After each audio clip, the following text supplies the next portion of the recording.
Desperado.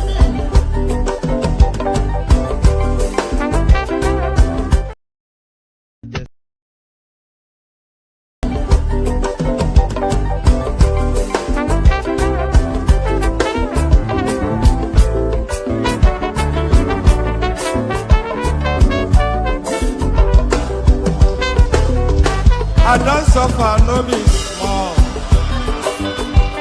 But say I get sense. Poverty no good at all. Now it make I join this business. For one night, no be cheap. It's once again, everybody can pay up. If anybody follow move, my brother, I go chop back. National airport, National stadium, President, my sister, brother, we be the Mogo, I be the master. Oyibo man, I go chop your dollar, I go take your money, disappear. For one time in love it.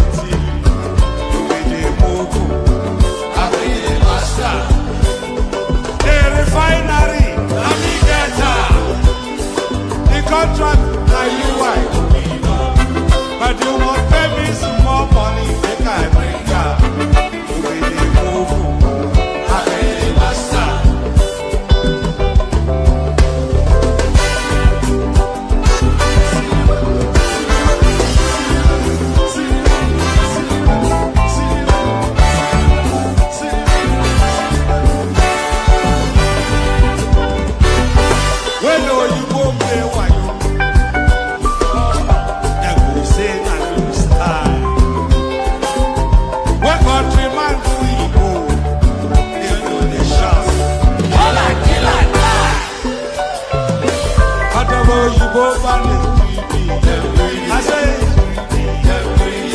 I don't see them fire. That's why when they run enter my mouth, I will show them fire. National airport, National stadium, President, my sister, brother, you be the Mogo, I be the master. Refinery, the contract that you want, but you won't pay me some more money than I bring up. I be the master. Let me be the master.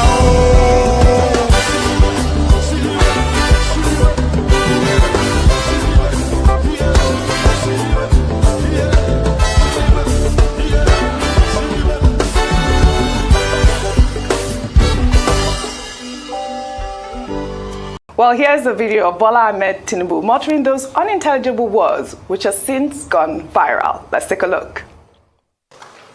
You see the innovation. If we lend ourselves to innovation, we can create wonders. Yeah, it's a successful again, a town hall, different from Blue Bulaba.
Okay now.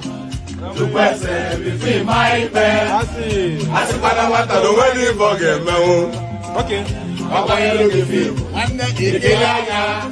Mama said, I want to go. I got no one to tell them, but where would he get? I got to put it on him. I don't know what they are doing. I don't know. I would.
Ẹ̀jẹ̀ mi ni ẹ kí n gbọ́, àkànbí ewé ayò, ewé tún méje, ìtún ló ní ọ̀tún ẹ̀ ṣe, ìfà ló ní kan fà ẹ̀ mọ́ra, àìbínú gbogbo àtàrẹ, gbogbo méjì ọkà bàbà, gbogbo mẹ́ta ọkà wáṣẹ́, orí ló túmọ̀ ẹ̀dùn, gbogbo ọ̀nà ní túmọ̀ ẹsẹ̀.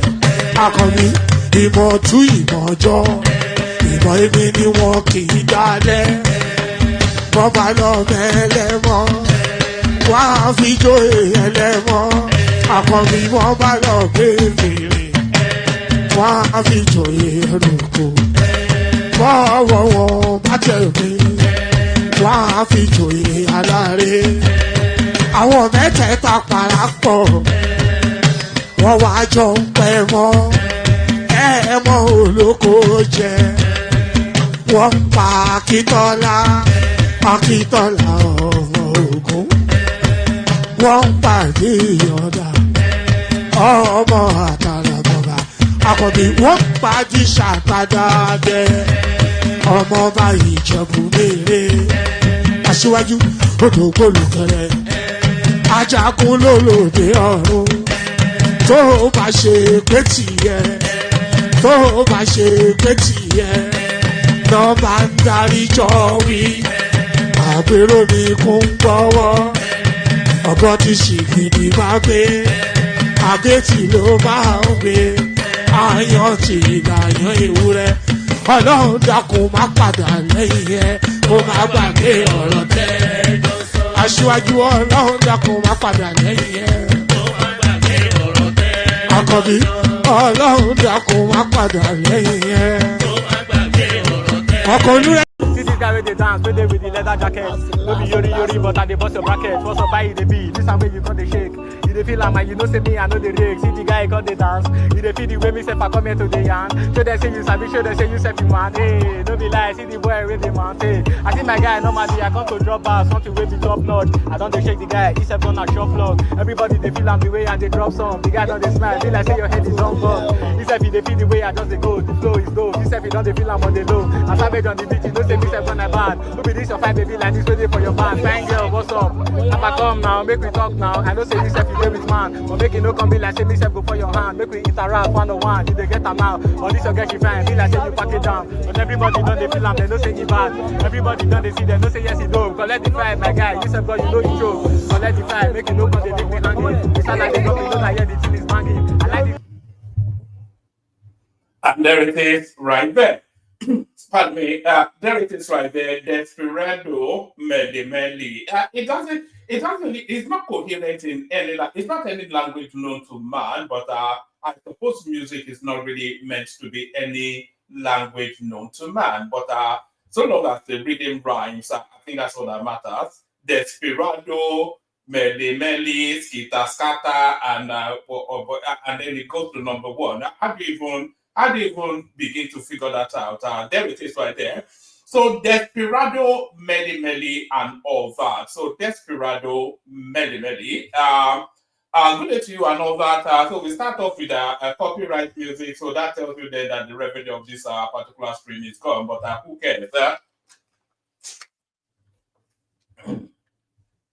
You know, I actually just came across that clip, and I thought the guy that put it together did an excellent job. You know, usually when they do these overlay clips, they don't often manage to sequence the mouth movement to match with the music. But in this particular instance, this guy did. And I thought he did an excellent job. Let me play it one more time. It's only 30 seconds. Tell me what you think. I think he sequenced it quite so there it is right there. Desperado Meli Meli, track called La Ho, if I'm not mistaken, by an artist called Shirley Poppy, or what's it called? Shirley Poppy. Correct me if I'm wrong in the comment section. I'm not quite as down with the keys as I like to imagine that I am, but my recollection is an artist called Shirley Poppy and a track called La Ho. Desperado Meli Meli. So that's how we're starting it, Desperado Meli Meli. Good day to you, good to be your company and all that. Good day to you, good to be your company. Apologies for yesterday. I just actually yesterday I wasn't even tired. I didn't even fall asleep. There was not just sufficient enough in the news for me to hang the session around. So I could have opened it up and then just have a gisting session, but I just it was just the Kemi building up storyline, and I thought that wasn't sufficient enough to carry the whole session. But there it is. We're back again with the band.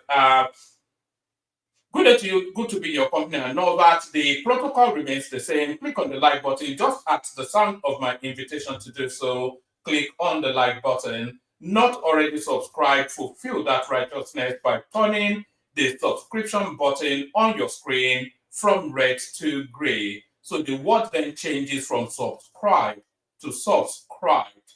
So it changes from a present and continuous tense to a past tense, which indicates then a completed activity. So click on that red subscription button, turn it from red to gray. And it's a one-off click, by the way. Once you've done it, you don't ever have to touch that button again. So click on like, click on subscribe, click on the hyperlink that says StreamYard if you want to come and join me on the screen. We need new voices actually. If you've never been on, then please come on. We want to expand the narrative. We want to expand the scope of the contributions that we get in order to push the conversations even further. So we're forever and a day in search of new voices. And we're forever and a day in search of northern voices as well. We have a smattering of northern voices on the platform, but we don't have near sufficient enough for us to say we're fully representative of the texture and the tempo of the country. So if we're a northerner, you listen all the time,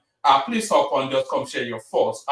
You can disagree with whatever is being said, and you have, of course, if you've listened sufficient enough, is a broad house that accommodates virtually all views. The only thing we insist on is civility. So long as you're civil, then that's all that's required. You can be as outlandish, as far out there with your thoughts as you'd like to be, so long as the language is elegant. That we're connoisseurs of language here. So if you have the capacity to craft in a particular sort of way at the presentation, then this will be your home. So all that, so click on like, click on subscribe, click on the hyperlink that says StreamYard. Share the links as well there. So you can tell me in the comment section that you have shared the links. You have shared the link. So share the link and then let me know in the comment section that you have done that. Super chat, of course, towards the stream. The example there always been said by Ayo. So that's Ayo right there.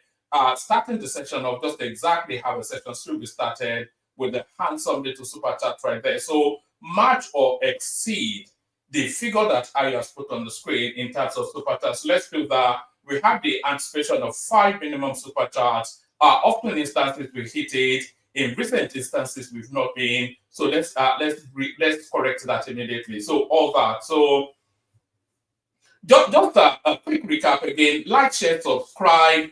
Click on the hyperlink that says StreamYard if you want to come and join me on the screen. Hold on. Yes, like, share, subscribe. Click on the hyperlink that says StreamYard if you want to come and join me on the screen. Super chat towards the stream and all that. So all those. So let's just get started. Let's get started, shall we? Let's just get started. And we kick it off with the headline piece. So you know that the politics is afoot then.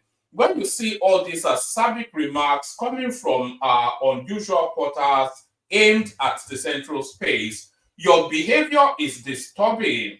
Sanwo Olu blasts Peter Obi for demarketing Nigeria in the United States. So this is the sort of anybody that follows this platform knows that I have no time for Peter Obi anyway. I just think it's just completely unfit for anything. In fact, I think he should be arrested for what he did in Anambra State and all that. But what doubles down on my disdain for the guy is how he goes around the world demarketing and rubbishing the country just for reasons that he lost an election. So what would he do then when he loses in 2027? He will go and pour kerosene around Aso Rock and burn it down or something. What is he going to do after that? Your behavior is disturbing. Sanwo Olu blasts Peter Obi for demarketing Nigeria in the United States. Governor Babajide Sanwo-Olu of Lagos State has tackled Peter Obi over the perceived disparaging comment he made about Nigeria at Johns Hopkins University in the United States. So, pardon me. Actually, let's take that from the beginning. Your behavior is disturbing. Sanwo Olu blasts Peter Obi for demarketing Nigeria in the United States. Governor Babajide Sanwo-Olu of Lagos State has tackled Peter Obi over the perceived disparaging comment he made about Nigeria at Johns Hopkins University in the United States. The Lagos State governor said Peter Obi lacks the moral right to talk about poverty in Nigeria. So Peter Obi actually left Anambra State a lot poorer. You know, during Peter Obi's tenure, Anambra, and this is according to the National Bureau of Statistics, by the way, Anambra State was the most impoverished state in Nigeria for a good period of his tenure. And we have states like Sokoto, Yobe, Nigeria, like Bauchi, etc. And Anambra ranked at bottom 10% of the poorest state in Nigeria. So, and this guy, he talks about democracy all the time. He didn't condone. Anyway, let's not start on that footing. You know, it just gets me mad anytime I come across this guy's name. Your behavior is disturbing. Sanwo Olu blasts Peter Obi for demarketing Nigeria in the United States. Governor Babajide Sanwo-Olu of Lagos State has tackled Peter Obi over the perceived disparaging comment he made about Nigeria at Johns Hopkins University in the United States. The Lagos State governor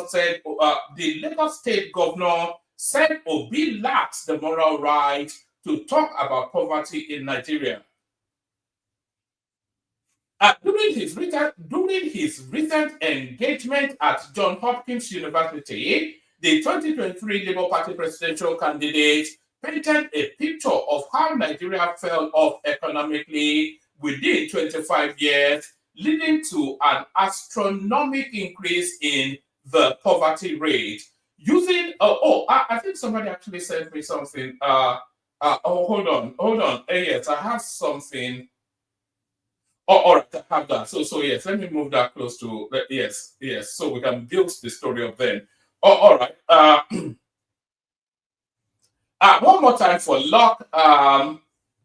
Your behavior is disturbing. Sanwo Olu blasts Peter Obi for demarketing Nigeria in the United States. Governor Babajide Sanwo-Olu of Lagos State has tackled Peter Obi over the perceived disparaging comments he made about Nigeria at Johns Hopkins University in the United States. The Lagos State governor said Obi lacks the moral right to talk about poverty in Nigeria. During his recent engagement at Johns Hopkins University, the 2023 Labour Party presidential candidate painted a picture of how Nigeria fell off economically within 25 years, leading to an astronomical increase in the poverty rate. Using the poverty index, Obi compared Nigeria, China, Indonesia, and Vietnam to analyze Nigeria's rising poverty rate. He explained that in 1990, when the Human Development Index HDI measurement started, Nigeria, China, Vietnam, and Indonesia were all classified under the medium category of the HDI measurement.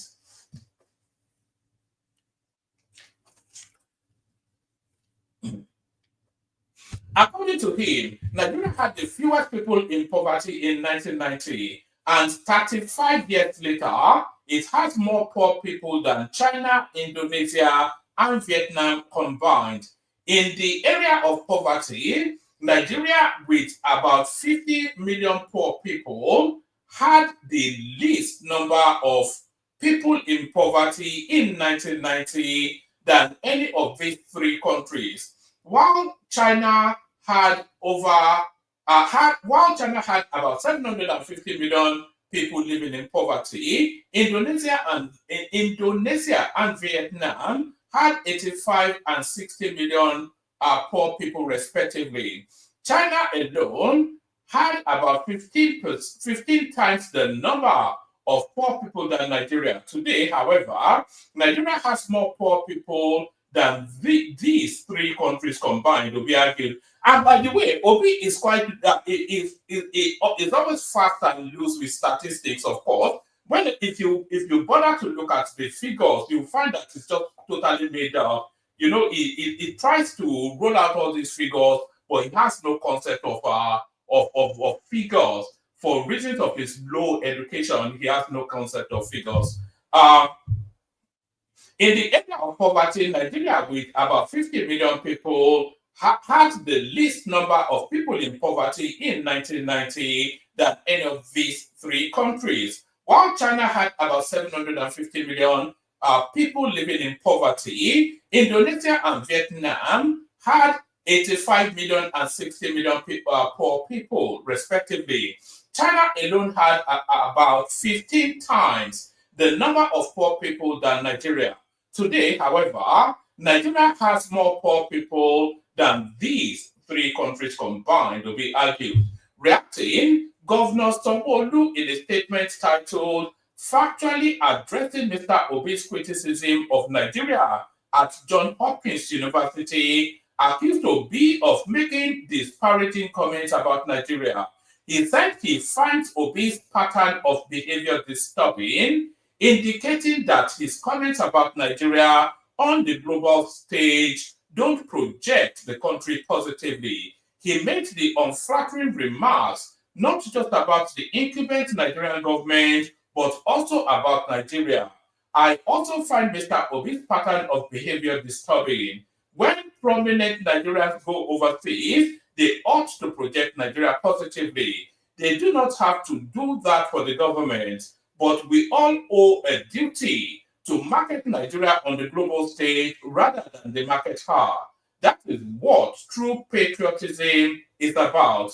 Sanwo Olu, who predicated his reaction on poverty, which will be focused on in his analysis, said any leader could fight poverty generationally by promoting education, improving healthcare, providing credit, and granting access to land. According to him, it is ironic that the former governor of Anambra State, who did not build a single school or a standalone hospital throughout his tenure, is criticizing the federal government. Sanwo Olu said, I find it somewhat ironic that a man like Mr. Obi, who did not build a single school or a standalone hospital throughout his 8-year tenure as governor of Anambra, or sustainably provide credit facilities, would criticize the government of Nigeria, which is actively doing that. I say this because the president of Nigeria, President Bola Ahmed Tinubu, is my predecessor, and as governor of Lagos and now president of Nigeria, has built over 200 schools and provided students loan to more than 200,000 undergraduates of Nigerian tertiary institutions. In less than 2 years, he has provided over $500 million in credit facilities to small and medium-scale enterprises, explaining how Obi contributed to the poverty problem he criticized. The Lagos State governor highlighted how poverty increased during Obi's administration from 41.4% to 53.7% in 2 years. So you think we say all these things all the time, and a lot of people feel is Obi hating, which they then try to transmute into some ethnic thing. But Obi, the problem with Obi is that the problem with Obi is that his time in administration is documented and his antecedents are known. So you cannot now rebrand what is known into something that it is not. So everybody knows the history of this guy. So one day, and he started to believe his own lies as well, going around the world like there was a halo on his head, like it was some saint or something. It's just a crook. It's just a crook. And a crude crook as well. Do you remember when he tried to steal 250 million naira in cash? Who does that? They all steal. It doesn't even have the sophistry to steal in an elegant manner. You know, this guy did nothing in Anambra State. Now, there is no legacy in Anambra State attributable to Obi today as we speak. You know, there's no abiding, there's no marquee anything. He told us that he had sorry, I didn't even whenever that guy's name comes up, it just annoys me. It's just a fraud, just a real criminal. Anyway, I didn't even want to start on that note, but it's just annoying what these people are doing. We know this guy, he's a crook. You know that, I know that. You know, so forget it. Anyway, carry it on through to 2027, and then we'll end it there. The whole nonsense ends in February 2027 anyway, so we'll take it up to that spot, and then we end it there. So sorry, I have to do it again, just to speed through this time. You know, when I break the stream, then yes, I know one man. Me and my people, I cannot abide the guy. That's just the thing. Maybe I should stop discussing him because it gets a bit repetitive. But his name would not leave the news cycle. It's just the thing, and they are trying to present as though the guy. He has a very low IQ. You know, it's clear. It clearly carries some sort of retardation from. I'm not trying to use personal attributes to diminish him, but it clearly carries some form of retardation from its speech pattern. So there's an element of autism in play. Everybody can. You don't even have to be an expert to see that their residual autism, sort of latent autism it's all embedded in the speech pattern. And if you are able to decipher what his speech pattern to understand what he has to say, you instantly regret it because it neither coheres with reason or logic or sense. He's just a rubbish guy, just a totally useless pond life is what they used to call people like him back in the day. Your behavior is disturbing. Sanwo Olu black Peter Obi for the market in Nigeria in the United States. Sorry, guys, but let me just take it one more time. This time I speak.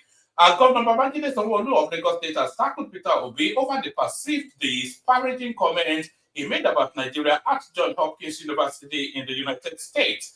The Lagos State governor said Obi lacks the moral right to talk about poverty in Nigeria. During his recent engagement at Johns Hopkins University, the 2023 Labour Party presidential candidate painted a picture of how Nigeria fell off economically within 25 years, leading to an astronomical increase in the poverty rate. Using the poverty index, Obi compared Nigeria, China, Indonesia, and Vietnam to analyze Nigeria's rising poverty rate. He explained that in 1990, when the Human Development Index HDI measurement started, Nigeria, China, Vietnam, and Indonesia were all classified under the medium category of the HDI measurement. According to him, Nigeria had the fewest people in poverty in 1990, and 35 years later, it has more poor people than China, Indonesia, and Vietnam combined. It is impossible. I wonder what is describing as poor, because poor in China is relative to, there's a relativity to poor. Is it using a dollar measurement, or is it using a metric of standard of life measurement vis-a-vis what obtains in those countries? Because if you are looking at the metrics of our standard of living measurement, in individual countries, it is near impossible for there to be more poor people in numerical terms in Nigeria than China. Because China must have, what's the population of China? It must be something billion, and Nigeria is 200 billion. So it's impossible for Nigeria. It's statistically anomalous. It doesn't cohere with logical sense. It's a stupid thing to even suggest, but then of course that will be for you. According to him, Nigeria has the fewest people in poverty in 1990, and 35 years later, it has more poor people than China, Indonesia, and Vietnam combined. In the area of poverty, Nigeria, with about 50 million poor people, had the least number of people in poverty in 1990 than any of these three countries, whilst China had about 750 million people living in poverty. Indonesia and Vietnam had 85 and 60 million respectively. China alone had about 15 times the number of poor people than Nigeria. Today, however, Nigeria has more poor people than these three countries combined, to be argued. Reacting, Governor Sanwo Olu, in a statement titled "Factually Addressing Mr. Obi's Criticism of Nigeria at Johns Hopkins University," accused Obi of making disparaging comments about Nigeria. He said he finds Obi's pattern of behavior disturbing, indicating that his comments about Nigeria on the global stage don't project the country positively. He made unflattering remarks, not just about the incumbent Nigerian government, but also about Nigeria. I also find Mr. Obi's pattern of behavior disturbing. When prominent Nigerians go overseas, they ought to project Nigeria positively. They do not have to do that for the government, but we all owe a duty to market Nigeria on the global stage rather than demarket her.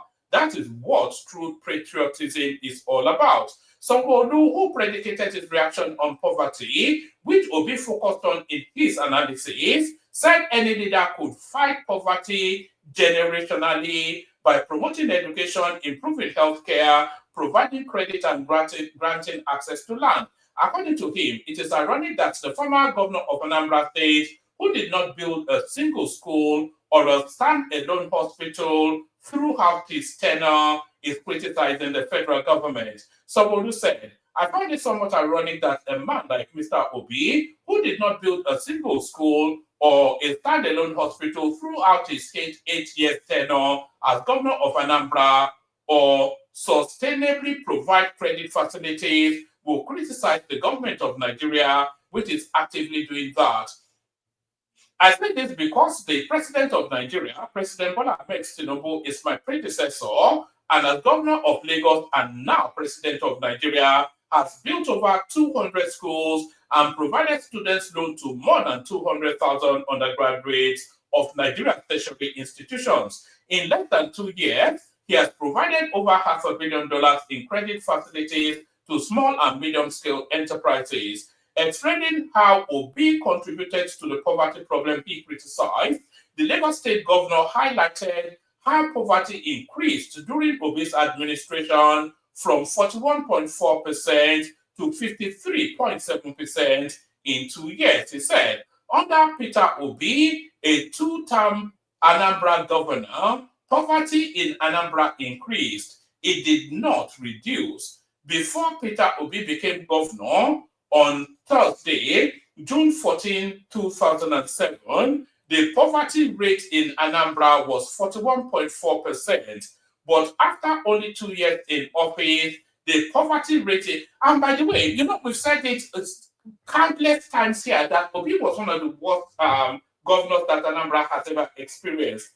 The internally generated revenue, insecurity, everything, they were improved, they were better placed under Ngige, who was his predecessor, and Obi'S, who was his successor.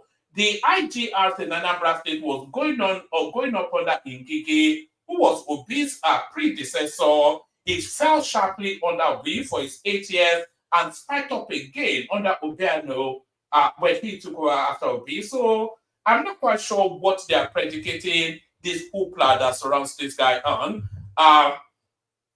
He said, under Obi, a 2-term Anambra governor, poverty in Anambra increased. It did not reduce. Before Peter Obi became the Anambra governor, on Thursday, June 14, 2007, the poverty rate in Anambra was 41.4%. But after only 2 years in office, the poverty rate in Anambra jumped to 53.7%. But the interesting thing is that 5 years after Peter Obi left office, his successor, Willie Obi'S, reduced the poverty rate in Anambra from almost 60% to 14%. So it destroyed that state, stole everything, and destroyed that state. As such, I am not sure that Mr. Obi is morally well placed to make the alarming claims he made about Nigeria at Johns Hopkins. Mr. Obi contributed to the increase in poverty in Nigeria. So there it is right there. So the gloves are now off. People, it's because they're so immersed in their own in the echoes of the sound of their own voice. They do not see the subtle pivoting now away from this narrative. You can see it online. A lot of these so-called young people that Obi claims that there is demography, they are now coming back to push against this narrative.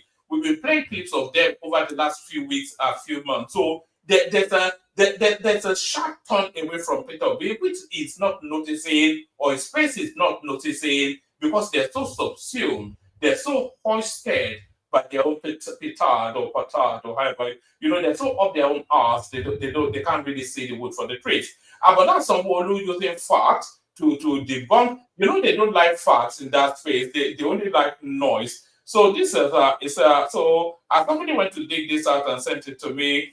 The poverty increased during Peter Obi's tenure as Anambra governor. Well, the data said of that. So this is meant to be a fact-checking something. It says on April the 19th, 2023, a Twitter user with the handle XYZ claimed that the poverty rate increased while Peter Obi was governor of Anambra State. The tweet had garnered over 91,000 views as of the time of filing this report. On wait list, we divide claims into three categories. A valid claim is a fresh banana, a misleading claim is a cold zobo, whilst an outrightly false claim is burnt dodo. So, how valid is this claim? So, some background. Peter Obi, the Labour Party presidential candidate, had a staggered time in office as governor of Anambra State. In 2003, he contested for governor under the All Progressive Grand Alliance APGA. Chris Ngige was declared the winner, but in a lengthy court battle, the victory was overturned at the Supreme Court. Obi was reinstated as the election winner and assumed office March 2006. Obi was impeached in November 2006 and reclaimed his mandate following another court ruling. He returned to office February 2007. He was removed again after 2007 election, but was reinstated by the Supreme Court. This is the same court, of course, that Obi said is totally useless, has no purpose. They are the ones that gave him governorship. Obi won re-election and served as a two-term governor from March 2006 to March 2014. Obi's performance as governor has come under intense scrutiny since he declared his intention to run for president, particularly as his campaign promises hinged on combating poverty. The Independent National Electoral Commission (INEC) announced him third in the presidential election with 6 million votes. Poverty is more than just a number. It's a complex issue that affects, just tell us whether it's true or not, if poverty rose sharply under him and it decreased sharply after him. Poverty is more than a number. It is a complex issue that affects many aspects of a person's life. OECD data shows that poverty rates are measured by income level falling below the poverty line, but poverty is not a one-dimensional problem that can be summed up with a single indicator.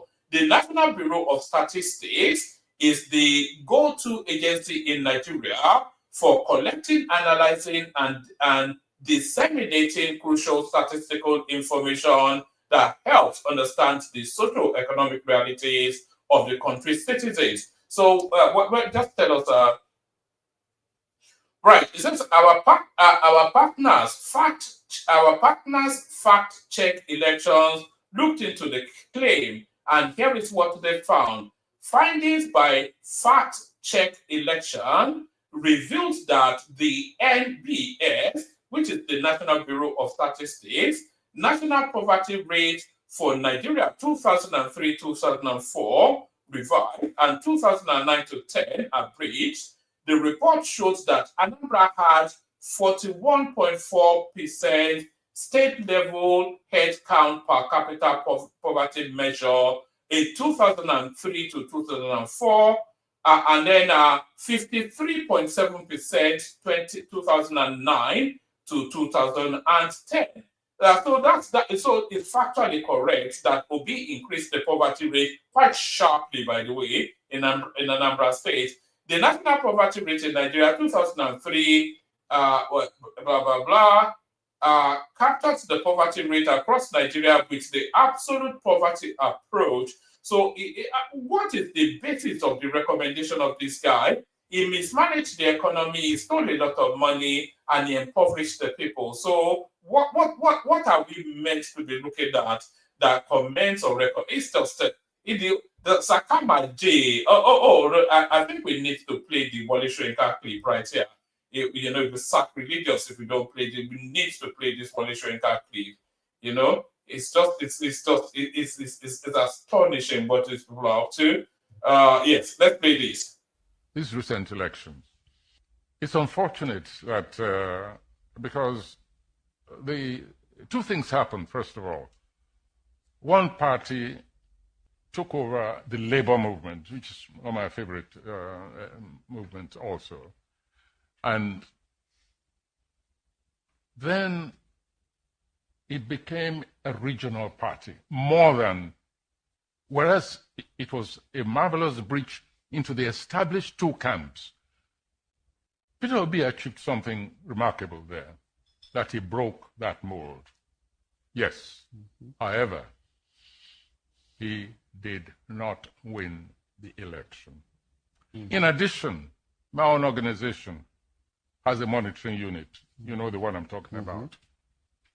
And so I could say categorically that Peter Obi's party came third, not even second. And that the leadership knew it. But they wanted to do what we call in Yoruba, Behaviour. So there it is right there, a feeble, cack-handed attempt at Behaviour. But apologies, by the way. Somebody was saying they've known me for 3 years, and there was never a time that I'm not rabbiting on about Peter Obi. It's just that the guy refuses to leave the headlines, and the lies, the lies cannot, it grates on people's nerves, the level of lies that's just coming out of that. The guy that was a categorical criminal. In fact, one of his champion voices tells us that he's a criminal, and the guy has totally changed his voice to something different. Let me play you this, actually. Let me not play you anymore, but the guy is a criminal. And the evidence is there to tell us that he's a criminal, but I think you all know he's a criminal anyway. But who succeeds, Tinubu, is more really where real politics is. Also, Tinubu not to be succeeded in 2027, but in 2031. So who are the runners and riders? We had conversations around this, I think a couple of sessions ago, and the two names that are straggling forward in the lead are Nuhu Ribadu and Kashim Shettima. So I would rather it goes to Nuhu Ribadu, but these preacher men have started with their predictions already, and this Prime Mate Oyedele, he predicts that Ribadu will succeed Tinubu after the second term. I'm not sure that I object to Ribadu here. The only thing that the only objection I have to him is that it's Fulani, and I think we need a real long cooling off period from these Fulani type people. We've had enough of them for a good while. So, and we don't mind the Northerner. Hausa, give us Hausa, no pay whatever, but sadly not a Fulani. They're just, they're just too devious in their ways. Maybe a couple of paragraphs on this. The leader of the INRI Evangelical Spiritual Church, Primate Babatunde Elijah Oyedele, has predicted that National Security Advisor NSA Malam Nuhu Ribadu will emerge as the next president of Nigeria after the 2 term of President Bola Ahmed Tinubu. How old is Ribadu actually? Because he has such a youngish face, people don't actually. How old is Nuhu Ribadu? He's 64. Can you imagine? Nuhu Ribadu is 64. You wouldn't think it, but he is actually 60. That's it. But according to Google, so there it is. Yes, the leader of the XYZ Church has predicted that Nuhu Ribadu will emerge after Tinubu.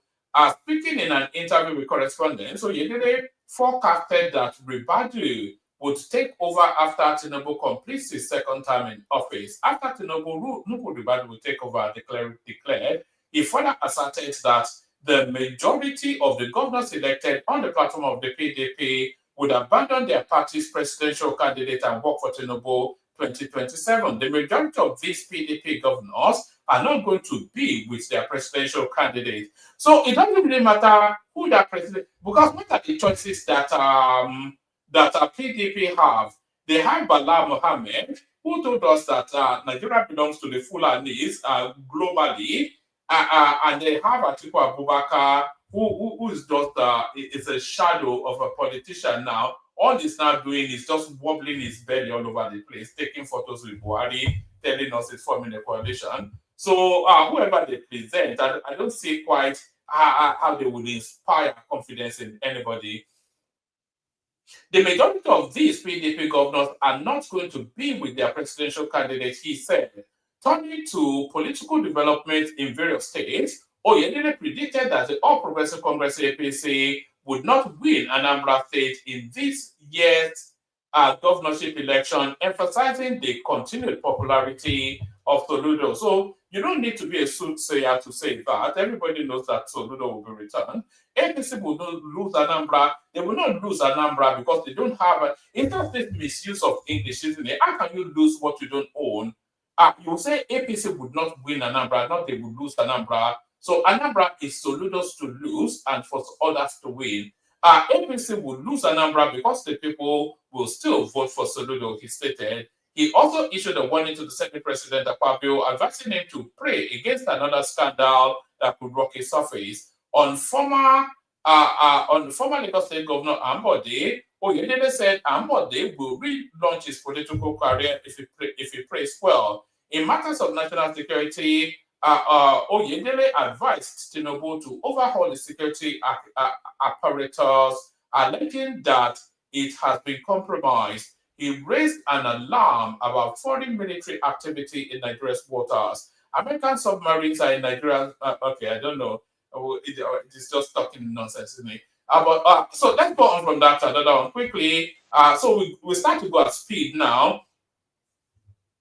So this is the rebuttal to the idea of that indigent chief thing that what's his name was proposing, Ben Kalu. Lagos is a no man's land. How Deputy Speaker called out over indigenization law. So maybe a couple of paragraphs from this. Benjamin Kalu, the Deputy Speaker of the House of Representatives, has been called out over his proposed constitutional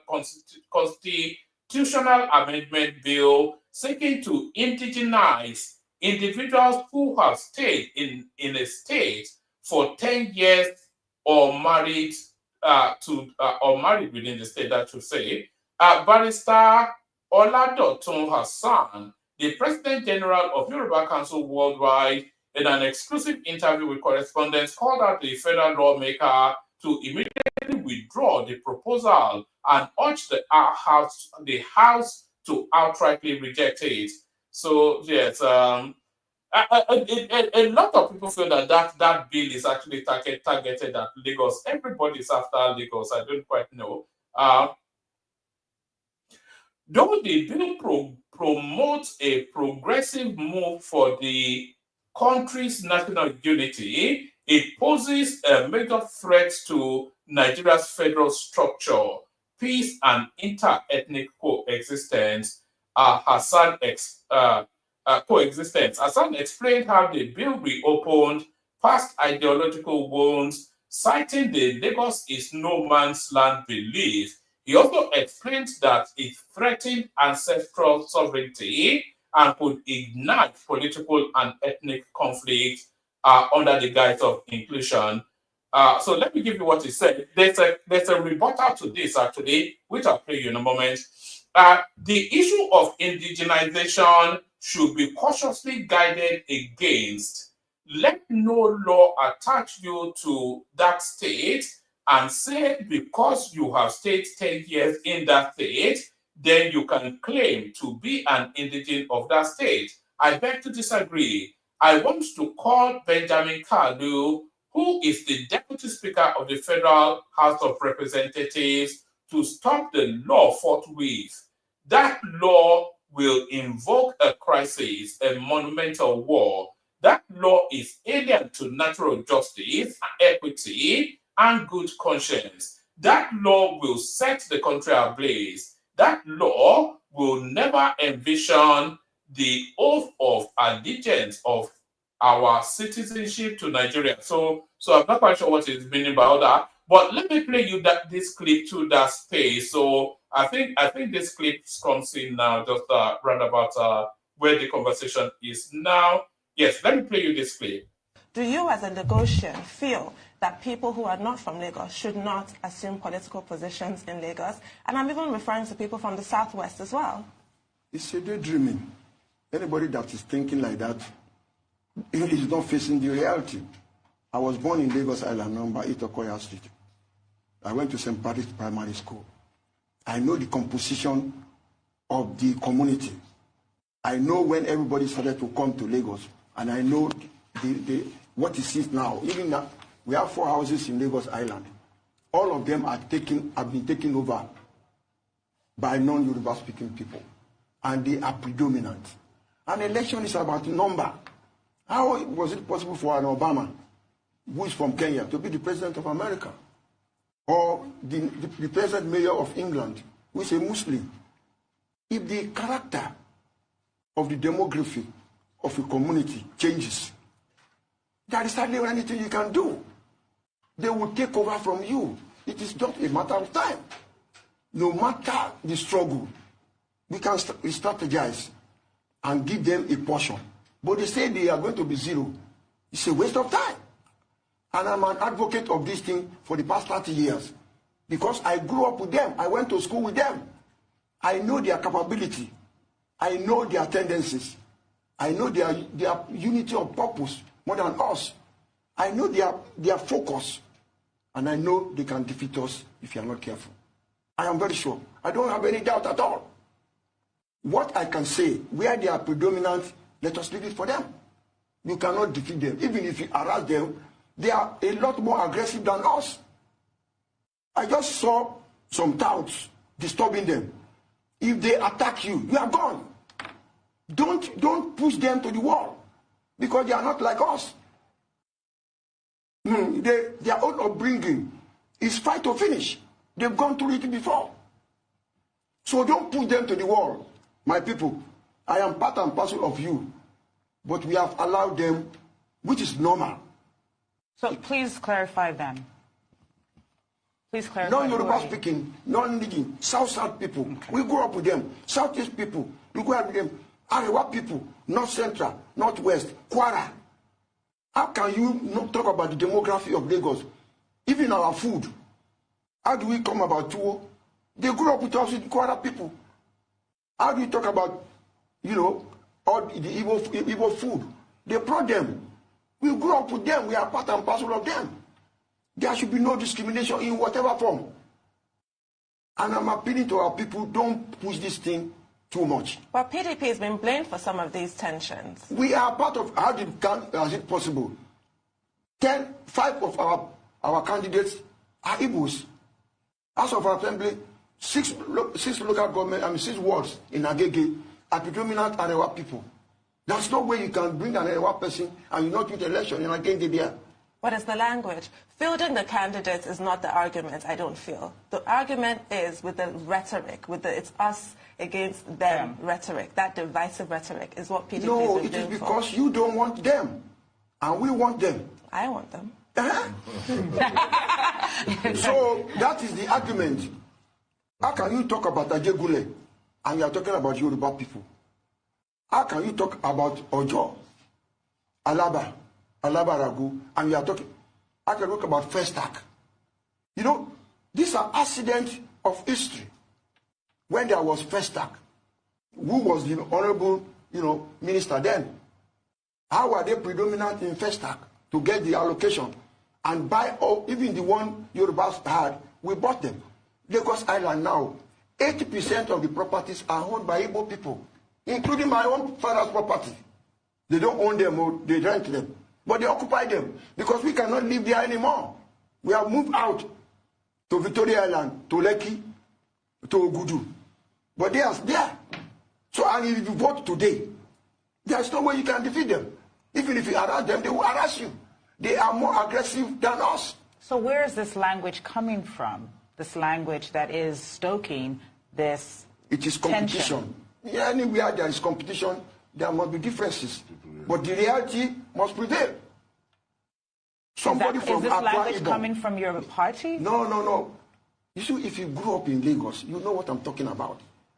Our cooks, we are from South, Calabar people, the entire Projegule, the composition of the demography, by accident, it doesn't favor us. And there's nothing you can do to change it now. It's too late. So let us concede a portion for them. There is no way you can take everything. So you're saying that let's create a space, not integration? I'm just trying to understand. No. I'm talking about election now. Yes. We are in England, where Muslims are predominant. They bring out Muslim parliamentarians, and they will win. So why do you think it is different from in Lagos? In Kano, an Igbo person became a councillor. Why is it not possible in Ibadan? There's an area, I have a friend who is an Hausa person. He became a counselor. These are realities. There is nothing you can do.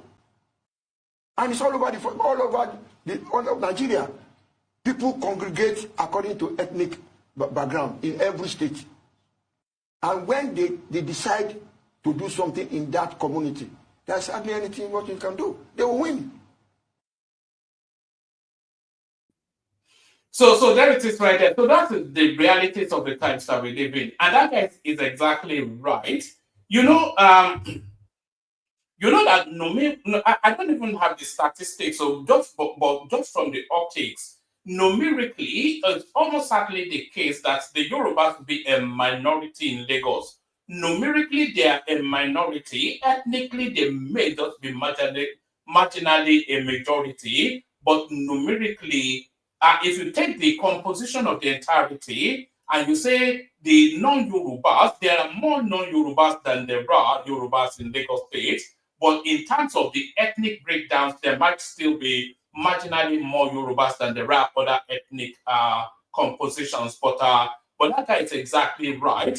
You know, the space is no longer there for you to hold steadfast. You know, so you have to navigate these people or legislate it to continue to hold on to that space. I think they should very, very quickly institutionalize indigenization within the rulership of Lagos. Otherwise, once Lagos is gone, it's gone. It's just as simple as that. And there's very little you can do. Like that guy said, they are more aggressive than you. You know, Yorubas, they are notoriously Egbamio and all that. So there it is right there. So that's the reality of politics as it is.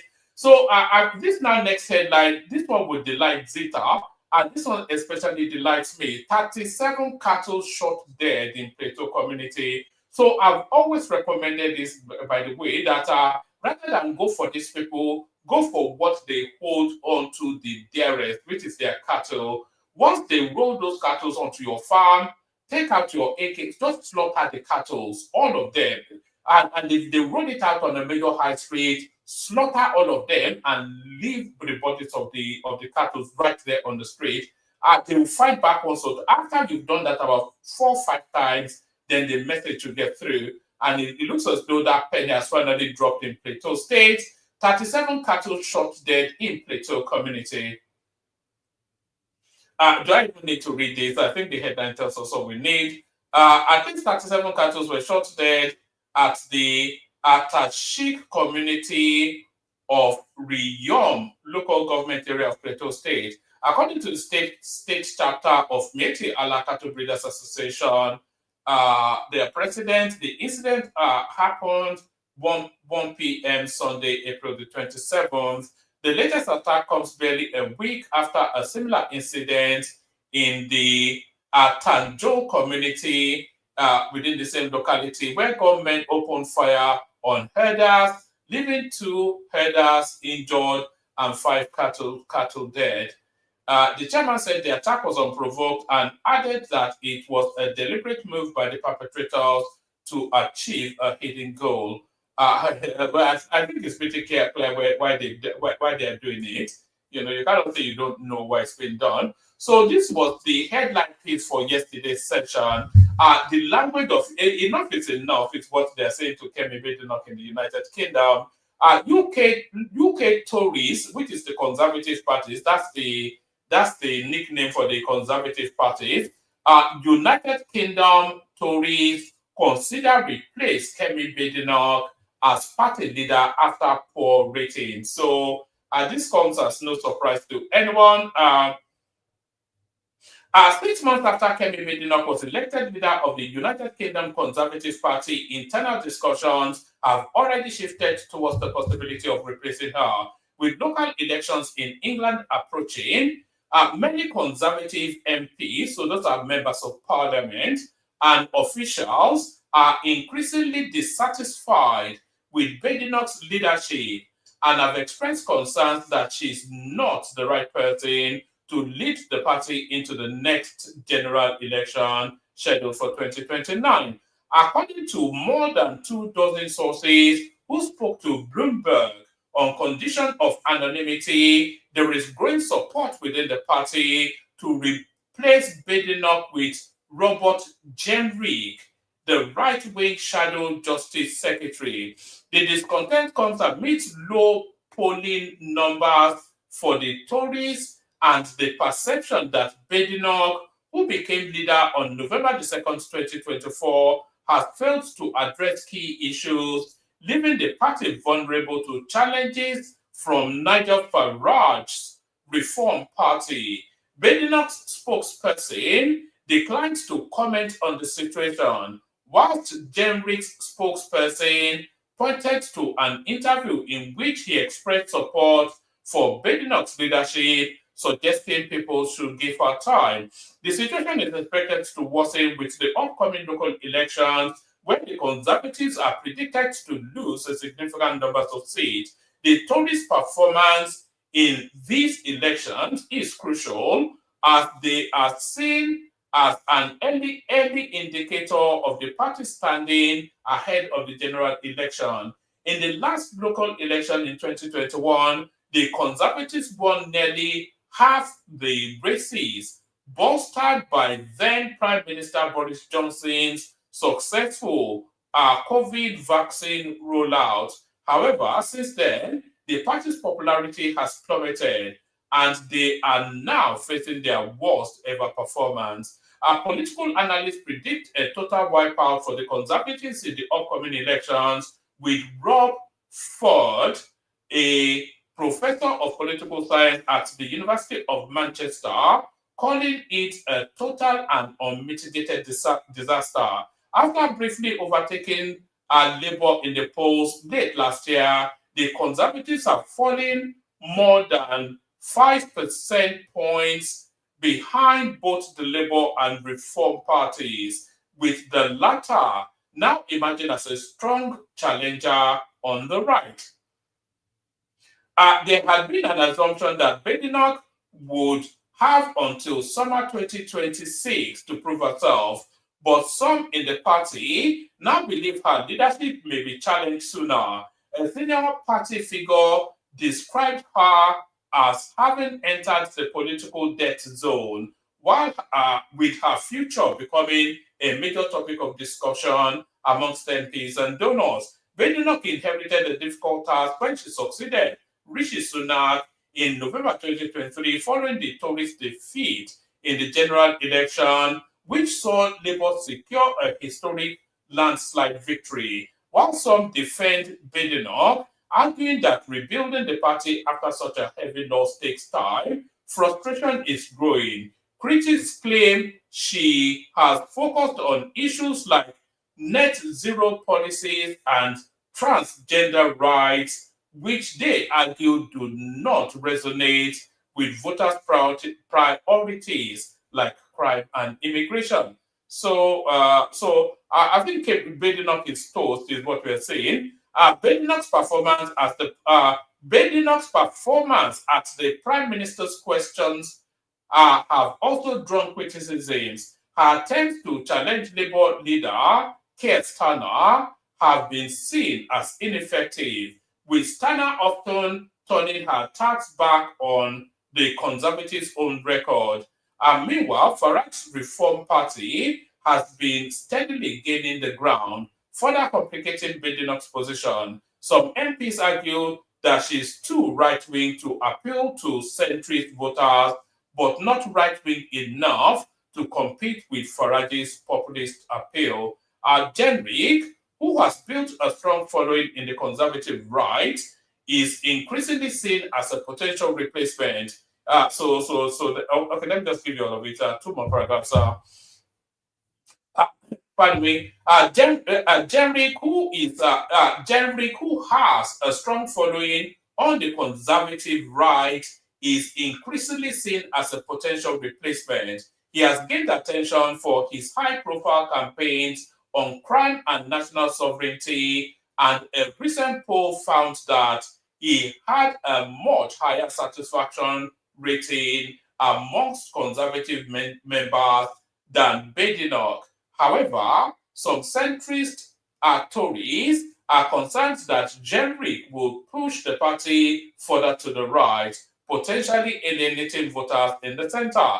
The situation remains fluid, with party figures divided on whether a leadership challenge would help the Conservatives recover or further alienate voters. Ultimately, the local elections results is pivotal in determining Badenoch's future, with political analysts suggesting that if the media narrative shifts towards varieties rise rather than the Tories collapse, she may be able to maintain her leadership. So that's Kemi Badenoch.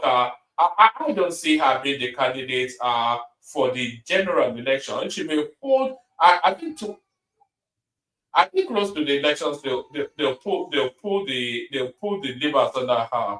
I think that's what will happen. Let me play you this clip.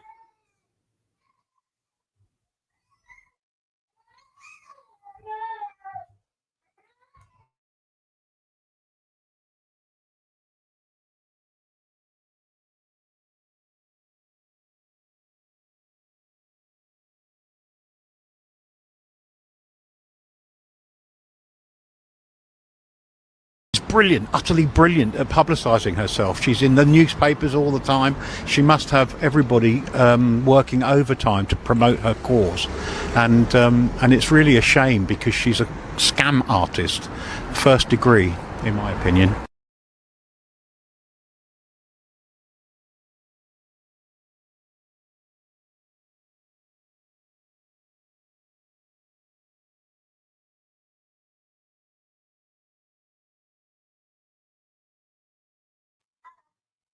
So that is right there. That's what the Conservatives still think about Kemi Badenoch, a con artist by their reckoning. So let's go on from there to another one. There's this fight between JAMB and Peter Obi. No exams held at 6 a.m. JAMB response to Peter Obi's criticism. The Joint Admission Matriculation Board JAMB has responded to Peter Obi's claim that the exam body forced admission-seeking teenagers to travel in the dark to write exams. In a statement posted on his verified X account on Sunday, Obi accused JAMB of compelling students to attend a public examination by 6:30 a.m. at unfamiliar locations despite widespread insecurity. Describing the situation as reckless, the former governor of Anambra State said some students were reportedly missing, others in accidents, and many subjected to unnecessary trauma. Obi wrote, teenagers, mostly 15 to 17, were forced to travel in the dark across dangerous and unfamiliar locations just to access their right to education and sit for JAMB examination. Setting exams for vulnerable teenagers as early as 6 a.m. is reckless. Reports are already emerging of accidents, missing students, and needless trauma. Who takes responsibility when a child disappears or is harmed whilst trying to get an education? Obi further criticized the exam body and the government, calling the situation a sign of deeper systemic failure. In a brief counter statement, JAMB debunked Obi's claim, stating that no exam was scheduled to start at 6 a.m. The body clarified that the 2025 UTME exams are scheduled to commence 8 a.m. with verification and clearance processes beginning 6:30 a.m. So I have to say I agree with Obi on this one. No, why can't they write the exams at their place of location? Why did they have to travel right across the country to write exams? JAMB explained that the early verification was intended to ensure candidates were settled and ready before the exam started. Our examination is scheduled to commence 8 a.m., not 6 a.m. Verification and clearance begins at 6:30 to afford candidates adequate time to settle in. However, many Nigerians faulted JAMB's explanation, questioning why teenagers were required to arrive at centers as early as 6 a.m. It's ungodly, actually. That's I cannot say I disagree with you on that one, actually. I mean, Why do they even? Because I know a girl that is traveling to Indonesia from Lagos just to go and write WAEC and JAM. Why is that? Why is that? But this one now, this is shameful. Financial instructors say after seeing half slice of bread being sold in supermarkets due to economic hardship. So this is how they are portioning bread now in Nigeria. So Nigerians have this indomitable adapt and adjust sort of mentality. There is no situation that they cannot adjust to, and this is how they are adjusting to the now new economic reality. Financial instructor Kalu Aja has expressed concern over the economic hardship in Nigeria after seeing loaves of bread being sold in halves in a store to allow poor consumers to buy. He shared a photo showing half a loaf of sliced bread on the shelf of the store. He called it shameful and painful as he addressed the poverty in the country. He wrote, this sachet bread sold in 234.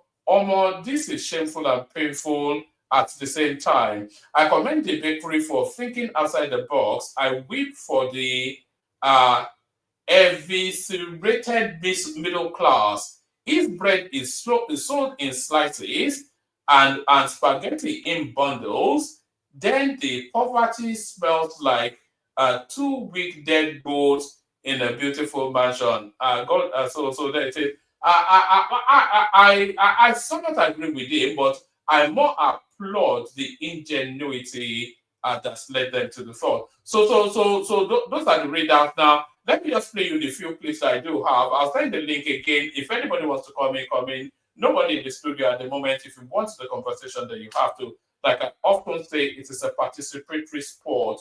So if you want the conversation, you have to hop on. And we want to be seeing the super chats light up that space as well. Only Ayu and AY so far. 3 more people need to be joining them. Let me play you the clips that we do have.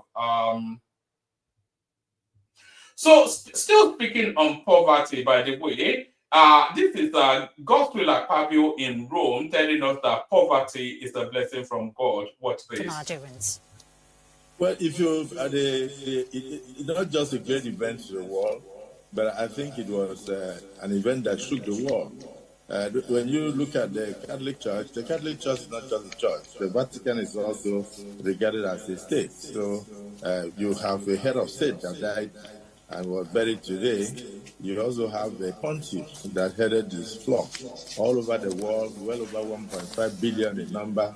And you have a man who died as a man today, the Pope, who was worth only $100, showing that yes, we cannot worship God in splendor, and that the best way to worship God is to worship God through self-sacrifice for others. So the message is very clear that Nigerians should love one another, and that poverty is not a crime, and that poverty could sometimes be a virtue of God, and that whatever you have, you should be able to share with your brothers and sisters. And above all, in this period of that Easter just ended, we coincided with the Salah. It's all about God. That yes, indeed, that love should transcend everything, because God so loved the world that he sent his only begotten Son to come and die in order to redeem mankind. And that is the period that you see the pontiff departing back to paradise, back to heaven to go and join his Father. So there it is right there. That's Gospel Akpabio in Rome telling you that poverty is a blessing from God. So embrace it. It's unbelievable stuff. So unbelievable stuff. But when I saw this next clip, it made me wonder, there's a lot of death that surrounds the Davido name. A lot of people die in his, including his own children, by the way, but there's a lot of death that surrounds the Davido name. And it looks as though the police are now starting to pay attention to him. Watch this. The deceased was in company of Davido and friends when he died, and she suspects foul play. I was forced to call all parties involved to my conference room as a kind of pre-investigation fact-finding. And Davido was there with his family and friends. The victim with the family and friends were there. Caroline Danjuma was there. Everybody was there. And I asked questions. I was told they had drinks at a bar on the island. And thereafter, the deceased obviously was tipsy, drunk. And they moved on from there to other bars and other nightclubs. But I asked Davido on that day, I said, when you left that bar, did you have anything again to do with the deceased? And what he said was that he was only informed by mutual friends in some other bar that the deceased had died. And I took his word for it. I remember even telling Caroline Danjuma that, look, you don't go on your Instagram page without verifying facts, because a person's reputation is concerned. But I called for further investigation. I pulled the CCTV cameras from the General Hospital only to discover that it was Davido's escort van, Hilux van, his driver, his friends that brought in the deceased dead and dumped in the hospital and fled the scene. That raised curiosity. And of course that is... So that's the video right there. A lot of deaths surround this name. That's just what it is. And I think the police are starting not to... they're starting to pay him attention. Let's just put it like that. So they're starting to pay him attention. Here is Tubaba and Natasha still doing their Romeo and Juliet thing all over the country. See the guy, see. And this is your two. Hey, wait. What do you want? Oh, okay. Hello.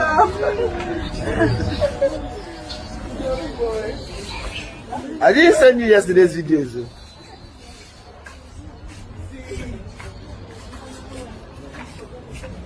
So let's Hello.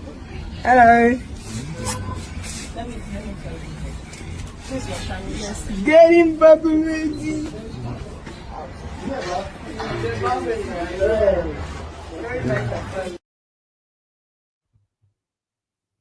So that Tubaba and Natasha, that's actually Tubaba taking Natasha to go and meet his family. It will all end in tears. I think we all know that. It will all end in tears. Look, Nigeria is a big deal, and this guy explains why. Watch this. You can't reconcile the fact that our soldiers are being chased around by bandits. Yes, this same Nigerian army restored peace in Sierra Leone, disbanded a rebel group and arrested their leader for the Sanko and imprisoned him in Nigerian police station. You will say the same. Or this same army went to Liberia under a command and brought peace and democracy and disbanded all the rebel. How do you reconcile that? How do you reconcile the fact that this country gave financial aid to Dubai in 1973? How do you reconcile that? Now, but I'm telling you practical things that this country has done. In 1985, when there was a Chinoboy leak, Babangida gave $100 million donation to Russia as solidarity. So this country is not a country. Nigeria is a serious country. But we have a generation of political leaders who have made us a laughing stock. But we can fix it.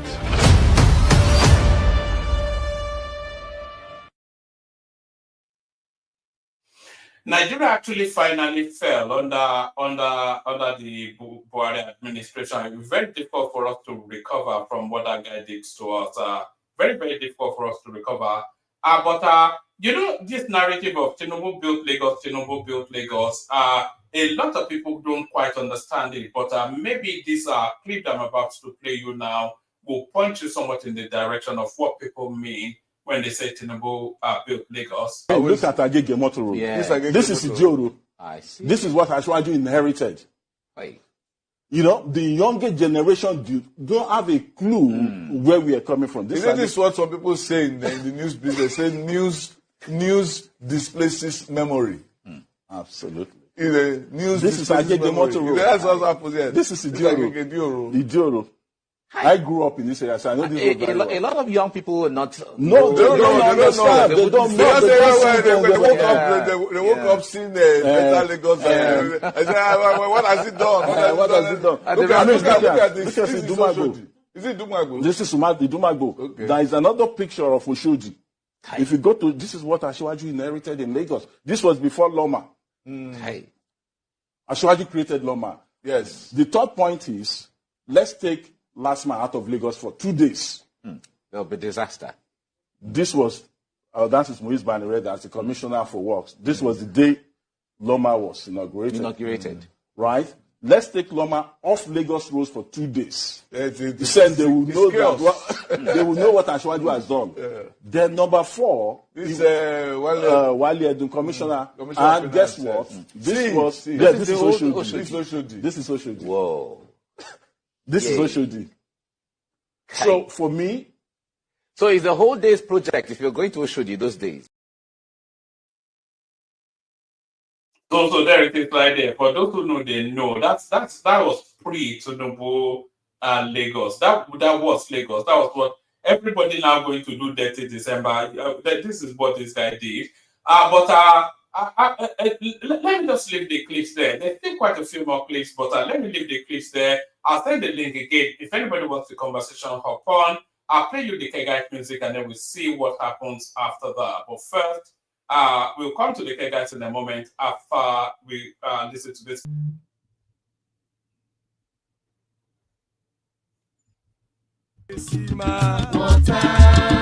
Only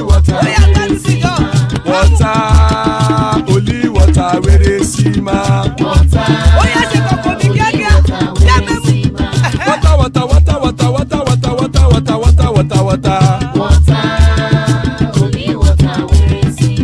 Hapa o naido.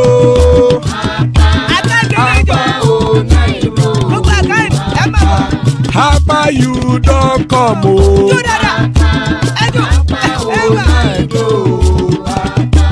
Hapa o naido.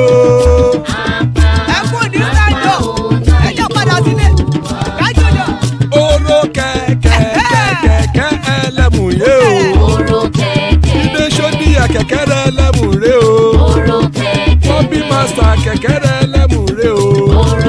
Chief Failati kẹ̀kẹ́ ẹlẹ́mù rẹ o. Eruku lẹ̀lẹ̀ ẹlẹ́mù dé. Eruku lẹ̀lẹ̀ ẹgbẹ́ ẹlẹ́mù dòdò jàre o. Eruku lẹ̀lẹ̀ Ghana ti dé ẹgbẹ́ bọ́dì o. Ọmọ ẹlẹ́yẹ ẹ̀yẹ o ó dìlé o. Odúyẹ̀lá ẹ̀yẹ o ó dìlé o. Petrosonama ẹ̀yẹ o ó dìlé o. Petrosodúnkẹ́ ẹ̀yẹ rẹ̀ ó dìlé o. Ẹlẹ́kọ̀ ọ̀run mú ìní o.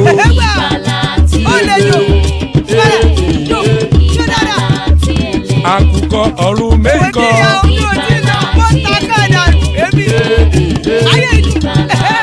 Ikú kò ní ríwà gbéṣe o.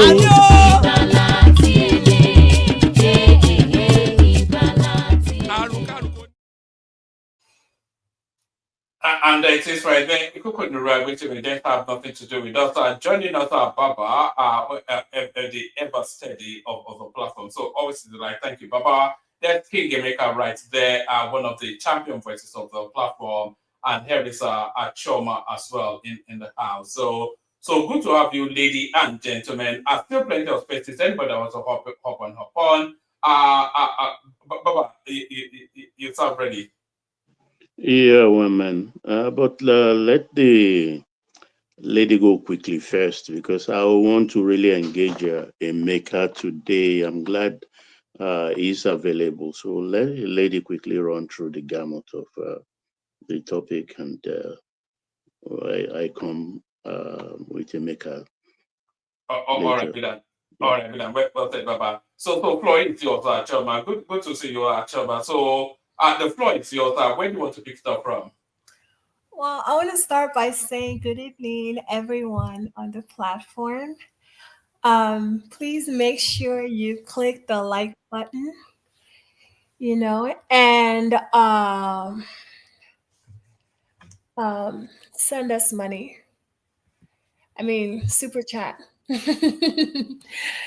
So, one man, I wanted to start with I sent you something on WhatsApp, right? Mr. What's his name? That guy that was on Arise News. Wait, is that Jesus Tege or something? Jesus Tege. Yeah. Is it the It's one that was fighting? Mr. Yeah, I think his name Mr. Ndaposo or something like that. No, it's Jesus Tege is his name, I think. Yeah. Oh, that's his name. Yes. That guy is hilarious. But I wanted you to play the clip of him now. Is it the one that he battled with Rufai Husseini, or you sent Yeah, it to? yeah. Just you can play like 2 seconds of the Rufai one, and then play the second one, the current one, because it's really funny how times have changed. Are you talking about the way his politics has changed from being a Tinubu defender with all of his muscles to now being a Tinubu hater with all of his muscles? It's just that Nigeria happened to him, unfortunately, and he lost so much weight. I feel bad. I don't know what he's going through. God forgive me, but it's just like he looks really, really bad. And now he's totally against Tinubu. How ironic, right? In such a short period. So could you please play Yes, the I'm just trying to line them up as we speak. Okay, no problem. Yeah, I mean he was arguing down with Rufai, about It was quite right to slam Rufai the way he did, but because a lot of people will tell you that Rufai had that coming, but now he has no energy. He's condemning Tinubu and his policies. It's quite shocking. I'm really shocked to see him in this condition. He looks terrible, to say the least. I mean, it's what do you unfortunate. mean he looks terrible? He's a multi-millionaire now. Yeah? I mean, he looks like he's going through it. I mean, he's struggling. No, I think maybe he lost weight. Maybe he was sick or something. Something bad happened. Or he could have lost weight by choice. Obviously, I think it's No, better now. listen to the current his current interview. He's speaking bad about Tinubu. Like I think he was abandoned. I don't know what happened, but it's not just his weight loss. I mean, I think he's really struggling.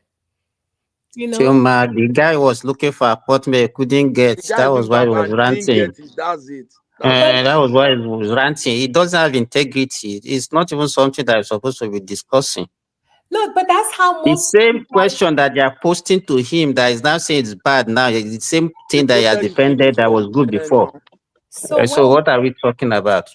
So what we're So talking what are we about going to be discussing about him? He's not somebody that's supposed to be talking about. Well, yeah, because I remember when he was, defending Tinubu and his policies. I mean, you guys were all for him, and now you don't even want us to, show this video. He called Rufai a badly brought up boy or something like that. Yeah, and I mean, you enjoyed that interview. Remember, you enjoyed it. No, I enjoyed it only because I thought it was a long time coming because the way Rufai overwrites and just rough shots over guests on that is not very professional. So I was glad to see somebody bring it back to him.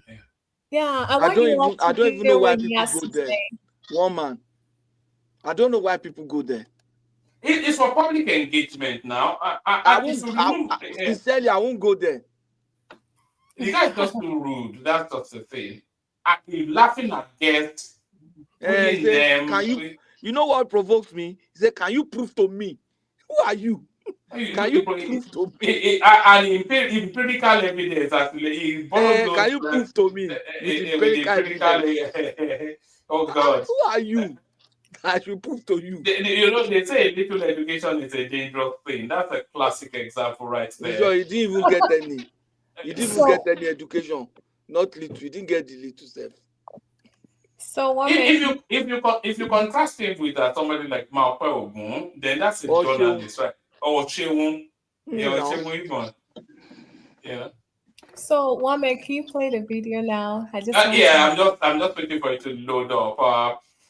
So, what do you want to tell us about the video? Just continue until when you find the video. So, the video is funny. or you just want to make him mock? You want to mock the guy, or just just want to catch fun? I don't want to mock the guy. It's just he said that Tinubu is not going to win in 2027. That's what he's saying now. Yeah, but it's not his determination though. That well, I'm just saying he was just hailing Tinubu just like a few months ago. Isn't it funny?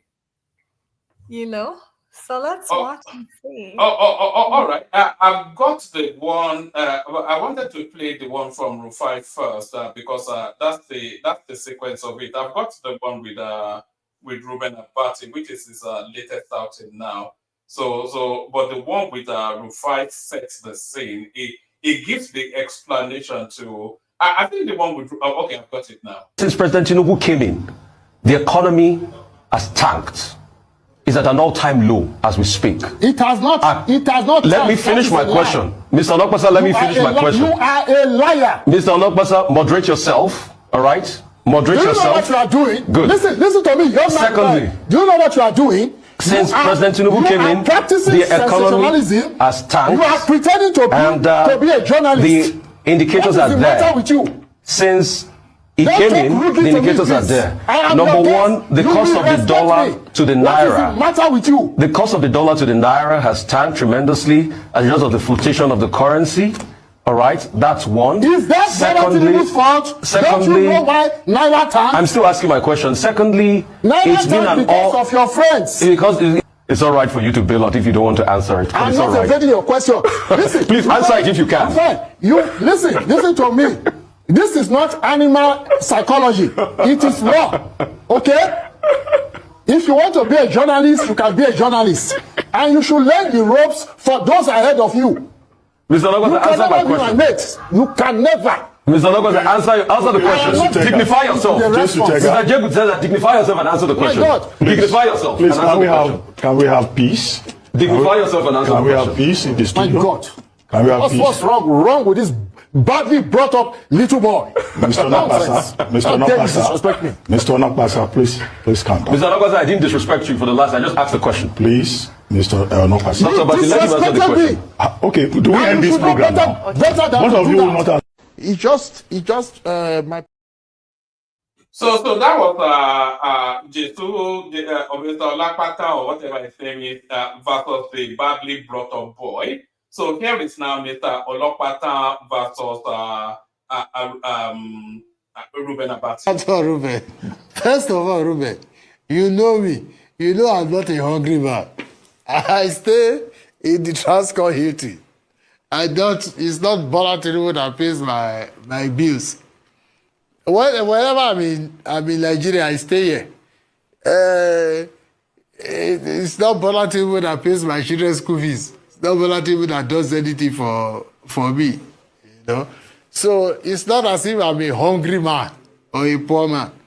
Yet, to be fair, how do people work for you to get into power, and you use and dump them, and you start empowering other people who never belong to our party, who never worked with us at the campaign council, who just...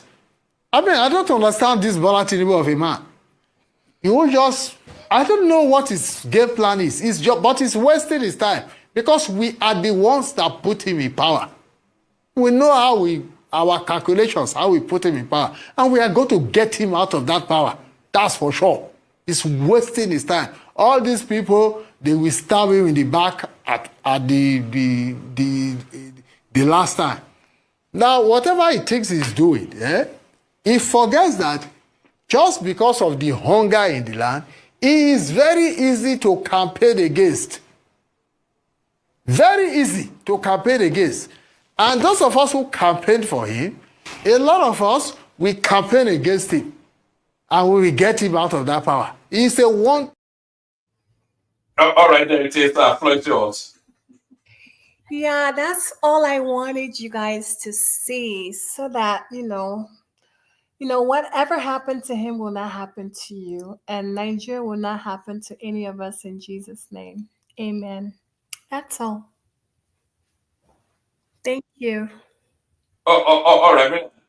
Stay with Dr. Oma. So to you then, Baba, floor is yours. I'm the maker as well. Baba, open it up. You wanted to engage the maker. Baba, before Baba speak, can I say something, please, Baba? Greetings, everyone. Can you hear Yeah, me? go ahead, please, Ada. Yeah, greetings, everyone. Greetings. Woman, I wanted to ask, why didn't you play or say anything about that gospel singer that her husband was sentenced? Osinachi. Osinachi, why didn't you say anything about it? Oh yeah, I saw it, but I thought it was more suited to you guys than you can bring us up to speed with it. I saw it that the husband was sentenced to death by hanging. Yeah. No, I just wanted to find out why you did, but I understand. That's fine. You guys can continue with your politics. That's all I wanted to come and ask. That's all right. We can inject that later. Yeah. All right. Shall we carry on? Let's do Okay. 5-7 minutes more because the room is starting to populate. Baba, kick it up for us. Yes, thank you, Woman. That's a problem for me, actually. I look forward when I saw a maker came in. I thought we could have some robust conversation or discourse on the economy as it stood. Because I listened to him a couple of days back, actually, and I have some points. I want to come from another angle so we can rub minds together on it. But I don't think that could take place today because the panel, the studio is properly empaneled now. So that's very difficult. So I'd rather stay on the topic for the day, which is the headline for the issue between Sanwo Olu and Peter Obi. Actually, I think it's a tale of two personality, and fortunate for one and unfortunate for the other, because the two places where they all deliver their speech at different locations in the U.S. Heavyweight institutions. Sanwo Olu was in Harvard. Then 5 days or 6 days later, Obi was in Johns Hopkins in Baltimore, and that's Maryland. That's a big institution. I mean, one of the best medical facilities, hospital, teaching hospital in the world. I mean, in my estimation, I think is bigger even than Hammersmith in West London. Hammersmith, I think, is a wing of the Imperial College, Royal Imperial College. Johns Hopkins is bigger, actually, though Hammersmith, I would say, has been pioneer in the kidney disease and I think heart disease. I think they did some of the first transplants and things like that. But that's how big Johns Hopkins is. Now, Sanwo Olu engaged in Harvard, actually, and he was there to sell Lagos State. By extension, to sell also Nigeria. And he did that eloquently, and there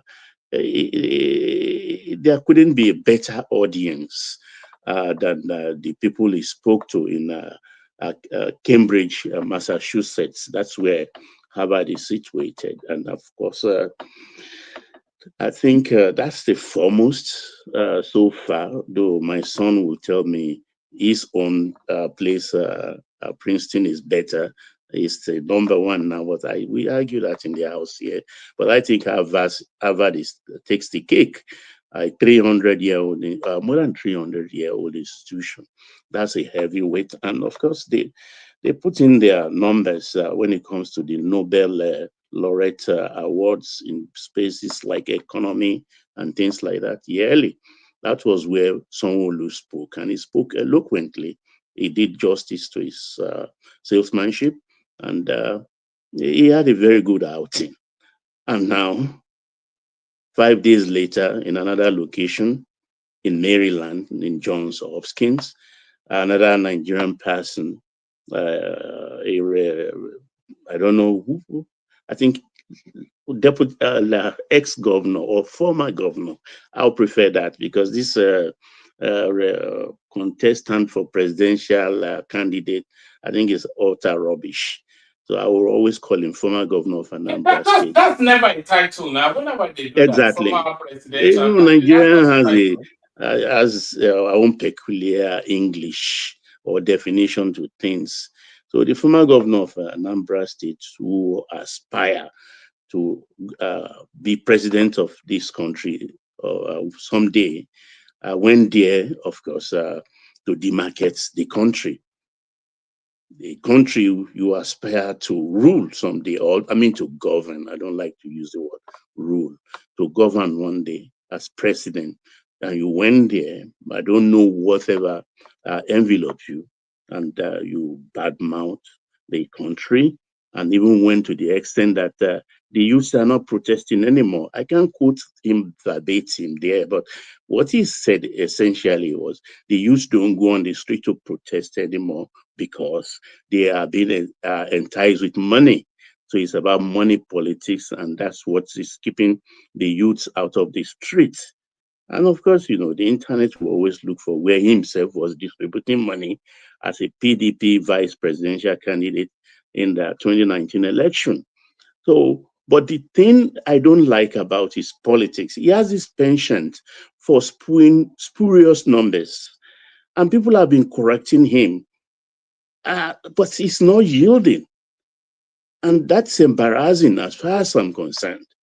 You understand? Because he went as far on that podium and said a combined population of China, Vietnam, and Indonesia, that the Nigeria, which is just about, I will still maintain 200 million population, which I still dispute vehemently anywhere I find the opportunity. You want to come China, as we speak today, is 1.4 billion. China, 1.4 billion. And Indonesia is 280 million. Indonesia, 280 million. That's 1.680 billion. And Vietnam is 100 million. So we are talking a combined population of about 178 billion people. And you want to tell us, I'm not good in mathematics, but by law of averages, there is nowhere you can say Nigeria will have more poor people than 200 million people, than 1.78 billion. The whole of Africa, 54 countries, is just 1.5 billion. The whole of Africa, 54 countries, 1.5 billion. And you bold-facedly come out to spew that kind of rubbish. Doesn't he feel embarrassed?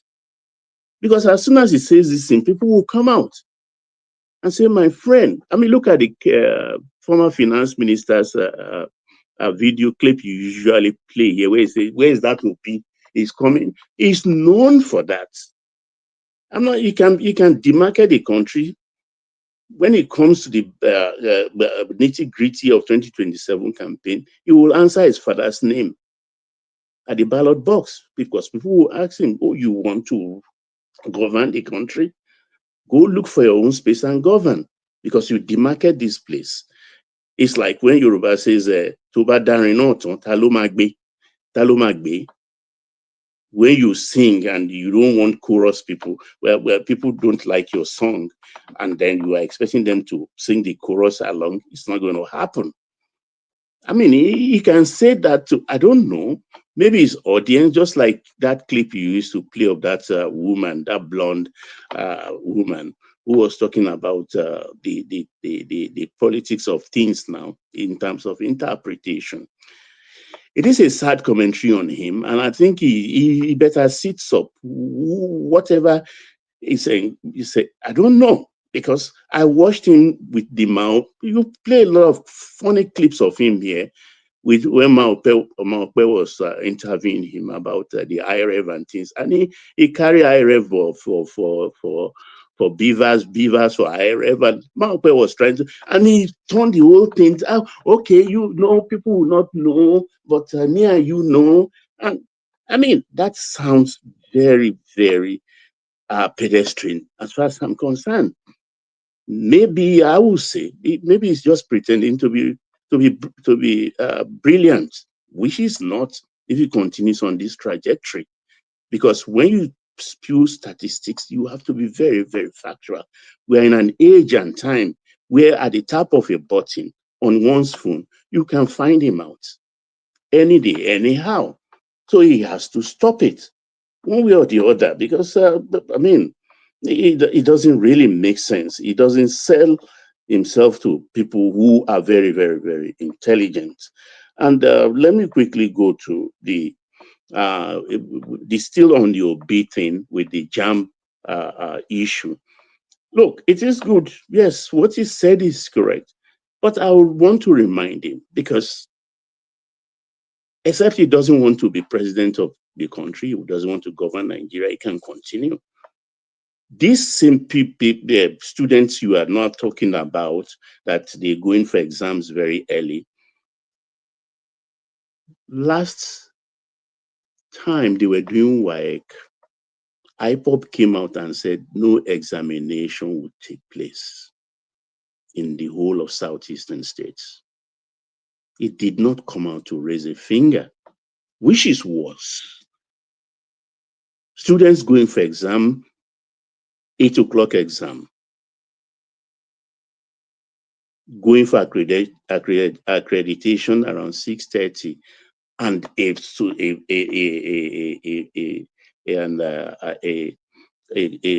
do I call it? IPOB said no in your own area of influence. You didn't come out to say it, and there has been a pattern like that. If it happens in the East, no, it doesn't happen. It happens in the air. But in other parts of the country, you will be the first person to start beating the drums. We are taking notice of all of this politics, and it is not new. If you live in Lagos, go to all those schools, expensive school, middle level expensive school, you see women, parents going to work in the morning, already in those school premises to beat the traffic. They are there 6 a.m. with their children in their cars, supercars, and they are feeding their children in their cars, waiting for the teacher, their favorite teachers to come. They can hand over the children to them. Nigerians are hard workers. They are good at parenting. Their formula is very good. They make sacrifices, so it's not new. Our grandchildren, our children are very used to that. 5 a.m. they hit the road to beat the traffic. 6 a.m. they're in the school premises. Legion of them, men, women, drivers. It is right there the children will even be eating. They will be feeding their children in their corporate dresses, ready to go to work. As soon as any favorite teacher comes in, they hand over the children straight to their own office. Straight to their own office. And I think that is replicated in other states, except you are not living in Nigeria.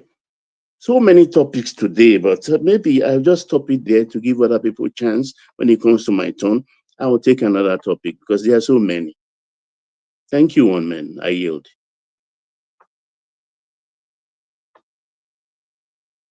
One man. or do I continue? Okay, Is one man folks. not there? Yeah, Emeka, are you here? Ola is not here. I'm here. Okay, I think Emeka, it's yeah, your you can take turn. over. You can carry on. Carry on. All right. Good evening, everyone. It's a pleasure to be around. Evening to the panelists and viewers at home. Right through to the meat of the day or the night, anyway, wherever you are in the world.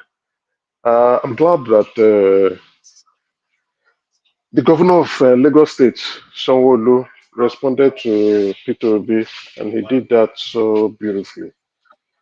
I actually had to respond to him on Twitter to let him know that yes, it is good and it's about that time that someone spoke and to Peter Obi and put him in his place. See, Peter Obi to me is like a robot. You understand? I think the last time I was here, I spoke about it. You pick, and I will also say it's a lazy approach for him because yes, you were invited to speak to the prestigious John Hopkins University. And I would rather say they would have given you heads up long before the date of the event. If you try to sit down or probably inform your secretary or your publicist to look at different topics that you might want to um, talk about, right? And I think he completely failed to do that. He went there and used that as an opportunity to begin to badmouth Nigeria, demarket Nigeria, say nasty stuff about Nigeria to an audience that probably have little or no stake in Nigeria. You understand? I would want someone to quote me wrong. I'll be thinking the reason why he was invited as a guest speaker is to come share his wealth of experience and enlighten the younger medical students there on how to persevere in the modern world. And he decided to go there to go and be talking about Nigeria. And not even talking about Nigeria and the huge opportunities that Nigeria can provide to um, capitalists, right? Suppliers of capital within the medical sector. That Nigeria is a huge gold mine. That if the healthcare sector in Nigeria is not so good enough, and it provides its opportunity for them to come in, bring their funds, and they're going to reap some huge profit from it. But no, it goes about telling people nasty things about Nigeria. And if I'm a non-Nigerian, I've never visited Nigeria, and probably thinking about the possibilities, or I've heard about, okay, Nigeria, the biggest country in Africa, that number is a huge size. The market share, if I could get 10 or 20% of the market share, or just 5 or 2% of that market share, I think I'm good with whatever product or services I intend to render. And here I am, listening to one of the politicians in Nigeria telling me nasty things about the country. Oh, I'll be highly discouraged. I'll probably, if Africa is my primary interest, I would be shipping shop to or window shopping to another country, probably possibly maybe another region, looking at East Africa or Kenya, or possibly looking at the other part of Africa. Or if I must do it in West Africa, I'll be looking at Ghana. So these are the things, and it's completely ridiculous. That's why I say he's like a robot. He's been probably programmed that whenever he opens his mouth, Nigeria bad, government bad, Nigeria bad, everything bad, bad, bad. And then maybe they just press stop then he stopped. If they press play again, Nigeria bad, Nigeria bad. I like the way Sanwo Olu responded to him, letting him remember that he was once a governor, and during his time, the unemployment rate in Anambra State nosedived.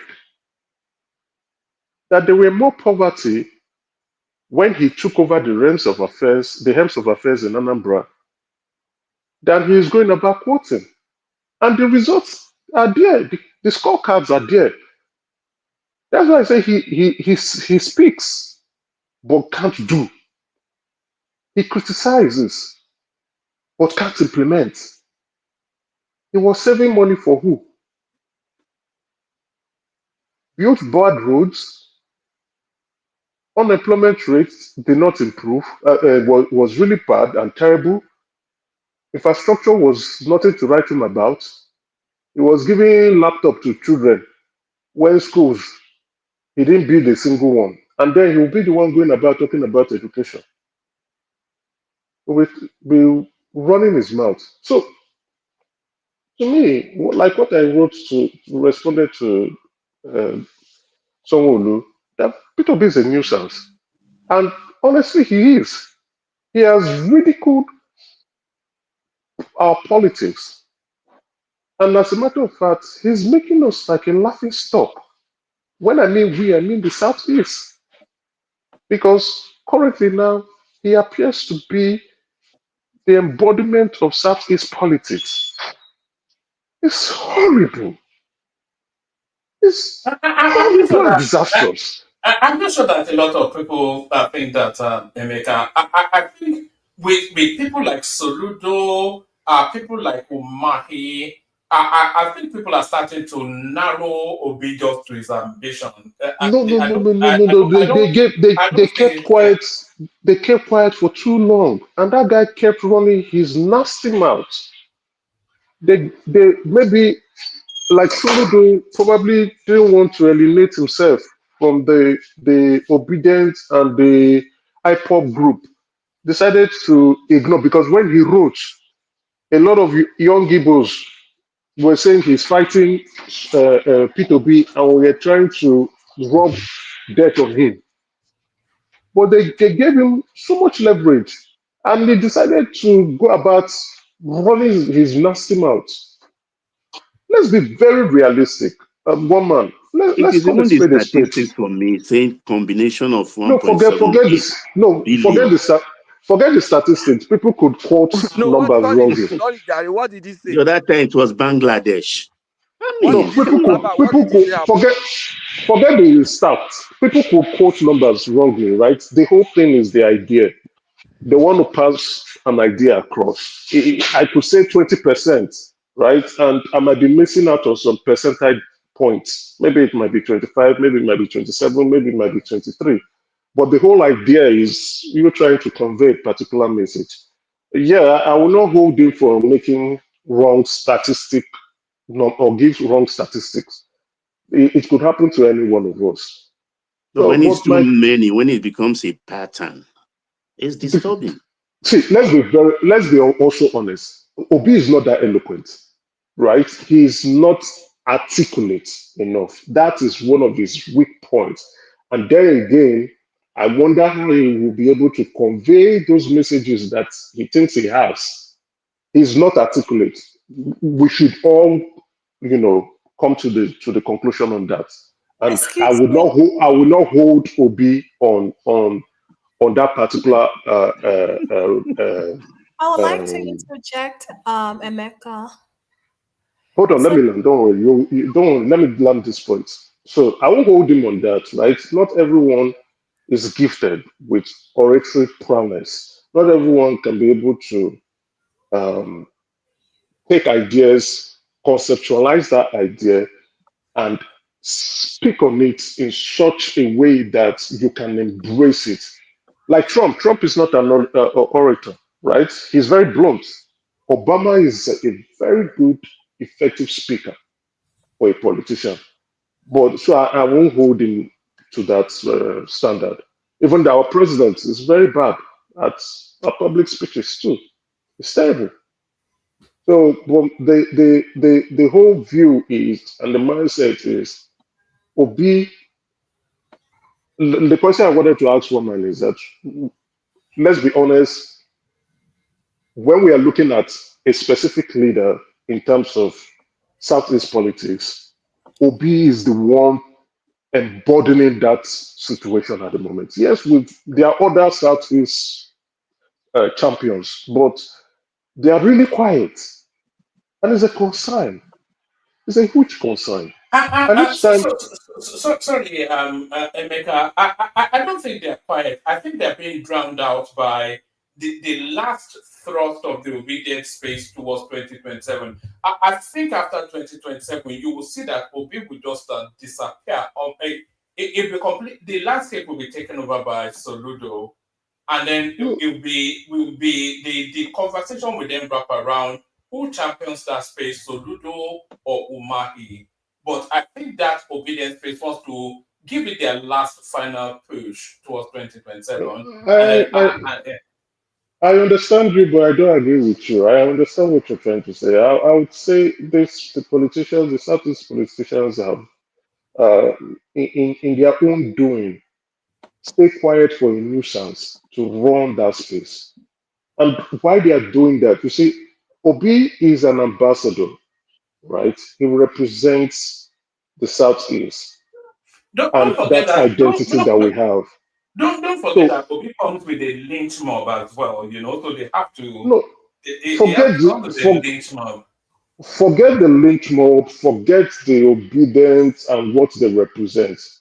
Obi has failed, and we have on this platform highlighted those failures for him to demonstrate leadership when leadership comes calling.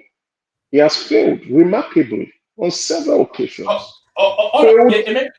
Emeka, let's do this. Just to manage the time, take Chioma's question, and then after that, I want to move you on to who succeeds Tinubu. There's the contention between Ribadu and Shetima, but I'll take Chioma's interjection, and then maybe we change topics after that. Okay. Chioma. So I have two questions. Thank you, Emeka. I have two questions. One question first is so if Kemi Badenoch and Peter Obi are demarcating Nigeria, don't you think it's telling that Nigerians have had enough? No. Space. No. So, okay, I'm really happy with this question because I also wanted to talk about Kemi. Right? You see, only a political novice would go about doing such. Who are you playing? Who are you trying to? Whose interests are you trying to represent here? You see, I don't want to pivot so quickly, but I will say that's why I started my statement with Obi does not read the room properly. There are times you criticize. There are times you can insult. There are times you can go rehab, and there is a place for it. There is a place for it. There's a time for it. Now, his speech at Johns Hopkins University, what he said there was not the place and was not the time. There are certain areas you can do that. I think I elaborated more in the last time I spoke about this topic. You want to talk how hard Nigeria is and how bad it is. You can say that. You want to say it abroad, you can say it within the Nigerian community. You can echo it within the larger community. Even if you want to do it within the African community, you could do that as an illustration. But again, when an opportunity presents itself where you need to sell Nigeria much better, to show the outside world that Nigeria still has some potentials. Yes, we have our struggles and challenges, which they also know because they are also a huge contributor to those our challenges. So you try to sell that point and sell it strongly. so that these guys can look at the opportunities and say, okay, Nigeria has its challenges, but at the same time, we can still see something good, some opportunities that we can exploit. It's not Nigeria bad everywhere. They wake you in your bedroom, Nigeria bad. They wake you in your toilet, Nigeria bad. They wake you on the flight, Nigeria bad. They wake you in your neighbor shop, Nigeria bad. So what has he actually written down? How many publications has he authored on ways Nigeria can get better? That's one thing I can give to the previous, that's President Obasanjo. He's going to write, and he's going to write solutions too. You don't go about criticizing. Are you an activist? What's up with you? So that's my problem with it. There's a time, there's a place for situations like that to have those kind of discussions. There's a time to yap the president. And likewise, there's a place not to talk about Nigerians and its challenges, but to present opportunities.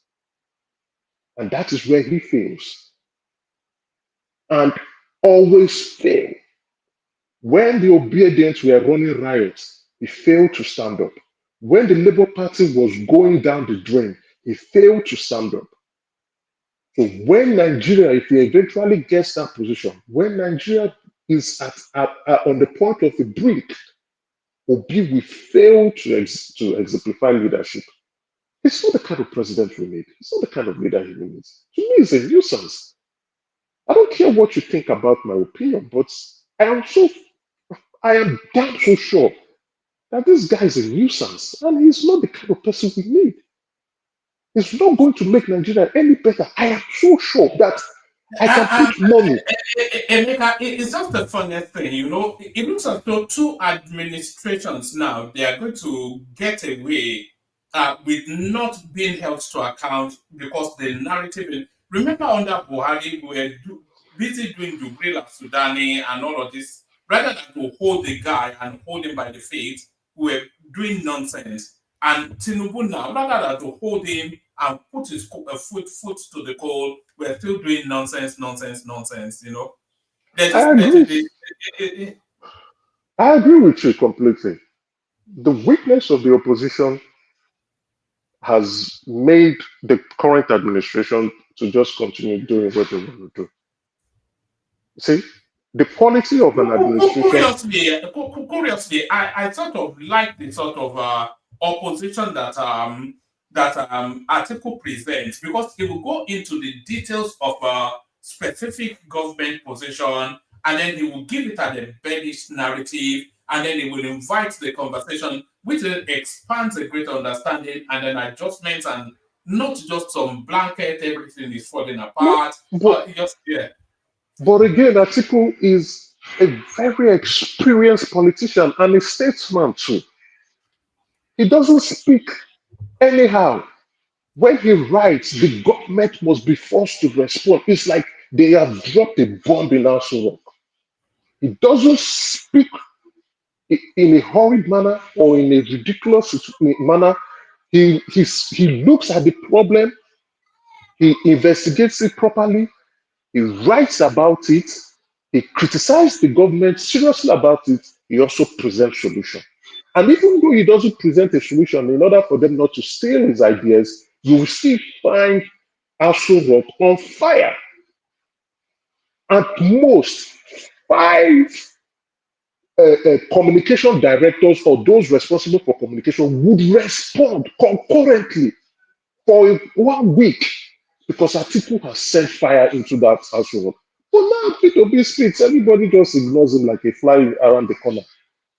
Because he doesn't know when to pick his fights. He doesn't know when to pick his battles. No, he doesn't have the language. It's even what I find. It's not about the language. He's also surrounded by stupid people. He's surrounded by those people were the ones who advised him. Those people were the ones. Tanko, the dancing queen, who again? And the former guy who was saying he's the youth president of Labour Party. Those people were the ones advising him to go on a political evangelism to the north. I thought he will continue throughout. He has So I stopped have a now. question. America, why do you think Peter Obi has the platform that he has now, even after the whole 2023 election? You know, he's still relevant even more than Tinubu. Why do you think that? It's not, no. Peter B is not relevant than the Claim, president. since you claim No, that you all ignore no, him, yet here no, blabbling about Peter Obi and obedience. Peter, Peter B is not relevant than the president. Then Peter B has no, see, let's be honest, let's be fair, right? We can't, there's no, Sorry, you continue. Let me rephrase Choma's question. Remove relevance, more relevant than Tinubu, but Peter Obi has managed to sustain a momentum right from the election still till now. And I think thank that's the you. question Choma is asking you, that why does he still have that momentum if he doesn't have the relevance, or if it's not resonating with the zeitgeist of the people? And the reason no, why I asked that question is because you, Emeka, said, "Oh, you ignore him, yet you're here blabbling about P2B and obedience." okay, I will tell you, yeah, I like the question. I like the question she's posing, and I will tell you why you can call it blabbing, yeah, right, but I'm pained. Um, you see, we've always cried about not presenting a president from the Southeast region. We've always yearned for it. It's something we have petitioned to the rest of the country. And we do not have the numbers. We must acknowledge that we do not have the numbers. That for it to be possible, we must form an allegiance with a popular region, right? That would look at us and say, okay, it is time for the Southeast, and we will give you that support. With what P2B is doing now, the more he is going about with his nuisance, the more tension and distrust it creates for other regions to come to the table to say, it is time to support a Southeast president. When that discussion comes, or when that time arrives, they will keep citing P2B because currently he is the face and he has not been doing good or standing good for the entity called Nigeria. When he lost that election, or when the election was called, he ran to the media to say he won the election. He did not show how he won the election. He did not tell the media what his numbers were. Everybody can say they won the election. That's fine. The court provided him with the opportunity again. We read the petition here. Individually, we did that. Collectively, we did that on the platform. The petition didn't show how he won the election. The petition didn't show his numbers. He didn't even say he won the election. His prayers were he wanted the election to be cancelled and the president should no longer be considered to run for after when the election has been cancelled by the courts. He also said that the president should be disqualified on the premise of his education and the alleged criminal activities. Those were his three prayers. Then the fourth one, there was a fourth one. He said there were widespread electoral malpractices and the election should be cancelled. So everything was about cancelling the election, not that I won the election. So when the court told him that, show us where those malpractices are, it didn't even represent 5% of the entire polling unit.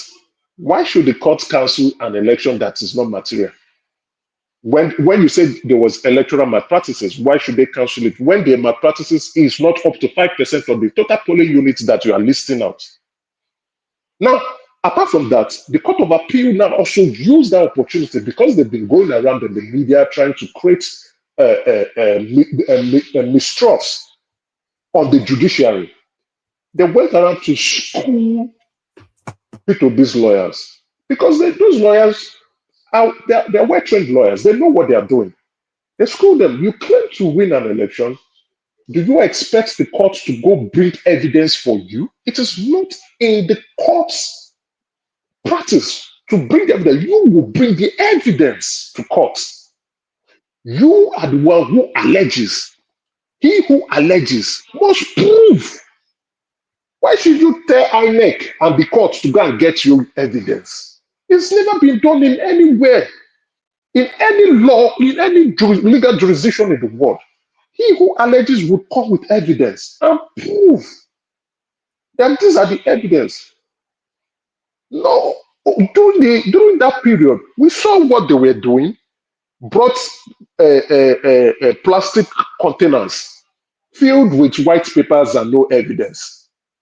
Brought witnesses who had these witnesses were biased witnesses and not witnesses that are objective. So these things count. You know, a lot of obedience. I don't want to disparage anybody tonight. Well, Because you of know, let me land the point, Choma. Let me land the point. This is the first time we're actually dialoguing. You know, we talk on the comment section. yeah. Because of how terrible Nigeria is currently economically, I can understand the plight of young Nigerians, especially those who have not witnessed Nigeria being better a bit. I can understand it. But in terms of understanding politics, let's be fair, obedient still don't understand Nigeria politics. The way it was coordinated, the way they behaved themselves, the way they conducted themselves has now been labeled to be an Igbo activity. This is why I'm pained. This is why I'm upset. That in the chance, perhaps, To be we honest with you, have. Emeka, we're trying to isolate the obedience from the egos because, So, yeah, we are trying to yes, isolate them from them. it is we here in this platform that are trying to do that. But Nigeria in the collective have labeled the obedient movement as an Igbo movement. It was demonstrated in the last election after the gubernatorial election. They did it. So when the discussion and the time we have the right candidates, the right Igbo person that can stand up to lead the country, these conversations will be brought to the table. And as a result of that fact, that individual who might be qualified would not be considered. Because to be fair, we don't have the numbers. All right, Emeka, let me move away from Peter Obi just to manage the time. Give us a brief commentary on a topic of your choice. So either Yeah. hold on, either who replaces Tinubu, Shetima or Ribadu, that's one. Kemi Bedino, who you say you're interested in. But another narrative that is all over the internet, but we've not spoken about it at any length. This narrative about this Ibrahim Traore, the Syria, what country is it even? Burkina Faso. That is, Yeah. to me, it's a con man, but I'm curious to see how happy people Yeah. see it. Yeah, thank you, woman. I don't know. I know we have a lot of people on the platform now, but I love the Ibrahim Traore discussion and the Kemi, but there's also another discussion I would just 3 points. I'll hurry up. We have the Canadian election currently going on. We're waiting for the results. I hope my party wins. To Kemi, I remember my comments on Kemi was last year, especially when she won. We were all happy for her. Then she started disparaging her country of origin, saying negative remarks.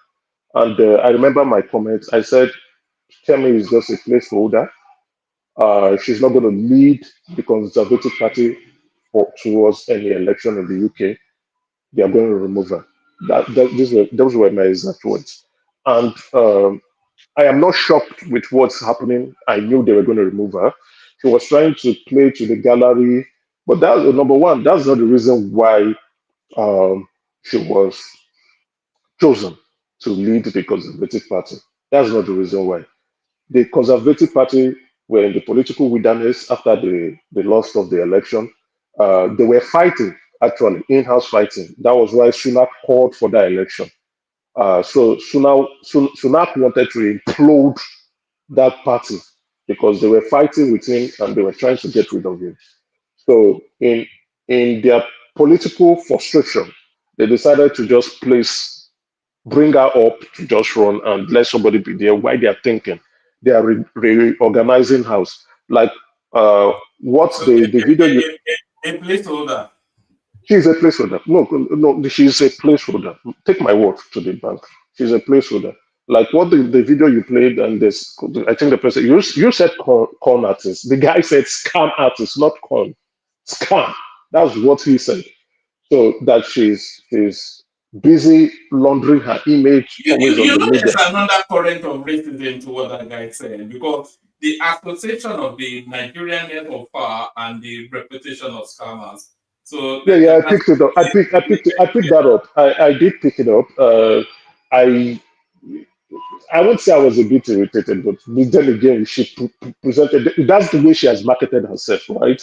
She's trying to appeal to the die-hard conservative, and in that essence, lost the plot in being a centrist, lost the plot in being open. Uh, uh, uh, I watched her last interview on was it the LCBO or Good Morning Britain, where she about this. LBC. Where they were asking her why have she not watched that Netflix show? What do they call that Netflix popular Netflix show again? And the one about teenage boys, right? And she was saying she doesn't spend her time watching fictional issues, but she goes door to door to discuss real issues with the British people. I noticed the distaste with the two British presenters, the female and the male, and they were still pushing. She's like Peter Obi said. She could not read the room. She couldn't read the room. There was simply what she would have done. She's very much like Peter Obi, She's like Peter Obi. She couldn't read the room. I think she was more of being upset. They were repeating it again. What you say, oh, I have been, the right answer would have been, or the right response would have been, oh, I have not had the time to watch it. I've been busy with specific things, real health issues. But again, I would go back home. Thank you for bringing it up. And I would watch it to see what I can learn from it and how we could draft policies on it. Because they were trying to say, Kamala, that's the British Prime Minister, is taking the issue seriously. Yeah, you say I totally agree with the Prime Minister. I think there's a lot of issues and concerns that we can elicit from such movie and see how to make Britain a much safer place. But she was busy pushing back.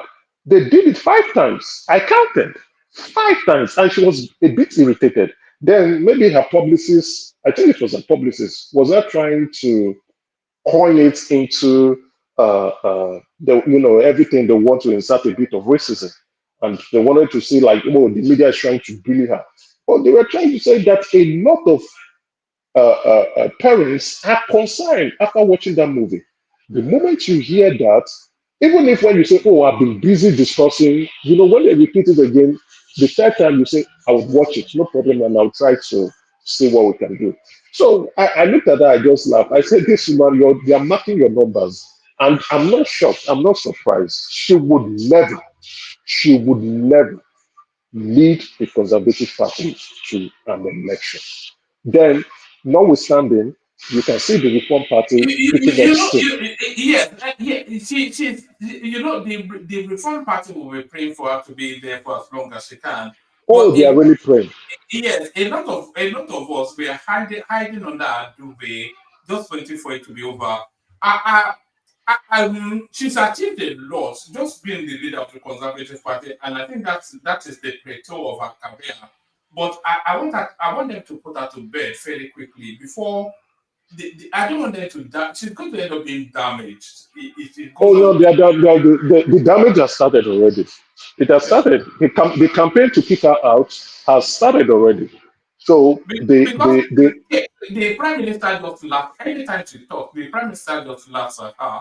You know, there was a time she was trying to do European jingoism, and then the prime minister was saying essentially that look at this person trying to be a white supremacist. You know, it didn't say exactly. those exact words. Woman, you've hit the nail on the head. You understand? So that's why she made the mistake to want to get the support of the far right.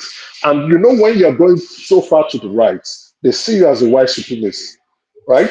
Then Yeah, you are black, then you are a woman.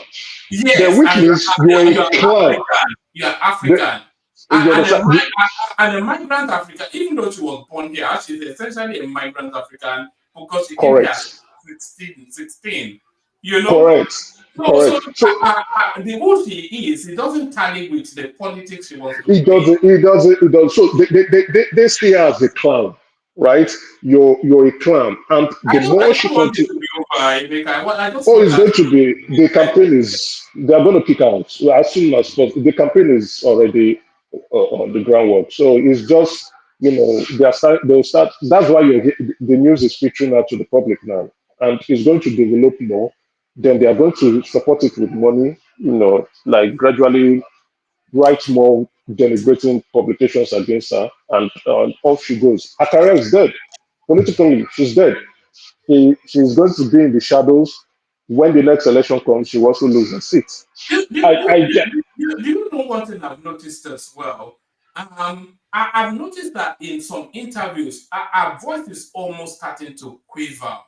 And when somebody's voice starts to quiver, you know they've lost their mojo. So I think Yeah. yeah.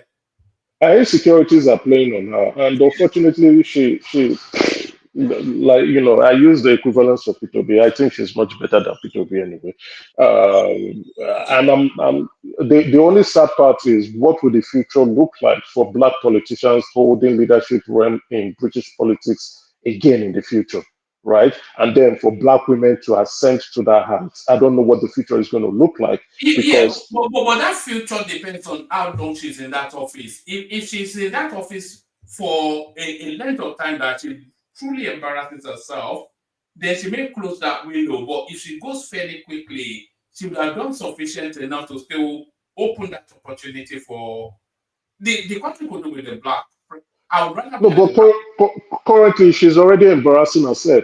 So they want to, rather than allowing the ship to bleed so much, they want to, let's just push her behind aside, let her go behind the scene and let's organize our party because the Labour Party is not polling very well. If the Labour Party is not polling well, the Conservative should be enjoying the gains. But Yeah, the but they Conservative don't is have the not enjoying target the though. gains. The Conservative is not enjoying the gains. The Reform Party, which is an insignificant party, is polling much better than the Conservative. Yes. So what the hell are they doing? Yes, They're like, let me say this. I'm glad you follow British politics. You know, they don't have the talent. You know, there's three possibilities for the Conservative Party. They hold steady with this woman because that party is so damaged. It's not really a fault that they're where they are, but she's trying what she can, but she's not capacitated. But the other guy, the other opportunity is a guy called Jen Reed, who is a very far right. He's like a Trumpian far right, Nigel Farage, sort of a character. But mhm. if they latch too far to the right, then they will lose the center. But the only other outside possibility is Boris. If they bring Yeah. Boris back, everybody loves Boris, so they probably end up So, with Boris again. okay, I actually wanted to say you understand British politics, but I forgot to stay in the UK. Boris is the one that can bring that party together. Mm. Boris is that guy that can bring that party together and give the Conservative a chance. If they can't get Boris back, I fear for their future. I think Naraj would is closer to becoming the next prime minister, and I know both the Labour Party and the Conservative is what they fear the most, having a Nigel Farage leading the country. British is going to change, I think, for the better, if you ask me, in terms of, he's a populist, sort of a populist. I think so, except like what you just told me, the guy you told me who is maybe pretending to be a populist, right? That is what Britain needs at the moment, because Britain is not faring better. They are not faring better. The state of situation is going really bad. Immigration has driven that country mad. The economy is not doing good. Unemployment rate is going up. And then you still find And then you have the Pakistani grooming gangs as God. exactly, and then you still find them supporting the globalist agenda of let's go fight wars when home affairs is bleak. So a populist can do that, but then again, can that populist be as eloquent enough to speak to the party base and likewise to independents? A Boris is someone that can come back and do something good for that party. Because first, that party needs to be properly organized, which is they are not at the moment. Kemi is doing a terrible job. Get the party organized, get registered member, enthused again, and then begin to see how to extend Woman, the is today hands. about British politics? Is that what we're doing here today? No, it's we're doing the whole myriad of everything. But just to cap it off, do you think Kemi herself, she cannot wait for it to be over, Erica? No, I don't expect it. She knows. No, who wants that? No, I don't think so. Who wants their career to end so prematurely, right? She knows what awaits her. Once she loses that position, she goes behind the scenes. Even when the camera flashes her on the face, she will probably want to hide her face. Just like what's this other prime minister that didn't last very well? The other woman, I've forgotten her name. Liz Truss. Yes, Liz Truss, that didn't last properly. You saw what became of her, right? Even though she was prime minister, right? So then the next thing again is that she's going to face a challenger that would come around to take her seat. So she's going to lose her seat as an MP. Automatically, that's the end of her career. And I think she and her team, they'll be looking for a way to see how to organize things much better, how to extend their hands. You know they would knight her as a reward. They will kick her out and then they would knight her, and then she will become Lady Badenoch, and then she'll go to the house of the Lord. Well, then again, if she agrees with the terms of her removal, if she refuses, then nothing for her. If she agrees, which I think is a good handshake, of course, step aside. You've done well. When we were in the political wilderness and in a high state of confusion, you've tried your best, even though your best wasn't good enough. But this is what we can offer to you. Of course, she'll gladly step aside. But if she refuses, they'll kick her off the cup. But then, you are surprised I understand British politics very well too. So it's a good conversation. Let me go to Ibrahim Victoria before what's his name? Eats me up. Just give that a couple of minutes and then we'll move it. Yeah. Before what's this our friend's name? Yes. Before he eats me up, it's been a while I heard him speak. Anyway, Ibrahim Traore, I would say he's quite a brave man. Even though he took power illegally, I also say his time is running up. Because the West, they tried multiple times to try to get him out of power through assassination, through bribery, and counter coups. It didn't work. So they are now elaborating a plan, a military a military takeover. That is the US or the West coming in to kick him out. So that plan is, we've seen the general who is responsible for African Command speaking to the Senate House of Defense Committee.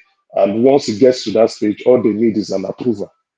So they've already tabled this matter before the Senate House Senate Committee House of Defense. So the next thing is to get an approval to go in there, do a military surgical operation and get him out of that place. So it's only his time is ticking. But then I don't know how strong his alliance with the Russians are. Right, I know the Russians they're busy with Ukraine, which that is also coming is coming to the close. I think that was why he decided to give license to a Russian country to mine goods. If you watch what's going on, because currently now the Russians are distracted with the Ukraine war, pumping a lot of resources there, personnel and money. And now that the war is coming to an end, he's also trying to see how to gain the Russian support. So if the President Putin is quite behind his back, then he has a chance. But with what is going on, I think they're going to take with that as a discussion that Putin should step aside. And if Putin step aside, he's done. He's gone. Nothing he can do. He's done. He's gone. It's over. Thank you. All right, great. So that's the majestic Emeka, of course, who has an expansive knowledge on everything. There was a promise that Emeka and I made to the audience, which which expansive knowledge, Donny? British politics, American politics, Nigerian politics. But let me tell you how expansive his knowledge is right now, mine. Emeka and I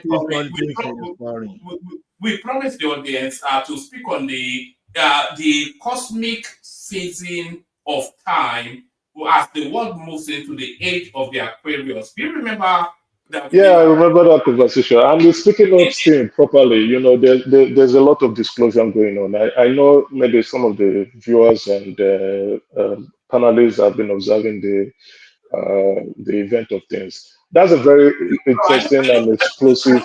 I don't think our space has a full understanding of the cosmology of the shaping of the world, because which age are we in now?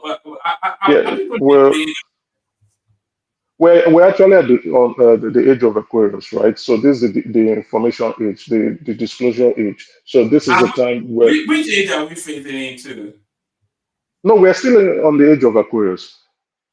So yeah, but there's going to be a cosmic shift soon. It's what a lot of anticipation is. So but we're anticipating the golden age, right?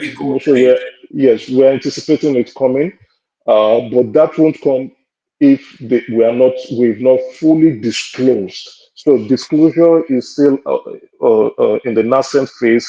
We're getting a lot of leaked publication into the media. Things that used to be conspiracy theories 20 years ago are now becoming mainstream news now.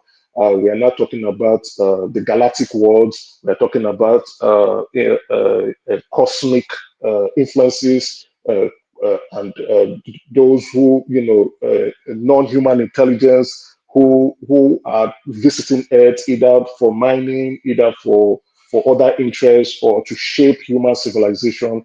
And those information are now coming out and it's coming out on a daily basis. If you're monitoring that space, you will notice on a daily basis you get information about it. Just recently, I think it was last week, scientists were able to observe that there were signs and evidence of biological life in a different planet about 3.2 billion light years away from us. They call it the K2. You know what I think, Emeka, and by the way, I'm going to speak to you maybe tomorrow. We have to craft a session around this. I think what we are about to get we're about to enter into a phase of disclosure. I think extraterrestrial or worlds outside of our worlds, they've always had influence over this space, and the establishment has always had an awareness of them, but I think we're not getting to the space of disclosure that they will tell us that we're not alone. Can I just keep something there? Sorry, can I keep something there? You see, this is a dimension that have always existed since the beginning of man. And philosophers, poets, they've written it. In the book of Psalms, you have poets, you have poets, prophets like Isaiah. All of them have written these things. But humanity is so arrogant to admit that there is God and there's a realm there and there's a being, until they now feel that, okay, we are beginning to see through scientific. You have not even seen anything. All these things, they are wisdom literatures, scriptures, they are ancient wisdom literatures that attest to these things. But because humanity is so arrogant to admit that we didn't just come here, we didn't just appear. They're speaking about aliens, not God. Yeah, I'm telling you, you can call them as alien. Angels are alien to our realms now. Angels are aliens to our realms. There are Pato, some billions. Pato, you're right. You know, but So, sorry, Emeka. You know, that one thing that is beyond equivocation is that there's a lost faith in human history that correct. Yeah, is either lost or not being revealed. And correct. Yes, if you look at the things that they're carbon dating to thousands of years ago, if you look exactly. at a lot of these monoliths, a lot of these structures that are done with such precision and finesse, when exactly. even they Yeah. didn't have, you know, what's They've the been technology that did all of these things? they've been You know, lost. They've been lost civilization, right? That we have not actually accounted for.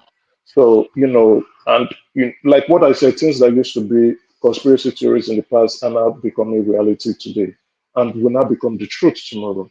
So there is a civilization called Lemuria. There's the Atlantean civilization.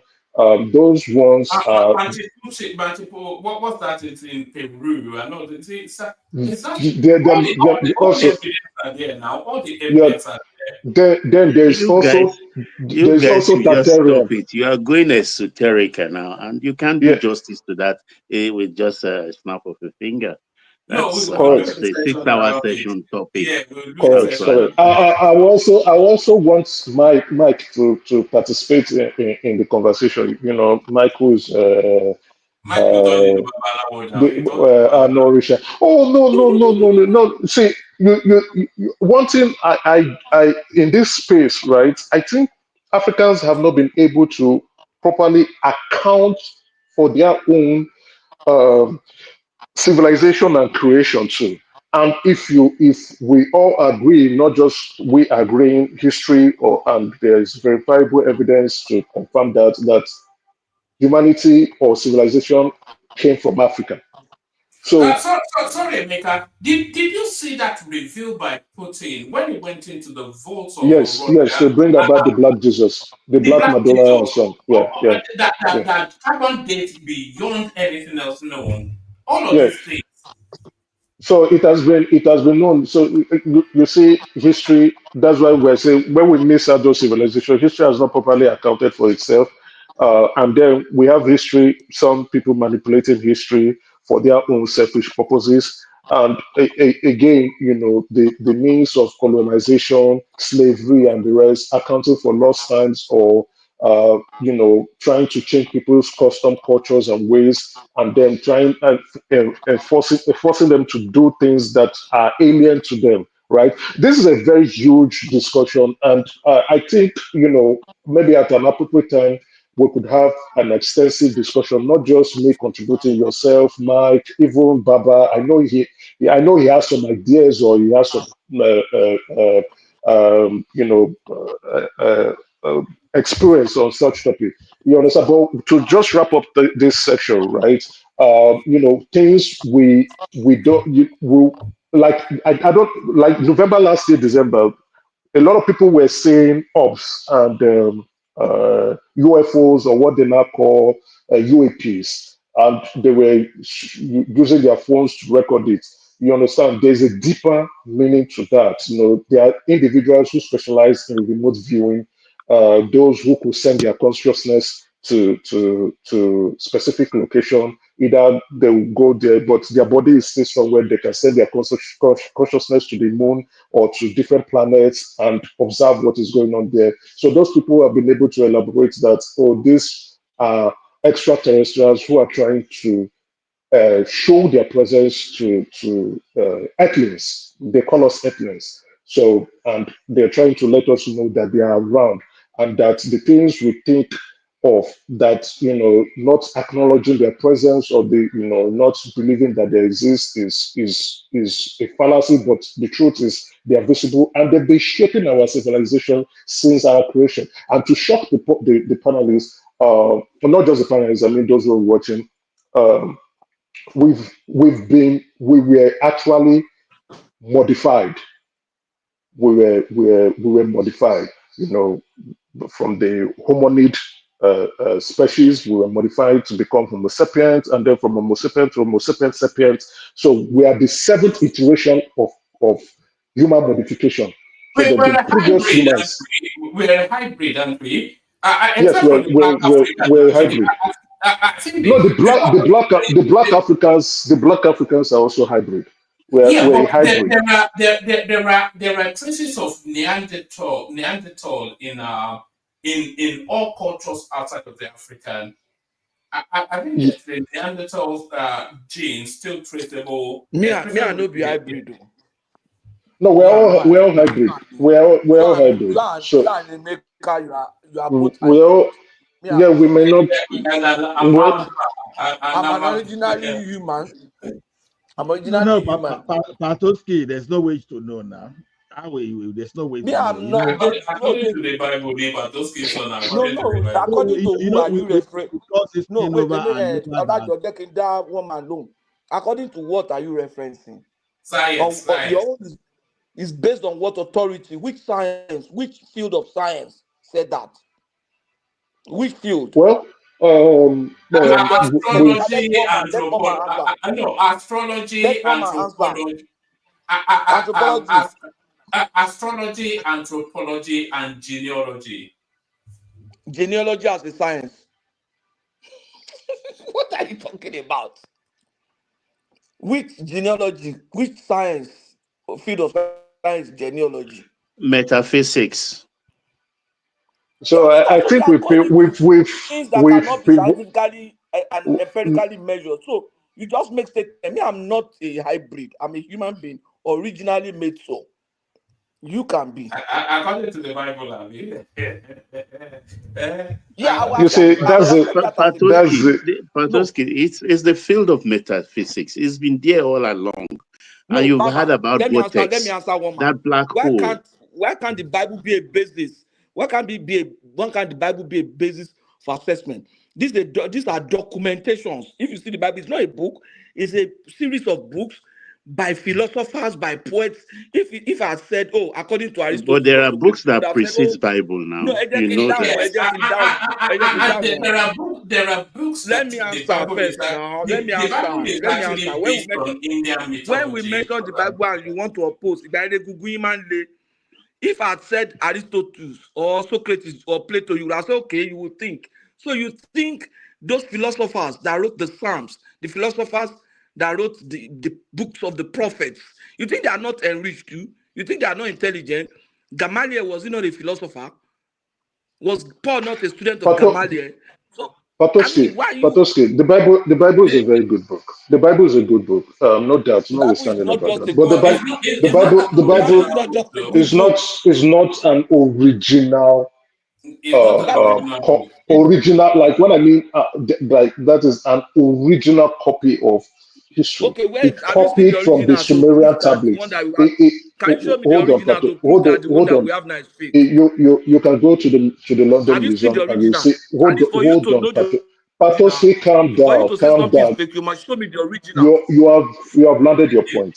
Go to the. Let me answer that question. Go to the London Museum and you're going to see the Sumerian tablets. No. Let me say this to Patoski. If you remember Paul's journey in Patmos, most of those books he wrote them in Greek. And the English translation. Paul was never in Patmos. Let me correct that, sir. Paul was never in Patmos. Who was in Patmos amongst them? It was John. So that means you've not read your scriptures very well. You say? So I need somebody who have read scriptures very well to stand with me and stand face to face with me and debate Okay, who wrote Revelation? Have you read the book of Revelation? Don't bring your science in quotes. Hold on, Patrick. What we do know is that a lot of the Bible is a rehashment of narratives from the East. All of those stories in the Bible. No, I'm going somewhere with Patoski. Actually, you are not allowing me on there. I want to ask him if he has read the book of Revelation properly. John wrote the book of Revelation. And when you heard about 7 horses with 7 heads, I mean, creatures with 9 horns, and swords that ordinary men cannot carry. I mean, is that an illusion? No, Baba, those things are figurative. Baba is those things you can. You are saying they are figurative. The writer was smoking something, or was he deluded, or struck by dehydration? No, Baba, for example, God rested on the 7th day. It's figurative. You understand? Just simply means that after God did everything he did, he rested. You see, when you say figurative, this is where misinterpretation comes into the Bible, and this is where we stood manipulated when there will be 3 clergymen, and 3 of them, like lawyers, will be having different interpretations to verses in the Bible. It cannot be like that. It was not intended. Those who read in the Greek. Ola, can I respond to Baba? One man. Hold on, let Ola respond, because sounds like you're eating at the moment. Yeah, sure. I was gonna say, if we can hold like a Sunday Bible study for your show, so that why is it laughable? Patoski and Prince Daddy. I'll be one of the pastors anyway. So Patoski, Prince Daddy, and Ola can host a Sunday Bible study. Yeah, right. So that we can cleanse those false prophets, huh? What can we take? Hold on. Let's have a voice one. But don't dismiss what Chioma is saying, because I'm giving it consideration as she's saying it. Okay. All right. Yeah, because I'm looking for strap lines for, we can't be Peter will be every day. You know? So not essentially, but tackling a specific item within scripture.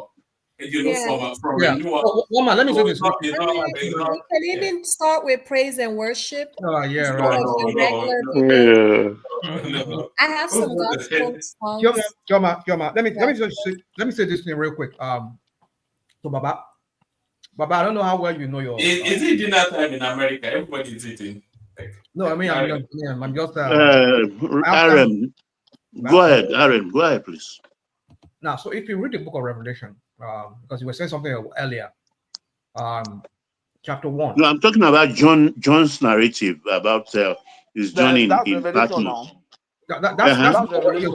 I think you're making reference to Revelation, right? What's your impression of Revelation? Yeah. Hold on. Sorry. Give me 1 second, everybody. Let me bring our hand over to Chioma. Chioma. Woma, can I say something on this your Sunday stuff? I think Chioma's plan or idea is not bad. We could do some spiritual discussion on Sundays, Christian, whatever. Everybody can come in and rub their minds and express. I think why I'm saying this is that yes, a lot of us, especially we Nigerians or Africans, we're still tied to religious. That is the traditional religious mundane entrapment. But I can tell you guys that modern religion, I won't say modern now, is losing its hold with what is going on. As disclosure begins to wrap up, we'll begin to see that religion would no longer hold its place with the information that is coming up. And I want to disclose this. I'm not saying you guys should believe me, but I know that for a fact, a lot of like the CIA, American intelligence, British intelligence, even Russian intelligence, and some other people in high government or official capacities who have been able to note down that religion was actually a program by non-human intelligence for control all religion in this world.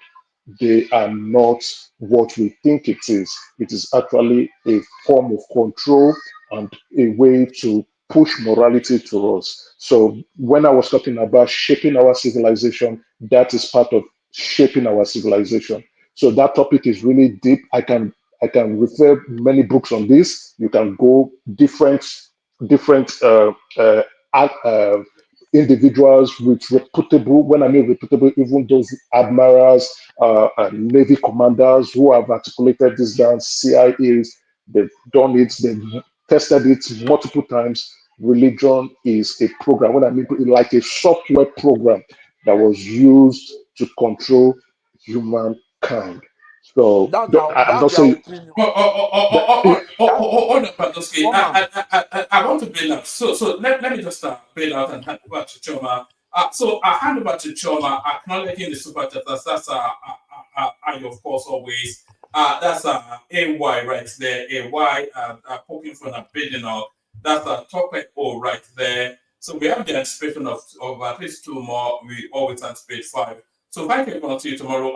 Choma, still to speak. Patoski, of course. Ola is there. Simba has not spoken. Rational Minds to keep you company, and of course the Majestic Zeta. So plenty to go through. Try and coordinate it as much as you can, and try and get through the so that everybody gets to speak, and then open it up. Thank you everyone. See you tomorrow. Over to you, Choma. So, Choma, I'm trying to say something to Baba. Okay, go ahead.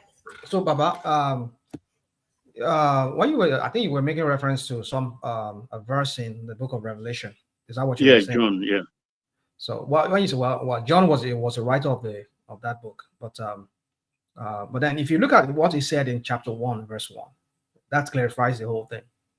So, when you read the book of Revelation, he says, according to what he said, he says a revelation by Jesus Christ, and he said it was presented to him in symbols. Other translation will say it was signified to him.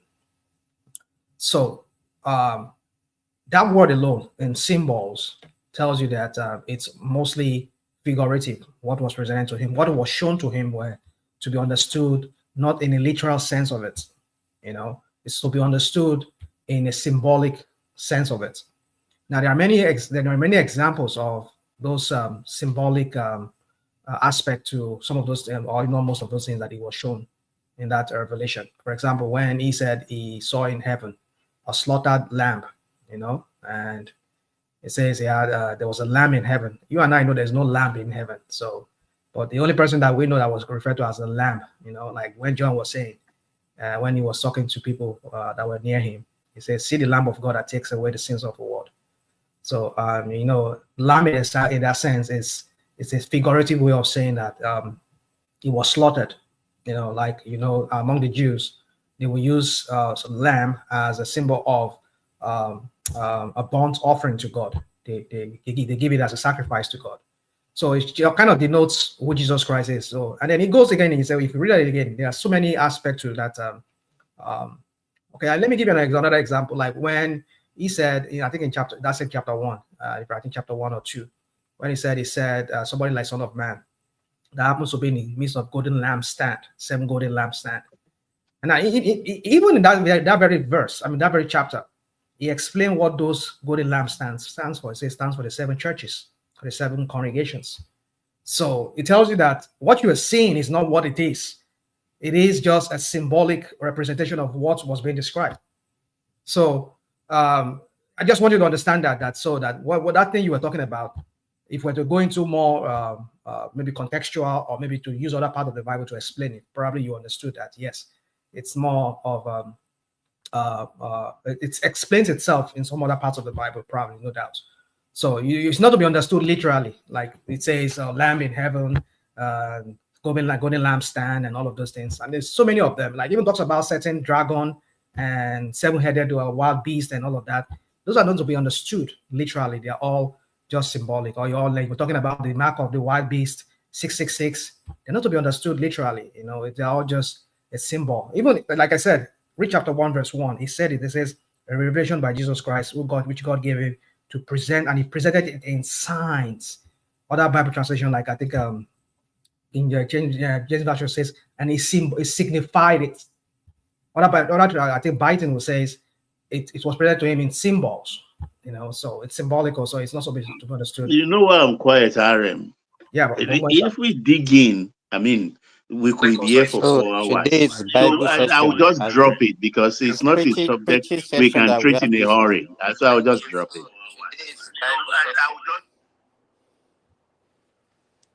It's much more deeper than all of that. If we have to tear up to the point of Armageddon and all the rest, so just let's drop it. Let's stay on the surface.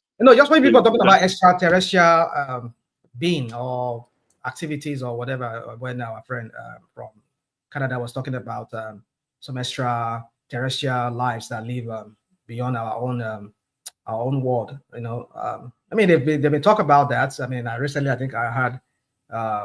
Is it NASA or is it one of those space? Is it SpaceX or one of those space exploring agencies? They've been talking about. They've been signs that there are kind of activities about 1,000 light years from us.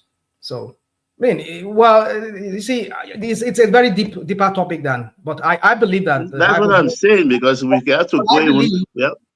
I believe the U.S. Army, as it stands today, have a department for this esoteric thing.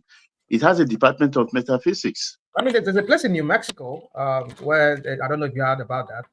So it's not a topic I don't like. I can't. You can't discuss in a jiffy. But like Pato, I believe that the Bible holds the key to some of those explanations to some of those things. That's what I believe. Yeah.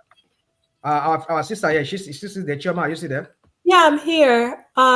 Do you want to I'm not the person next, so maybe whoever is next. So who like to speak next? Let me speak. Yes, go ahead, Mr. Simba, Dr. Simba. Mrs. K. No, she didn't say Missy. She said Mr. Simba. After that said Dr. Simba. Okay. I wanted to speak on the issue of Peter Obi, the marketing Nigeria and all those things. First of all, I think that guy is somehow, he has a very low intelligence. I'm very sorry to say. If you are invited, sorry to say now, you already said it. No, don't please. You're not interrupting Mikey by you. So, because if you are invited to come and speak to students, you look at the audience that you are invited to come and speak to, and that should be what will determine the topic or the way you talk to them. Okay, you are speaking to a group of medical students, you are telling them you are discussing politics, about poverty in Nigeria, Indonesia, China. Of what use is that one to do? I think when a public figure is invited to come and speak to a group of young generation, it's like a mentorship. And then, so is that the way you want to mentor them, by degrading your country? I think Obi is supposed to know the difference between dissent and disloyalty. As a politician, you can have a dissent to whatever who's in power. That is decent. But disloyalty is when you are not speaking to a country that you are wishing to govern. And there's no difference between him and his followers. All of them, they speak the same way. So I'm not surprised. That is one. Two, he was talking about JAMB. And I don't know what is wrong with this guy. Any little thing will just be... Is it today that JAMB, people have been going for JAMB at that hours of the day?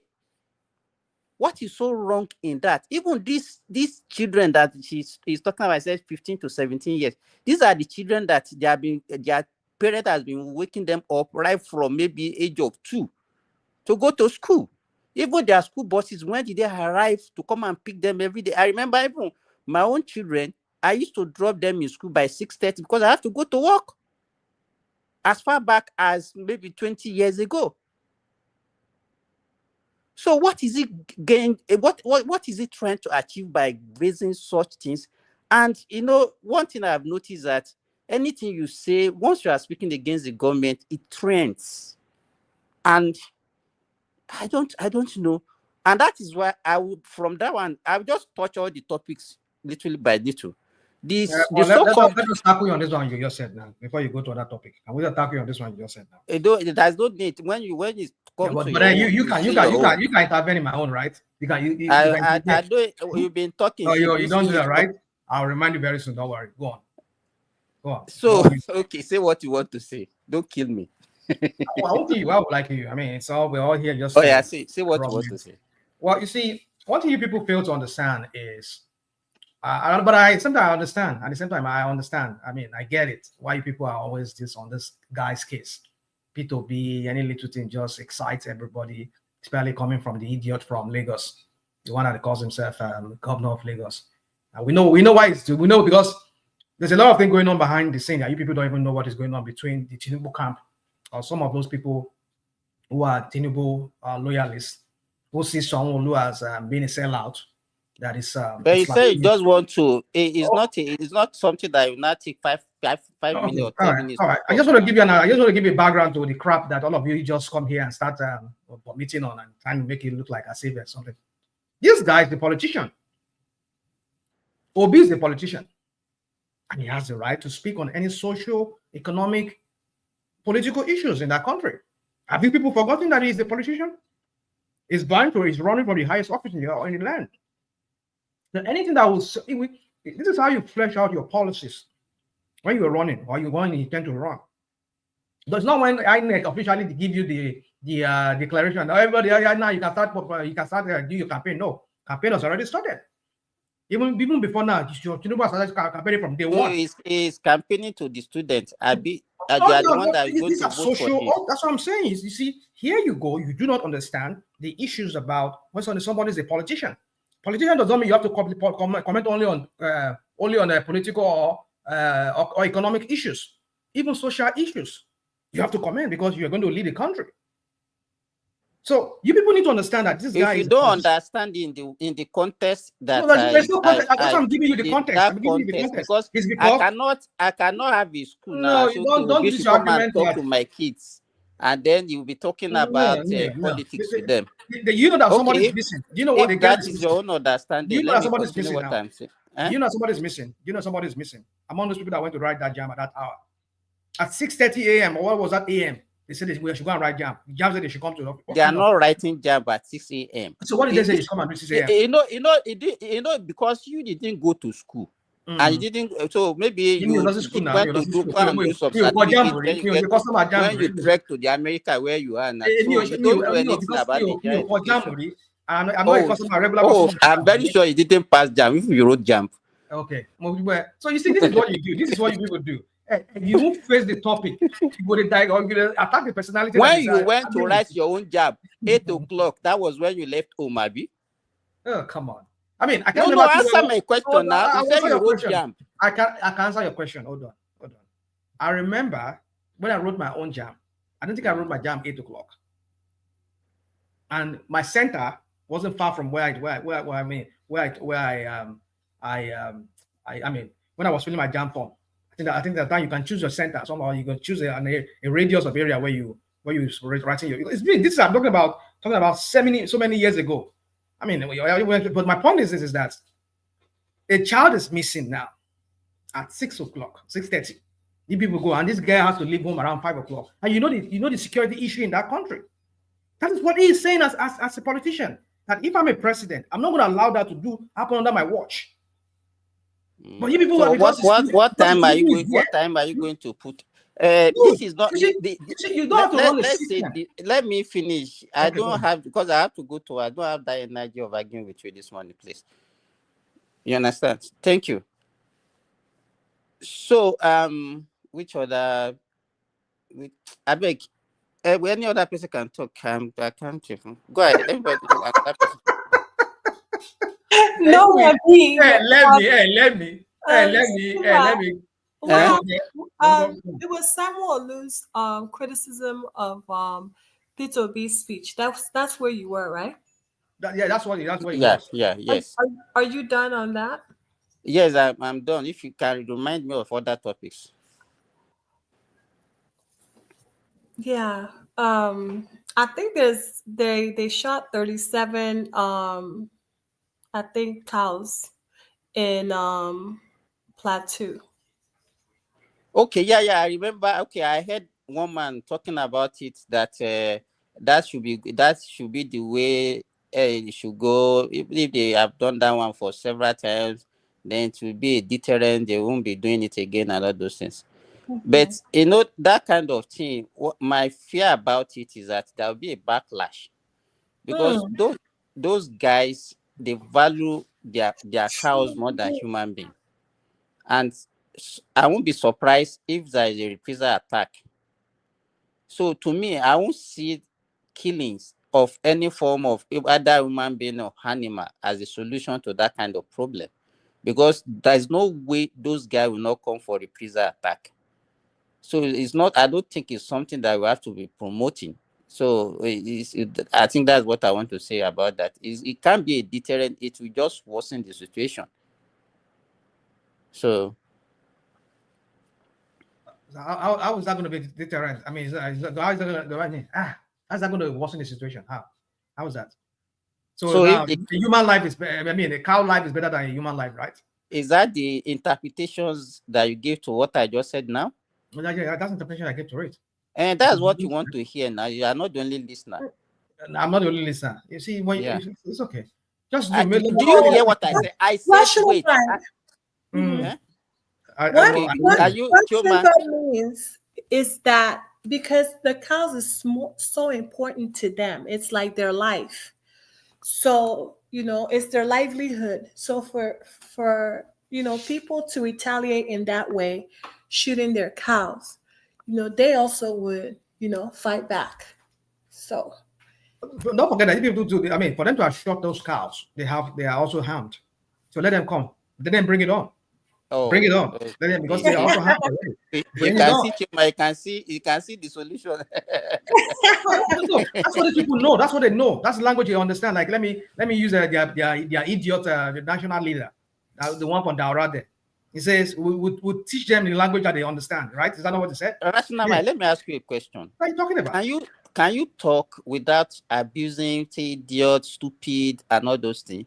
Is this something that you grew up with? But there's nothing wrong with how Rational Mind speaks, as long as he's not insulting you directly. He can I'm not going to do that. No. Insult us like that. You say all these stupid agbado, idiot agbado. So why are you saying that, Chuma? But did I mention your name? Did I call your name? I say Simba, Agbado, or idiotic Simba? Did I ever mention that? No, I will never do that. I'll never do that. I will not generalize it. Okay, no problem. You can go ahead. You people are not calling us. You call people here obedient. Don't you hear people call obedient? But you say you are not an obedient now. You say you are obedient linear. Or what do you know? So even though I'm leaning, what does that mean? What does that tell you? I'm still one of them then, right? Is it not? Simba. I beg you. I mean, if you I don't know if you done speaking. So you can talk if you want to talk. Me too, I will interject when you say something. I don't have that problem. Chioma, is there another person before me? I don't know. Maybe I think I see. Kini Fufundon must have spoken. White Lion. No, Kini Fufu has not. Even Patrick has not talked. Kini Fufu has not talked. Okay, where's Patrick? They are not ready to talk. That's fine. On Rational Mind, go ahead and talk. Yeah. So my beef today is about the crap that Sanwo Olu. That one, Jide. You want we just that one. We know the problem he's having because after his Jide Sanwo Olu. Okay. I mean, we know the crap that is facing right now with Tinubu camp, the ones in the Aso Rock, those fellas in Aso Rock there. It's not in their good book. I think that's issue that I had with that one they call the Speaker of the House. What was that guy's name? Somebody remind me that name. But no, don't Bagabia. No, the Speaker of the House. No, not federal. I mean, talking about Lagos State. Mudashiru Obasa. Okay, Mudashiru Obasa. Obasa, yeah. That issue has brought him into some kind of make him to butt head with some people, some power mongers within Lagos State and within the Aso Rock there. There are some of them who wanted Obasa gone, but some of them who do not. So it's all just so muddled up, so convoluted. So what is the link between that one and what he's saying? That's what I'm saying to you. Hold on, I'll give it to you now. You understand? I'm not going to give it to you. I'll let you know what I'm trying to do. So he's trying to repair that damage because mind you, there's been. So if I tell you, hold on. If I tell you that it was not the first, it was not even the first person to speak against Peter Obi on this issue. Not even I'm APC. I'm not saying the first one. I'm not saying it's going to be. So okay, so where are you now? If some other even PDP, this guy, what's the name of this chief? What's the name of this guy now? He spoke about it and he condemned Peter. We know so many people spoke. But so why are you not saying that? Because it's not. Hold on now. You can't link this. I don't agree with you. You cannot link that one with the reason why I'm specific about Sanwo Olu is because it's the one in the news today, right? It's the one that said that made the headline today that brought one man to bring the headline saying that he talked against the kind of chastise or whatever word you want to use. But anybody that knows, it has been in the news even before he talked. So we know. Let me learn. When you started, you as if you wanted to give us I want to give you a background to why suddenly new information. Sanwo Olu talking. This is not Sanwo Olu. Simba, I want to hear Rational Mind's full submission with no interruption. No problem. You can interrupt, but let's just don't do it much like that. Like let me just flesh out my at least when you're finished, because I know it's going to be back and forth between you two. Okay. So my point is this: is that we hardly hear Sanwo Olu give this kind of comments. Sanwo Olu is this kind of a guy who just is this kind of this yippee guy kind of guy who doesn't. He wants to be. He wants to blend with everybody. He doesn't want to because even that's the issue of that. I digress again. But let me just face what I'm talking about. All the woes that Sanwo Olu is having is because he wants to please what's it called? The one in the Aso Rock there. That's his reason. If not, Sanwo Olu would have done things his own way. But now he's realizing that the fisherman, the cane that he used to flog Yawo. That was when I used to flog Yale. What are you talking about? Hold on now. He was so fortunate that he scaled through the second time. He was able to get the second time ticket. But I mean, all this thing that is happening right now is happening before he's going to have a second time ticket. They would have done it. But let's just say that my point is this. The point I'm trying to make here is this. It's not in the good book of Tinubu right now. So for that reason, mind you, they've been accusing him of that defeat in Lagos from Obi. He should not have allowed it. They've been accusing there's some people within the camp of Tinubu that are saying that Sanwo Olu is one of those people that orchestrated it or that allowed it to happen. So now he's looking for a way to make himself look good before Tinubu, because mind you, he's ending his tenure. If Tinubu has to go for a second time again and he has to win, he needs to be in politics. He needs to be relevant. So if after second time, after this second time, and he goes out and then he just goes into oblivion. So he doesn't want that happening. So he wants to be in the good book of Tinubu. That is why he's now criticizing Obi, because this is the guy that you hardly hear him talk about issues like that. But because they've had some kind of dirt on him. Even I know it's going to, if they're not going to use EFCs against him, but I know if they do that, maybe himself now they have to open kind of warm against Tinubu. But I don't think that's going to work, because Tinubu will probably, if he gets this second time, if he becomes president for second time, that might not really.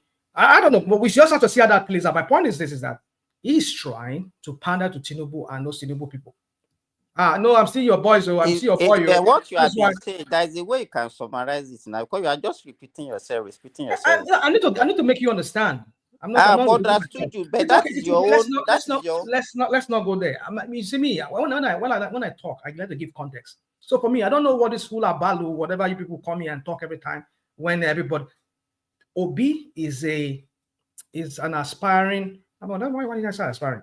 He's already a political figure in Nigeria, a brand in Nigeria, and somebody who at least These are some of you people here that were saying that he has no governor, he has nobody. He's not, I mean, I remember Enigmatic and some other people, they took a bet here. And some people say, only we get 500,000 people vote for him. This guy came with, he was a third runner, and he got over 6 point something million without governors, without senators.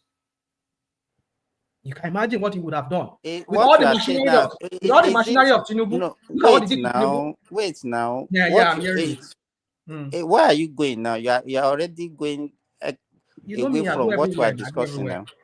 I go everywhere. Oh, okay, let me tell you, that is your own context that you think that, okay, that's why he's talking. Yeah, that's my context, but right? If you started with us, you see the context Baba put it. It was also in that same domain. You understand? I wasn't here when you, what was it, Baba? Yes, it was in that same university for another program. I mean, I think different states, Harvard and then Johns Hopkins in Baltimore, Maryland. So they both addressed university audience.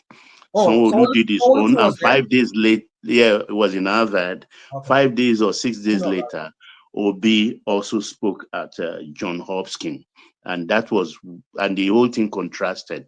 Sanwo Olu went to Harvard to market Lagos State and to an extension Nigeria, and he did a good job of it. You understand? So maybe he was taken aback by saying, look, I was trying to sell Nigeria somewhere in the United States, and you went to the other side and started marketing Nigeria. What did you say exactly that the market Nigeria? Tell me. Two things he said. The one that resonated with me was that the youth, I can't quote him verbatim, but I can, that's the interpretation, that the youths are not protesting anymore because they've been enticed by money politics. You understand? So things are not working in Nigeria, and went further to say China, Indonesia, and Vietnam combined population together do not have as much poor people as Nigeria does, which is what I quarrel with, because the three countries he talked about combined are 1.78 billion in population.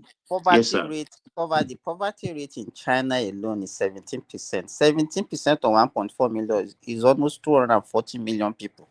So exactly my point. Only China. But then it's contextual now. It's contextual.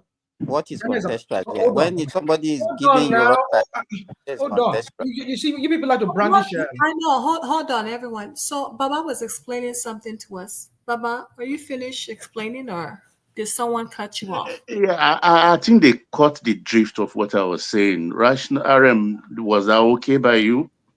No, you go got on, the drift. That was exactly the two things he said, and then himself was shown a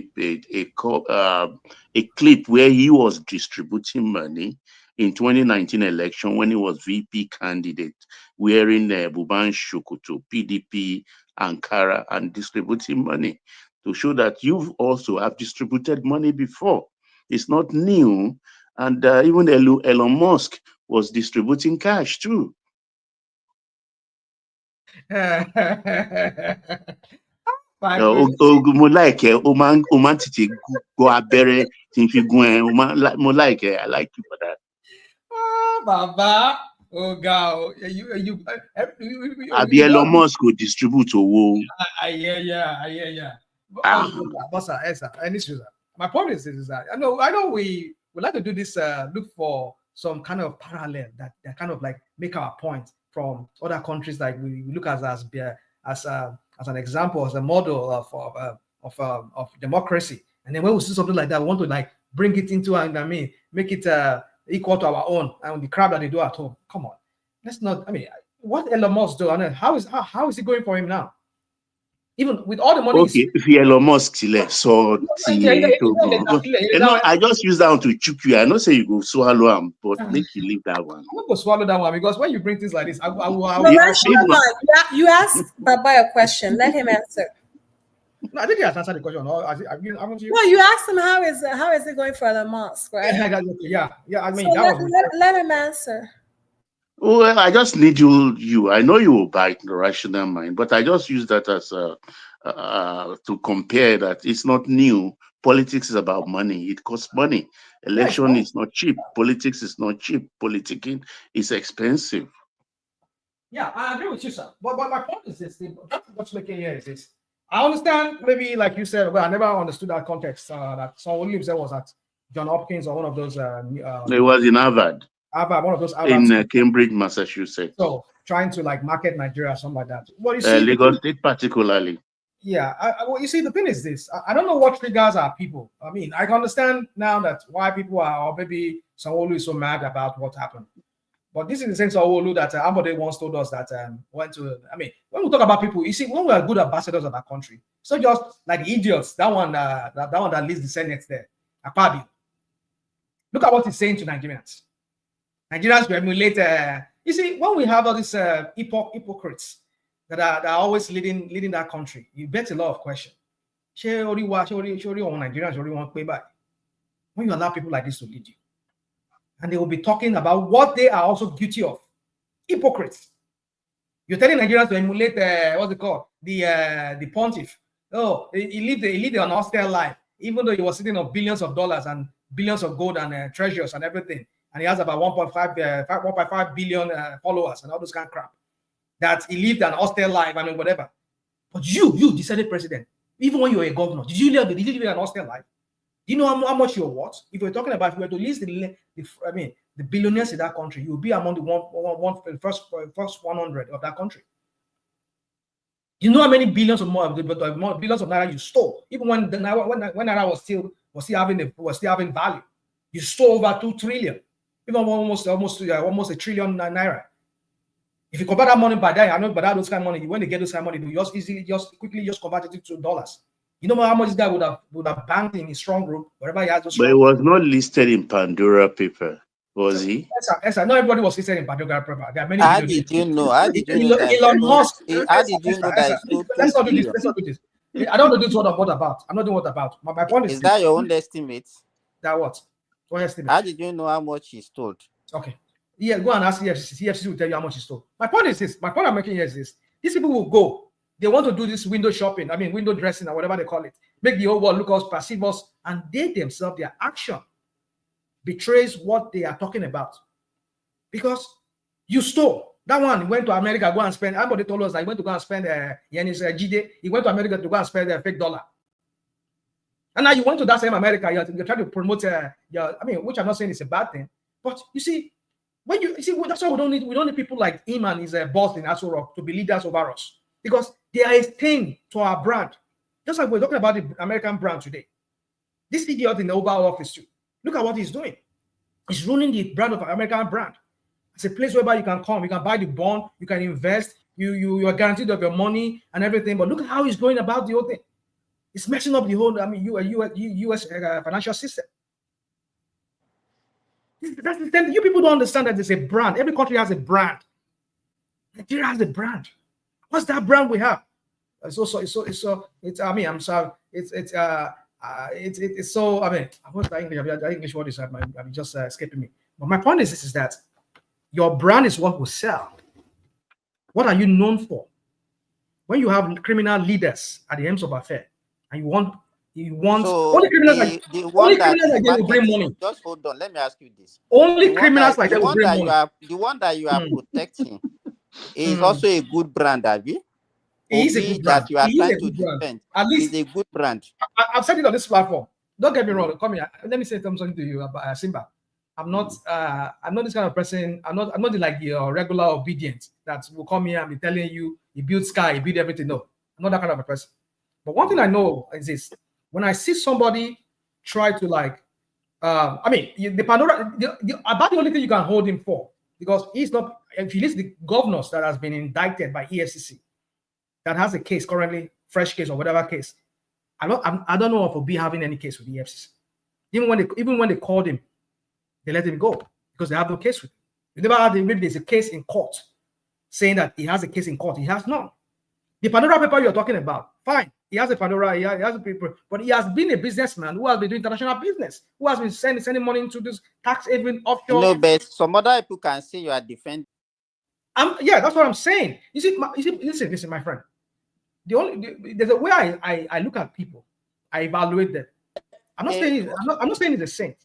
But he's a lesser of man doesn't want me to talk again. Because I know rational mind.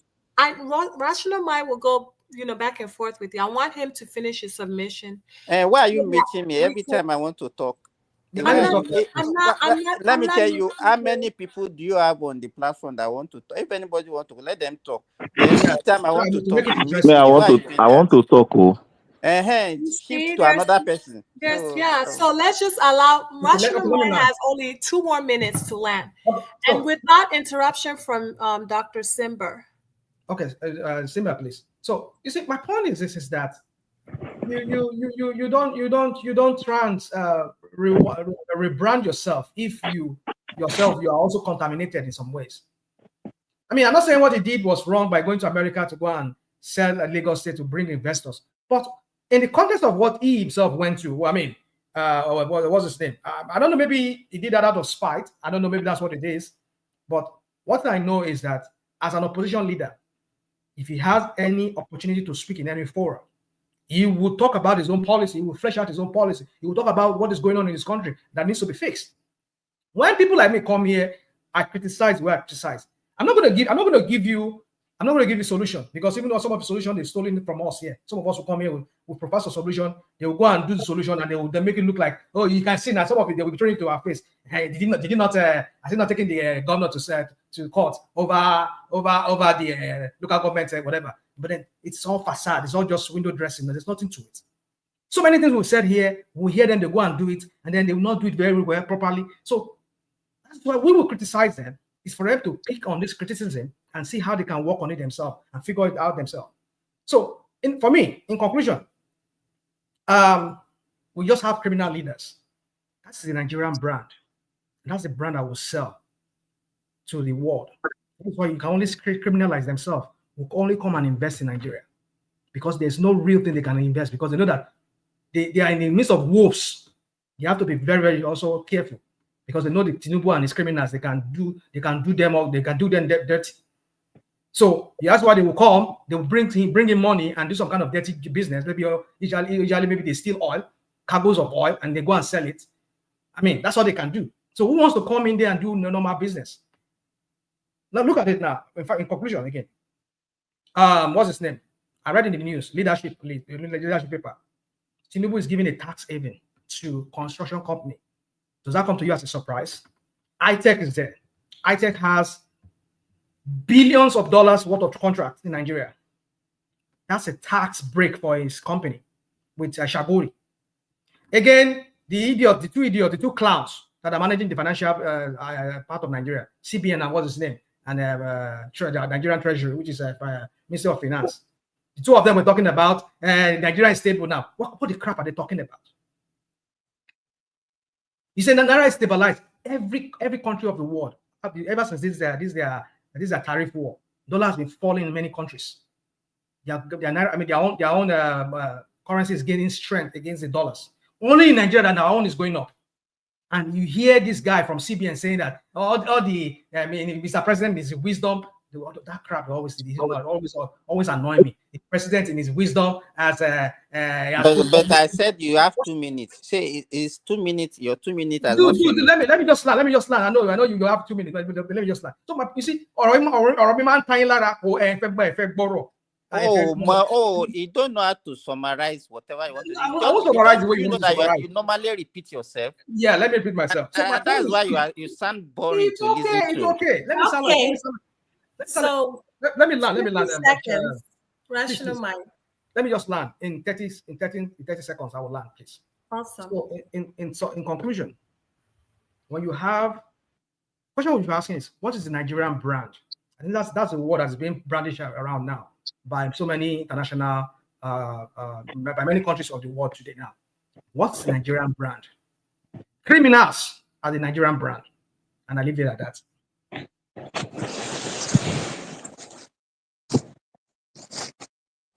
Okay, it's nice to know that we have criminals, promoting Nigeria, right? So, I would like to hear from, well, Patoski is not here. Mr. Ola, are you here? Yeah, I'm here. Thank you. Yeah. Uh, without prolonging this matter, from my own perspective, I see all the politicians from Nigeria as the same. Okay, they are all the same, and the only thing that baffles me is when people like obedient and co, when they give impression as if Peter Obi is one kind saint that dropped from heaven. Even when he banned all these inaccurate statistics, they are still comfortable with him. I don't just that thing is always making me nervous. That are these people really rational? Are they thinking right? What was the achievement?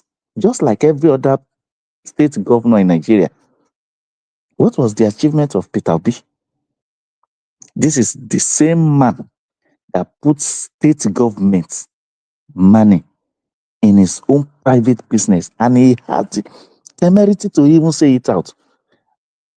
And when you hear people justifying it that he has no case with EFCC, he has that. How?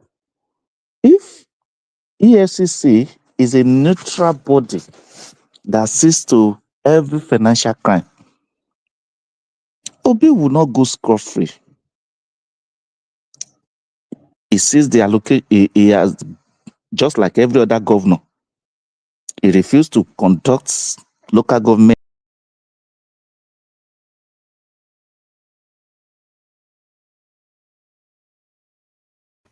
Okay, I think maybe his signal connection is out. I don't know what's going on. But in the meantime, The signal will go um now. Why would it not go? right? I know, right? This happened. NEPA happens to Tinubu and Co. So, Ola, are you there, Mr. Ola?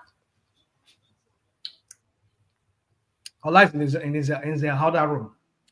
Okay, so in the meantime, Madam Zita, are you there?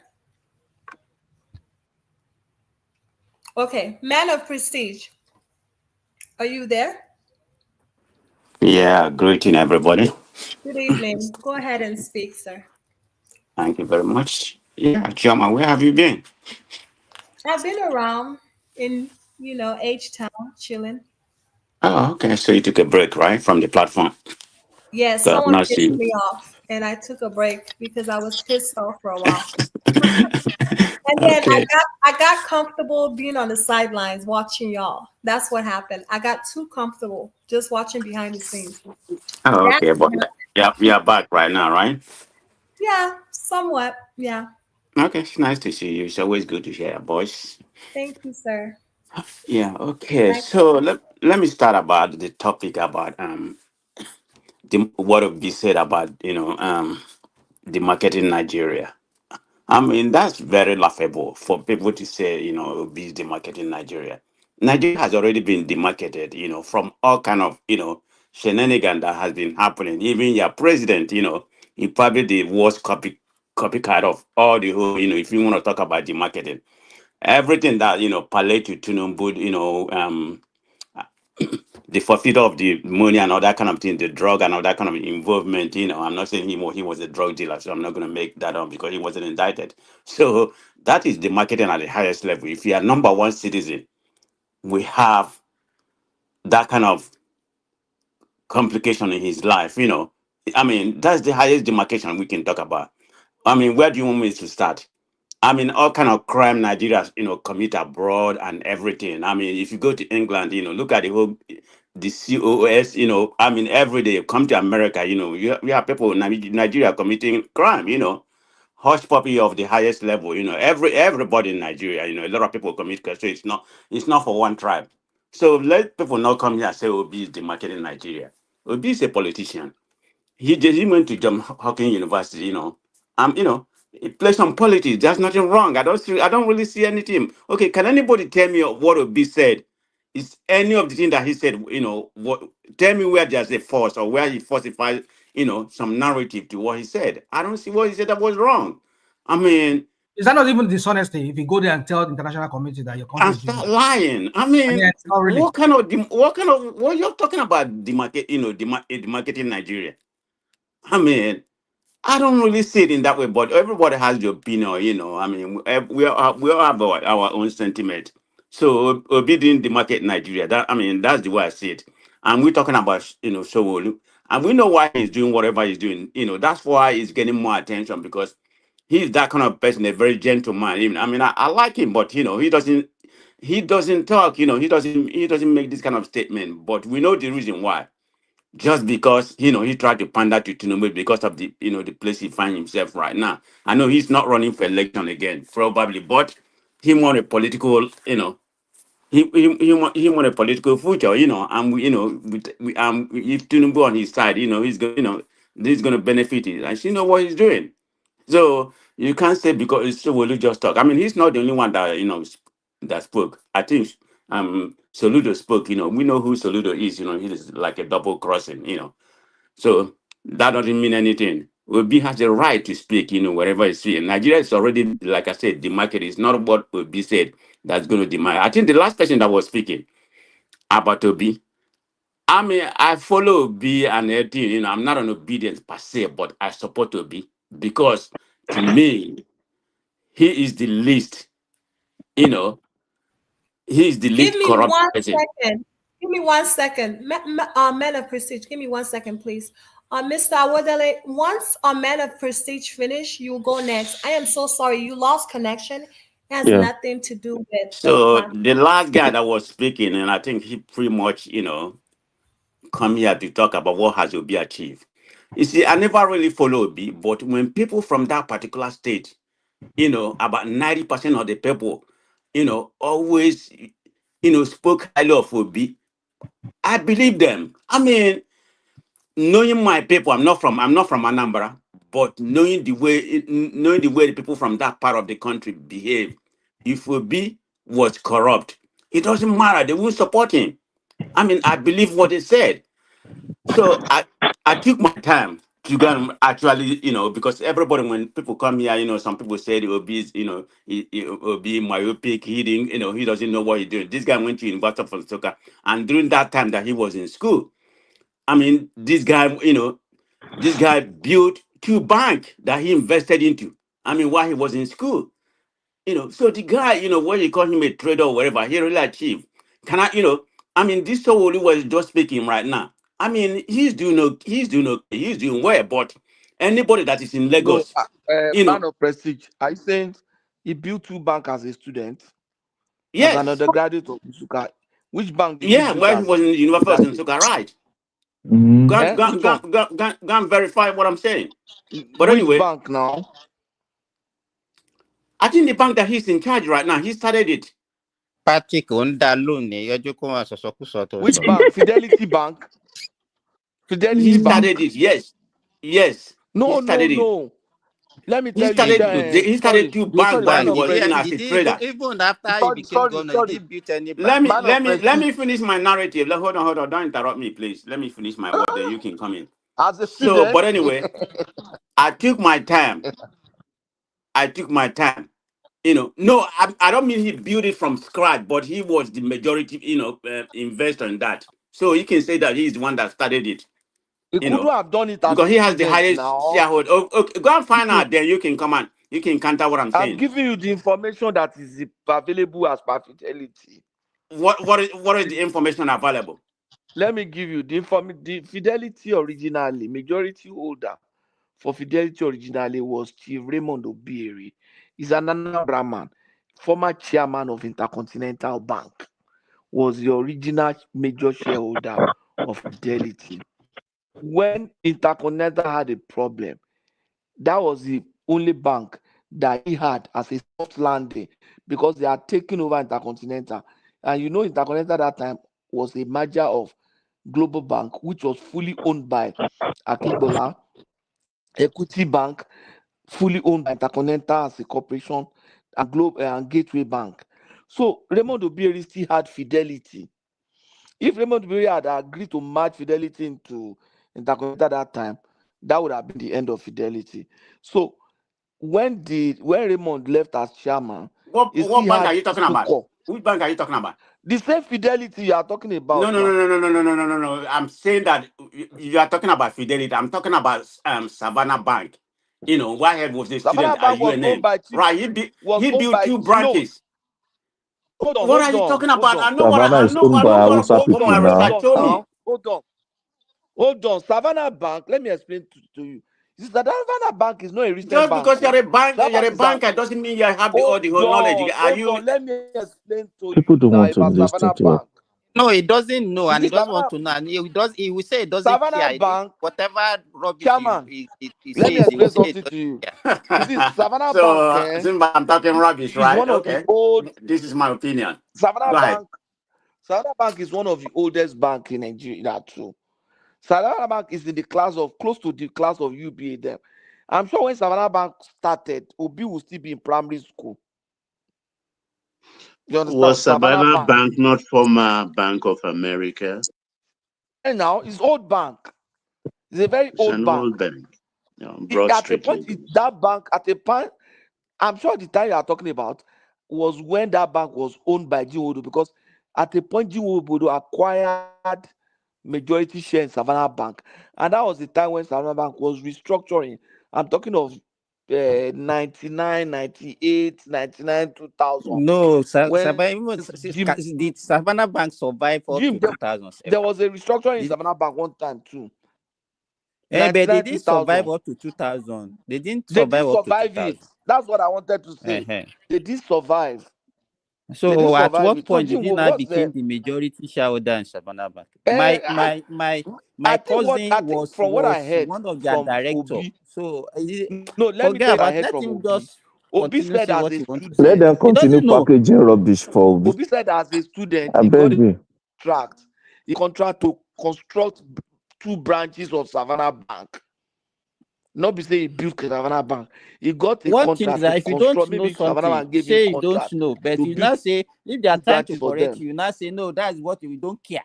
How can you be talking something that you don't know and then you say you don't care?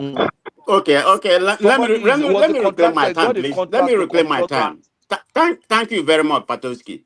Okay, I'm just narrating the information that I have, but you can come up with your own point. But all I know that while Obi was a student at University of Nigeria, Nsukka, he bought over the bank, the 2 banks, because the bank was about to close the account, so he took over the bank. So in a nutshell, he built the bank. It was his idea. So that's my own opinion in that regard. Wow. So yeah, this guy, I don't know who you are. Stop interrupting me. You the one that make me go into this narration about Obi. I've never really spoke about it before. No, Prestige. He didn't mention your name. He didn't say anything. He's just making a remark. Everyone is just, making their side comments too. Don't take So it personally. let me continue. I mean, I'm going to this Obi's hunting because he mentioned something to Obi that Obi did not achieve anything. Like I said, I've never made this comment before because I wasn't aware of during Obi time, what he achieved or whatever. But because of the people from Anambra, we talk highly of him, and he built everything. So I decided to go do my research and find out, is there any validity to what they're saying about Obi? And I was able to discover some information that was relevant to some they are talking. I mean, some of them may not be as they said. And I will go Barbados what he achieved, because he was in office, I think, from 2006 to 2014. That's when he was in office, and he did some achievement, even at all with the lower IGA that he has. When he first came into office, Anambra poverty rate, was between, I think, 25 to 53. By 2010, at the by 2013, because of his policy, Anambra poverty rate dropped, and he brought. You can laugh as you want to, but I'm making my own comment. That's your problem, okay? My brother, I don't have no defend dog in this, Obi. but I I'm going to beg. say Let's I'm going to say my research. Okay, I'm going to say my rest. And during that time, what are you talking about? During that time, Lagos State, Lagos State at that particular time, I mean, their poverty rate was their poverty rate was very high. So what are you talking about? I mean, they have 8.5 poverty rate at that particular time. And Munobi came in has 11.2, but he was able to broaden out. I mean, with the idea that anybody have in Lagos State, and during that time, Obi brought Anambra, to number one in WAEC, Nego and Typical WAEC. Igbo man. Anambra has become number one in the country, and he left about I think about 500 million investment, no debt. He didn't leave any, just no debt when he left the office. So what are you talking about? The man did, the man did a decent job. Man of prestige, man of prestige. This is sounding, sounding like it's becoming stale. Every time you ask No, me, I never said this before. It's because of the guy that was saying that Obi did not do I mean, anything. just speak to the thing, the topic today. Just leave. Let them. They will always argue with you on this issue of what he did. Okay, so man of prestige, are you done, or do you? No, I'm not done. Okay, because you keep mentioning the man. I want him to rebuttal so that you can hear why he's saying these things. Well, I wasn't going to go to this angle because when he came in, before I come in, he just went to Obi, talking about Obi. He didn't even speak to this topic. So that's why I'm trying to, rebut you to what he said. Go ahead and continue. But anyway, having said that, say what? I said he's going to make his own comments too. Just so that's fine. I mean, I don't have any issue. You can make it. I'm not going to interrupt him. I mean, he has an opinion. So I don't have an issue with that. I mean, I don't really. I mean, I don't even know. So it doesn't matter what these politicians. I will never die for them. Are they clean? No. Not most of them are clean. But in my own opinion, this is strictly my own opinion. Obi is the least corrupt person in that country. Because why am I saying this? That man has, like I said, I think Rational Man said he was invited by EFC. There's no atom of, there's no anywhere whereby say he did this or he stole this or the way this present government, because they don't even talk about Atiku, who came second, or any other politician.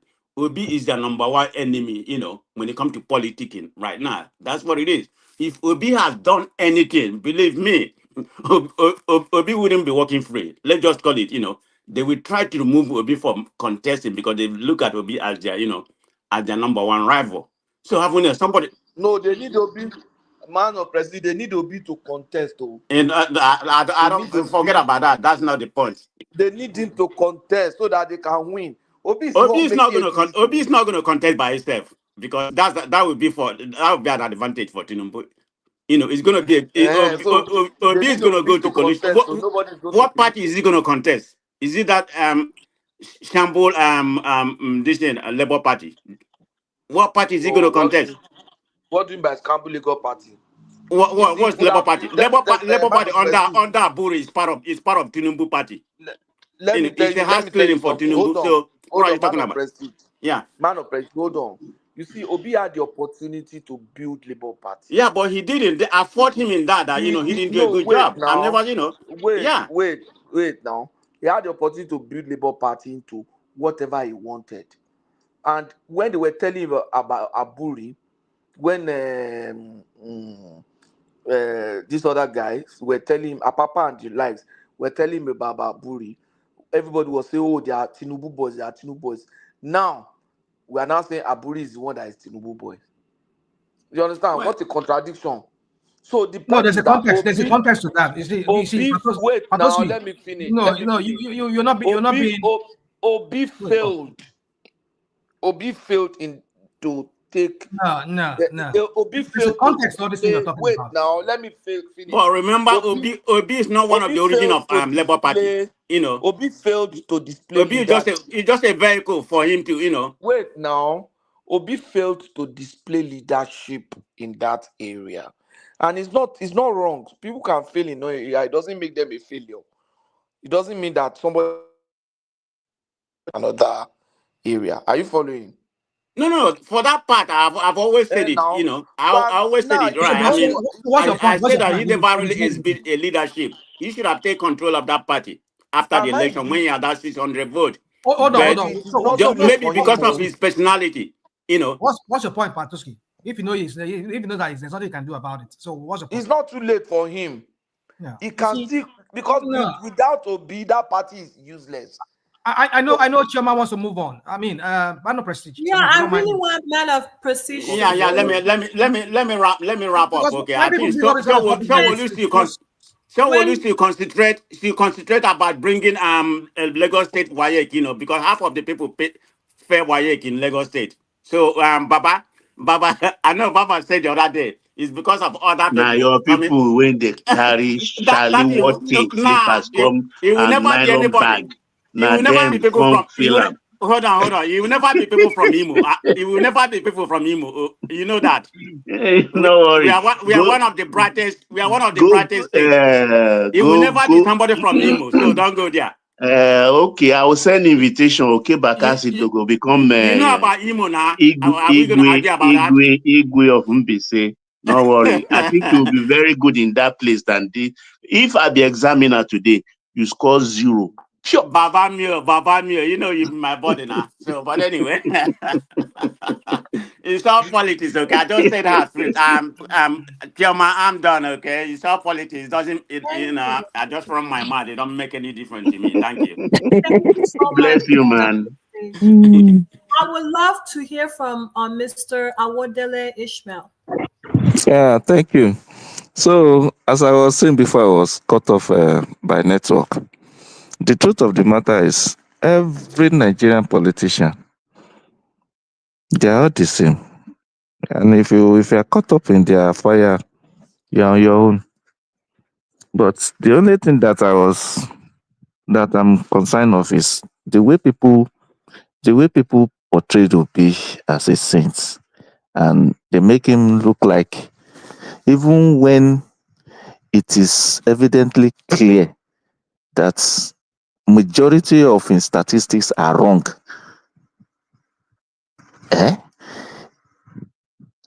Even when it is clear that this man has no record to even point to what most of the time he's talking about, you still carry him as if is that magic person that immediately he comes in, all the Nigerian problem will just wipe away.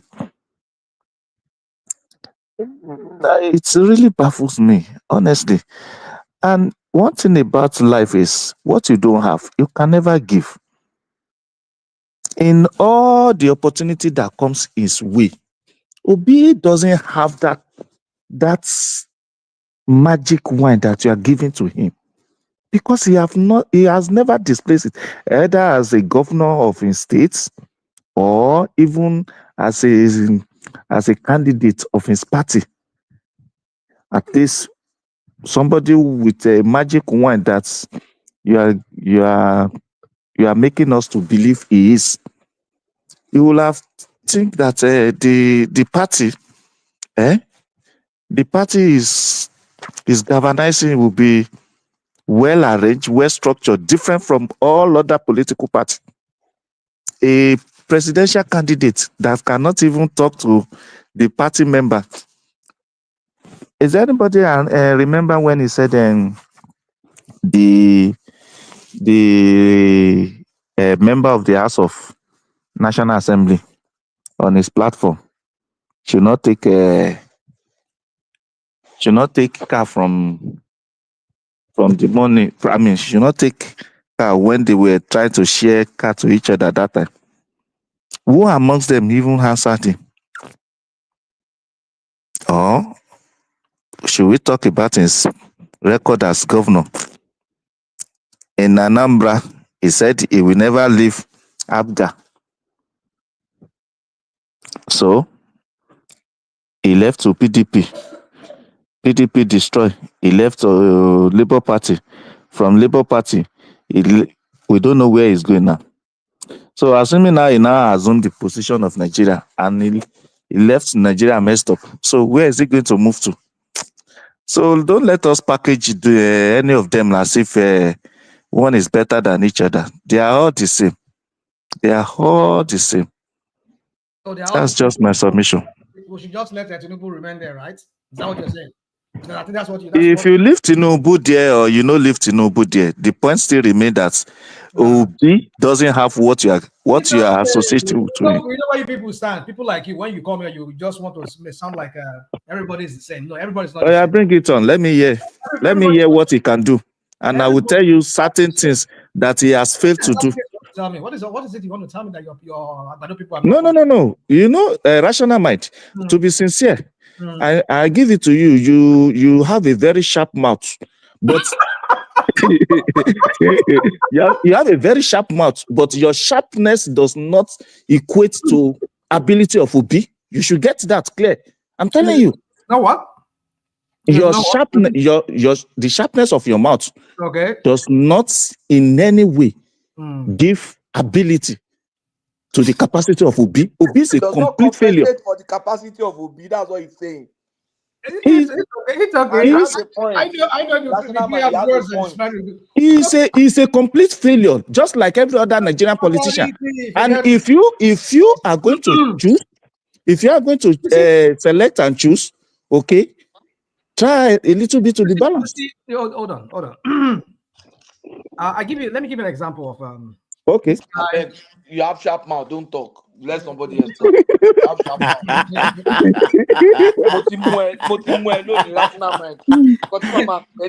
This guy will get here, pa. No, that's truth. No, it's okay now. Let me talk now. Let me report now. I mean, he's been saying something that has been triggering me here. Now, let me get example. Must you be rebuffing everybody? Let the guy lie. No, only anywhere and razor. Gillette razor.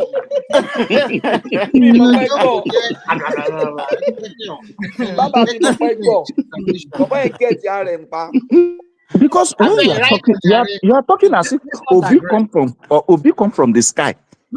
Is it not the same Obi? God bless you, Jerry. If Obi perform magic wine, why is he living in Lagos? God bless you. I think why? Let me address you. Questions. Hold on. I'm not. You said you said something earlier. You said some people come here, they will promote him like he's some kind of like he's flawless. He has no flaws. He's just the best thing after sliced bread. I'm not. If you listen to me on this platform, there are times I've attacked Obi on this platform. When was that? Maybe you are new here, Patoski. Which I believe you're not. Which I believe you're not. Hold on. Patoski, he has done that. Ratnaman has done that several times, to my own recollection. You see. That's you just want to learn. You just want to hear what they want to hear.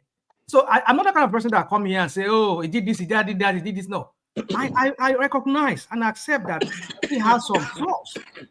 He does. But among all those, a lot, not let me what I was talking about. Is he grade one failure? Nothing like among all of them. He's a grade one failure. Excuse me, everyone. Who has the floor?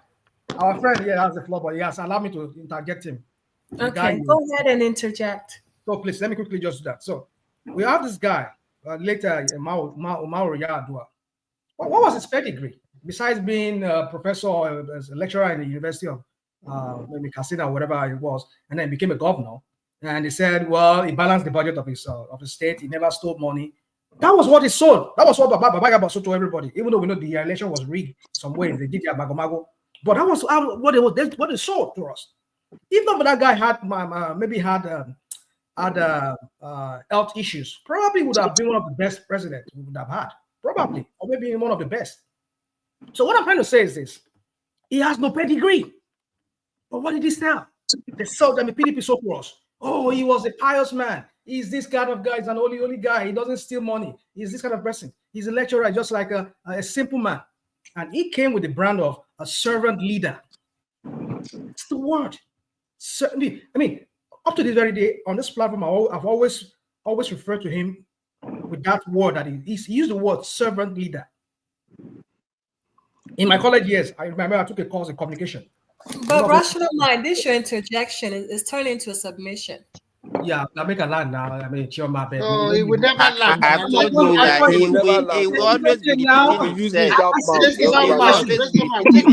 You're telling me about your college years.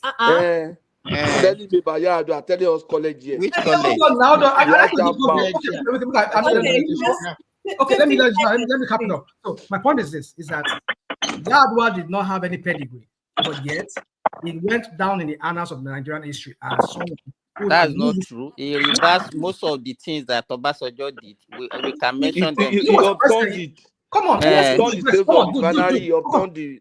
It was a disaster. My point is this to our friend. I was talking about people needs to be about heaven and earth before they can be a leader. No. Yaradua never had any pedigree besides being a governor and a lecturer. But yet he did at least to some people, they look at him as one of the best presidents who never had the time. Arem, I beg, let me come in here. Yaradua has pedigree. Is the younger brother of Shehu Musa. Oh, come Yaradua. on. I mean, as a person without having to, you see, this is what you people do here. You come and no, I'm only just, you say he doesn't have anything, come from nowhere. I'm trying to tell you that he's the younger brother of Shehu. I know Shehu Musa. Musa Yaradua. I know, but I'm saying who stole all the money in Nigeria too. Oh, come on, Baba. My point is this. Let us argue on the point. Is himself, Umaru Yaradua. What was his pedigree besides being an educationist? No, he doesn't. He doesn't have. Yeah, and he became a president. And so he we did should not demand pedigree. So we should not demand pedigree. It was a two-time governor before he became president. And then this guy too was a two-time governor. He was a two-time governor. Rational mind. We should not demand. Sorry, rational mind. You are saying we should not demand too much pedigree from people. No, that's not what I'm saying. That's what I'm saying. Who wants to lead our country? Wait now, because Yaradua was not. But you demand pedigree from. Wait now, you demand pedigree from Tinubu. You are saying, what did he do? Show us. You are demanding pedigree on this platform. You used to demand pedigree from Tinubu. I don't tell you, rational mind, they have sharp mouth. He will never agree with you. I want to respect. And he's not using sharp mouth correct himself. You see, okay. When you open up the floor, Chairman, I want to go back to this topic with Patoski and Baba on that. Okay. Yeah, go on, please, our friend. So I've given you my submission, my friend. How about that? Somebody with no pedigree and he became a president and he did very well, at least to some extent, he did very well. So how about that? You don't have any submission. Ọlọ́run fi kú bo láṣìírí ni See, my rational mind. You see that Yaradua of 18, okay? The mere fact that he came through a fraud election is also part of the fact that all Nigerian politicians, they are all the same. Okay? So, and if you are going to exempt one from the excuse of corruption, okay, then you should do it equally. Don't present Obi as if he is coming from the sky. Obi is a grade one corrupt leader. Grade one corrupt leader, just like every other one. Because given the chance, he has never proved anything different to the other people you are condemning. He has never. Somebody that put a state government money in his own private business, and he have the temerity to say it out, and because EFCC is not running after him, you saying he's coming from the sky. In fact, I don't know, I don't even think you have conscience with all those stupid statistics you used to band around that you yourself, you know, these statistics Give me are wrong. Give me one of them. Give me one of them that you know. Even Okay. Don't let us go far. Let us take the recent one. China, India combined have poorest people than Nigeria. What is population of Nigeria? What is population of China? What is population of India? Does that statistics make sense to you? As a rational mind, you call yourself? Hold on. So now you see. I know. I must give it to you people. You people are very good at looking at this guy, and just looking for one excuse to just. No. It's not about excuse. It's the way you see. Let me tell you, I don't want a situation whereby you think one or from one particular session or particular region, particular ethnic are better than one. as when it comes to their interest, okay, they come together. These people, they fraternize. In fact, as you are seeing Obi, internally, you are not seeing him. These people, they have where they meet. It's just all for them. It's just all about game. Don't present them as Adewale, let me just shock them. Do you know on Good Friday, when Fubara left Abuja for London to meet Ashiwaju, he was in Wike's house on that Good Friday? Imagine. Fubara was in Wike's house. And when Carry you on, Adewale. I just dropped that. God, you take Obi, let's assume now Obi enter Nigeria as president. You think all this problem is going to go away? We never. You see, come here. Don't do all this. Let's not do all this strong man. How they call it here? Argument here that you people do here. That's not what we're saying. No. Hold on. I know there are some opinions that are very extremist in how they promote this guy. But my point is this: is that we need a leader that will at least that have shown that has been exemplary in some ways when it comes to. And you think Obi's leadership is the best? Not a self-serving person. No, Obi is not a self-serving person. Is he a saint? I'm not saying he's a saint, but at least he has shown himself to be a selfless person, a selfless leader. That is that's an hallmark. Okay, just give me one example, one area. Tell me, which one does your Tinubu have? He had people that is governing over. They were murdered in cold blood. The idiot was that is Obi. That is Tinubu. Tell me one area where Obi has been a selfless person. Not even him and his deputy has to go and show concern. Always giving matching orders. Always giving. I agree with you. Tinubu is a bad person. Tinubu is a bad person. I agree with you. Obi is a good person. Tell me one area he has proven to be a good person. You are leading people. You need to show. You need to show empathy. It's not about. I have agreed with you now. I said Tinubu is a bad person. No, you now said Obi is a selfless leader. Tell me one area. Is that you need to be exemplary to your people. You need to show that you show concern to your people. You don't have to depend on state money, state capture, like he did, like your Tinubu that you're talking about did. I'm not talking about Tinubu. Don't put me into that.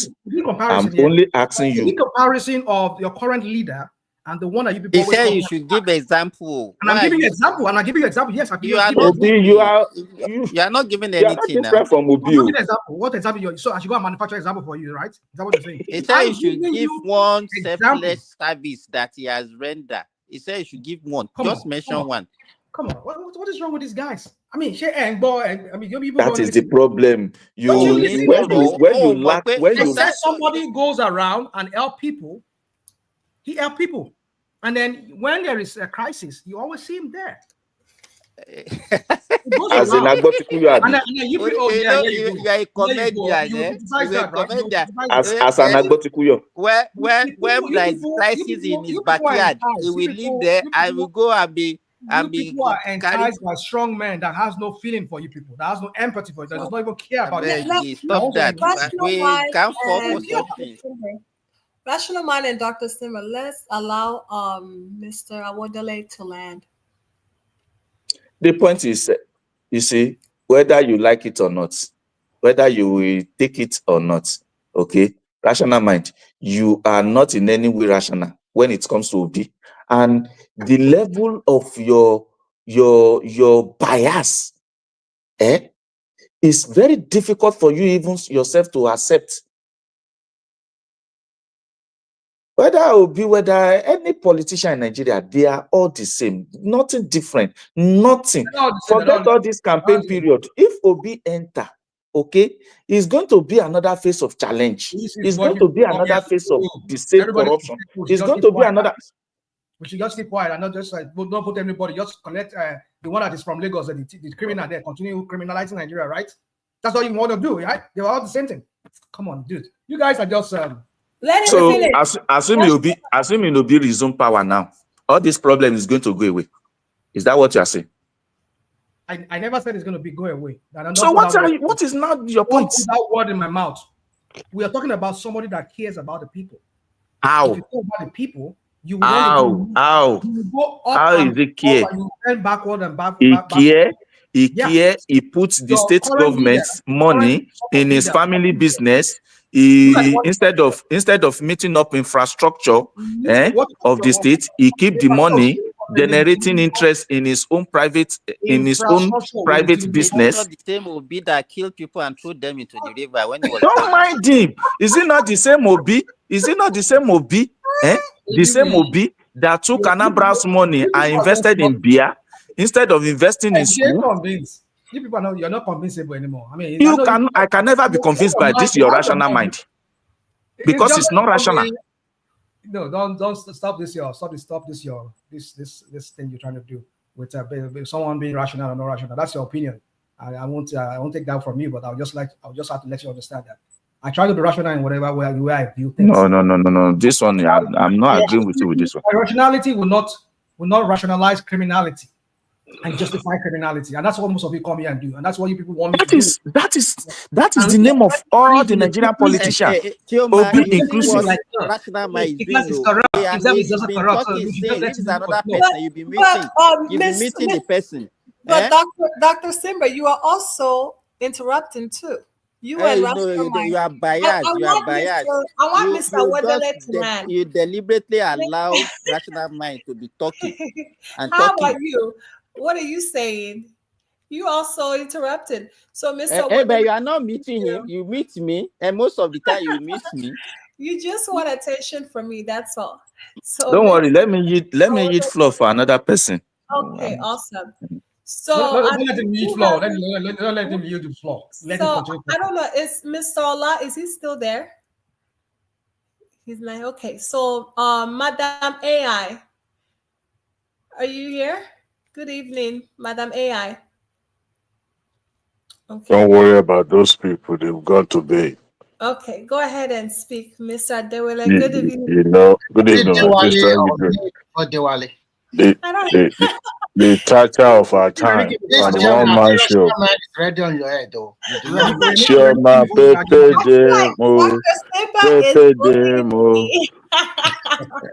Chairman, like to. Man, you are a very cantankerous person. You know you are doing a good job. Let me summarize it. You rational mind. Rational mind is an old man. About 70. Be careful. Rational mind is a Methuselah. Even rational mind knows that Obi is not different from the rest of them. It's just the fact that he can't stand. That's why he's arguing. In a way that he's doing. He knows that Obi is not different. As a matter of fact, I would like to know how much Obi contributed towards Obasanjo's library.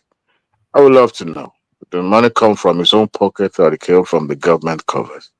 I would love to know. But those are the things that we can shed more light on, other than just listening to the man, his unfortunate statement abroad. It's quite unfortunate. You see, when you are aspiring to a higher position in your country, and you go about the valuing and the marketing the same country that you are going to, you're aspiring to govern, how do you expect those people to respect you? You can't say your family. Nigeria is your home, it's your family. If at all you have something to say about your country, you can go out there, speak your truth, but don't go about the marketing the country simply because you disagree with people in government. If tomorrow comes, somebody else is gonna go out there too and speak evil of you. I mean, you can speak ill of the president, but don't go out there and try to speak evil of the country, because whether he likes it or not, he's trying to assume the position of opposition and also trying to provide an alternative to what we have. And whether locally or abroad, he's been seen as in that position, in that limelight. So he needs to start comporting himself. We can disagree internally, but don't go out there, and start watching your dirty living like a fire chase. It's quite unfortunate. And I'm glad that Sanwo Olu is able to counter that, by he himself going abroad and I wonder why they can't even go to institution in Nigeria to give all these speeches. Why going abroad? Why using a platform? When did they turn to a Natasha that is hugging foreign cameras simply because you want to make yourself, I don't know, relevant or something? People not going to Chatham House. Who is the leader of them all? I mean, I blame all of them, even for going to Chatham or no Chatham. Whether Chatham or no Chatham, I blame all of them. It's unnecessary and it's not. I wonder, though, international platform is necessary when it comes to, them being making speeches and all that. But you don't go out to the foreign uh, pedestrian and start saying things that are negative in nature. It's not. It's wrong. We can disagree internally. At home, you can blast Tinubu, you can put his head on the chopping block. It doesn't matter. We are brothers, we are family. But when you go out there and you start saying things, starting from how Nigerians or how the government of the Nigeria because of this and that, you were once part of it, government. To me, Mr. Adewale, I have a yeah, question. Are we the only country that do this? any safe country wouldn't do that. When you go out there. Are we the only country that have Not representatives that necessarily no, I wouldn't say we are the only people that does that, but it's unproductive. It's not right for any country to do that. You can disagree internally. Any developed country wouldn't do that. Can't see any opposition in France coming to America to simply to devalue the country. No, they give it to each other while at home in France. It's as simple as that. And ditto with America, even though those are developed democracy, but even a developing nation like ours, we need to learn. We need to learn from these people, so that we would not allow foreign interests to be part of our political system. Unfortunately, it has become the norms. You guys remember the intervention of America during the Jonathan and Buhari's election, and we didn't see anything wrong in that. As a matter of fact, Nigerians were, so much in their arms and up, in the hair, saying that, oh, America has done the Barack Obama addressing Nigeria before election. That is unfortunate. I'm not observing Tinubu rational mind. They both come from the same fabric because they've used the platform one time or the other to, relegate each other and then foreign platform. But it's wrong. It is completely wrong, and I think they need to learn from. They need to learn from it. Um, Another topic you guys want me to talk about. What is Chairman, Madam in charge? The I jump think, issue, the jump issue. yeah. To be honest, I didn't really. I read briefly about it. What I saw was the credential trying to correct the statement put out by the JAM, but so I didn't really pay attention to it, Baba, to be honest with you. But I think based on what I'm, hearing is that JAM is trying to correct some impression given by the OB or something like that. Um, uh, Maybe I should address Shoma about the not the video you were asking woman to play the other time. Yes, the video, Yeah, yes. unfortunately, Onopose is a typical example of a Nigerian man. Um, you know, you've never found yourself in a position of authority. That's why you test people's loyalty. Mm. Unfortunately, he felt that maybe his interest was not compensated for the effort they put in during the election of Tinubu. Or, maybe if something happens to him and maybe he decided, okay, this might not what I thought he is. But something changed drastically, not just in his belief, but even his appearance seems a little bit awkward because he looked lean and sick in a way. And I think it is deliberate for the what to call them, Arise TV to keep bringing this man into their platform simply because they are interested in someone who will be used to discredit the administration. Why only an pastor? Because you could see sense bitterness in his statements. Now it's no longer talking about the fact or issues, but all about he can't win an election, this and that, because this and that. To me, it's like a typical Nigerian. Maybe he has not gotten what he wanted. Not everybody is going to get a position. Even though he contributed his time coming to the media to support Tinubu. But I'm not also saying that, he has the right to criticize. As a Nigerian, he can change his mind at will. But if you look at it fundamentally, he has not said something, extraordinary, other than just, coming from a personal interest. And that is the reason why he's coming to the media. And Arise TV would genuinely or deliberately give him that platform to discredit the administration. So, and I tell you this, even the administration itself does not need an opposer or, or any of his analysis on Arise News TV, because it's nobody. But um he's so confident that the next election that Tinubu will not win the election. And I wonder how he come about when his own home state, if the leadership of the party in his own state are now changing, or even the opposition in his own state are now, a mass moving into the main party at the center. So I wonder how come he come about that his conclusion that the Tinubu will not win the 2027 election. It doesn't even seem that the man lives in Nigeria. I think he lives abroad. That's what I'm sensing in his conversation with Dr. Ruben Abati. But nonetheless, he's a Nigerian. He has a right to his own opinion and view. He can change it anytime. But I don't. Yeah. Some of the things he said, he brought up.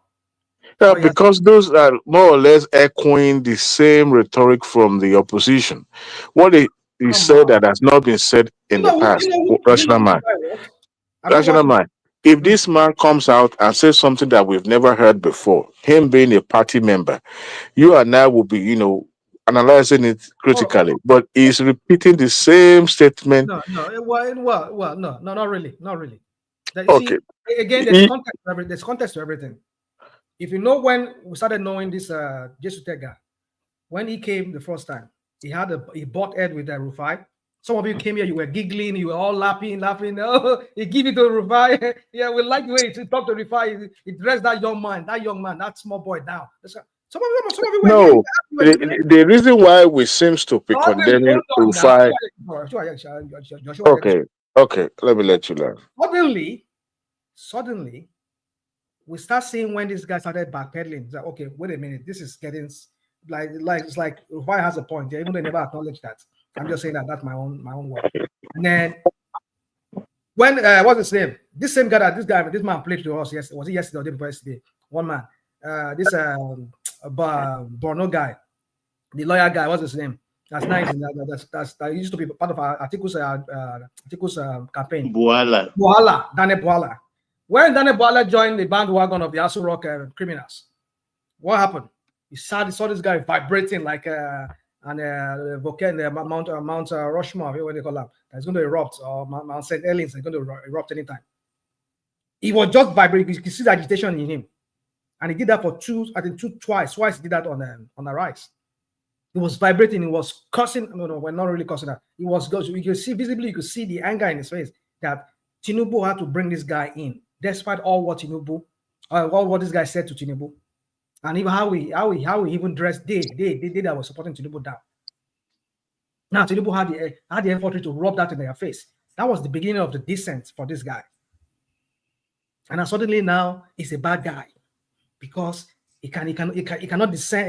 He could not be another dissenting voice within the APC. Who is saying he's a bad guy? No, that's what some of you are saying here. That's what some. Give a name. I didn't say he's a bad person. You even know yourself. You know yourself. No, you're lying. That's not mine. This should tell you. Voila. Who else? El-Rufai. They are the same. They are politicians. Okay, But the so thing is this. But the thing is this. But the thing is this. You know, maybe what Jesus Tega failed to understand is that politics is about interest. Now, when you have someone where you can use to your advantage, you just don't say because, oh, this person has criticized me, one time in the past. I mean, if we are to base it on emotion, none of us will want to do that. But the likes of Tinubu and his ally, they understood when it comes to politics, anybody can be useful. Now, that's why I said the likes of Jesu Tega, perhaps his own interest or his own reason for supporting Tinubu, expectation wasn't met, so he decided, okay, I'm going to start. There are a lot of people that would disagree with Tinubu, but you won't see them in front of camera criticizing him, simply because they still remain in the party and they believe that they can still contribute, even though they would not support him publicly.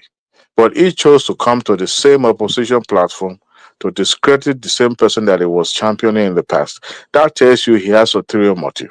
No matter how disappointed he is as a party member, there's a way they can channel his grievance if he call himself a real party member.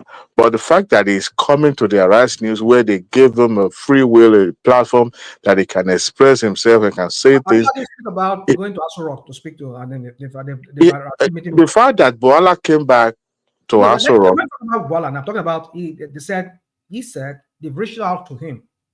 Aso Rock have reached out to him. That, okay. What will be your problem? So he said he told them what his problem was. But it's like okay. The same thing. But out of millions of members of APC, Jesu Tega is just a one person. You can't satisfy everybody.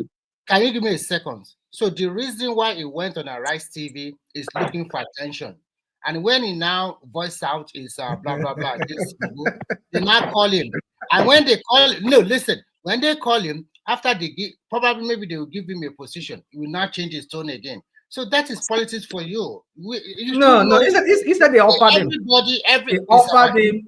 He does not. He does not want any position. Everything is about interest. All what he wanted is Asiwaju to deliver. That's what I mean. That is what I quoted him. No, that is a lie from me. Yeah, but if he's claiming that Asiwaju should deliver, why criticizing the inclusion of Boala in the first place? So now, listen to what he said. Listen to what he said. That's what I'm saying. You people are just attacking the messenger. You're not saying that. I'm not attacking. I'm telling you the truth. Nobody's attacking you. Hold on. The message you yourself that the message was Asiwaju is not doing all the things he said he was going to do. Look at the economy. He gave an example. He was even there, Ruben. Have you eaten this morning? Rational mind. You can't tell me genuinely believe that what that man said. That is all about Asiwaju not delivering. That's the point for him too. No, it's grievance. We remember when he first came to Arise News, he said the likes of Boala and Co being brought back to work for Asiwaju. That was not his first appearance. No, you see here you again. That was what he said. He was. If I'm not mistaken, that was the first thing he said. No, that was the first thing. You do not know. You do not know this guy. That's what I'm saying. Some of you come here, you just want to talk. Okay, tell us about him because the last time I checked, before this last appearance, he was. After you make your submission, let others make. It cannot be just interfering everything now. He's allowing me to interject. After your submission, I will say my own. So, is that what? After your submission, it will be Mr. Remy's turn now. I know, but he's allowing me to interject him. Adewale wants me to interject him. And this our friend is Remy is talking about I should keep quiet or what? I don't know what the problem is. Oh, that was Dr. Simba, right? No, I think it's Remy. So anyway, my point is this. Oh, it's okay. Then go ahead, Mr. Remy. No, it's Adewale is one talking now. He's still talking. Okay. He paused for me to interject him. And then Remy just had to pounce on me. So my point is this, is that Anapasa started appearing. The first time I started paying attention to him, when he had that one-on-one encounter with one-on-one beef with Oseni, when he was calling me a boy, calling him the young man, that kind of a thing, and he was kind of like trying to make him look like he's just an ordinary boy, he's just a news journalist, doesn't know what he's talking about. This is not animal science and all the crap. That he was saying that the reason why we're having that problem, the economic doom, is not caused by Asiwaju. It was caused by the previous administration, the Nigeria has been like that. The Aswaju came, so you cannot blame Aswaju for that. He was vehemently attacking this guy. Oseni, when Oseni was reporting, saying, no, it's Aswaju's policy that is really bringing Nigeria into all this mess. And he was saying, no, he's not. You are lying. You are the same rhetoric that you British Agbado people use here. You are lying like this one that is talking to me a while ago, Remy, telling me I'm lying. That's your rhetoric. You're lying. Aswaju is not the one that did it.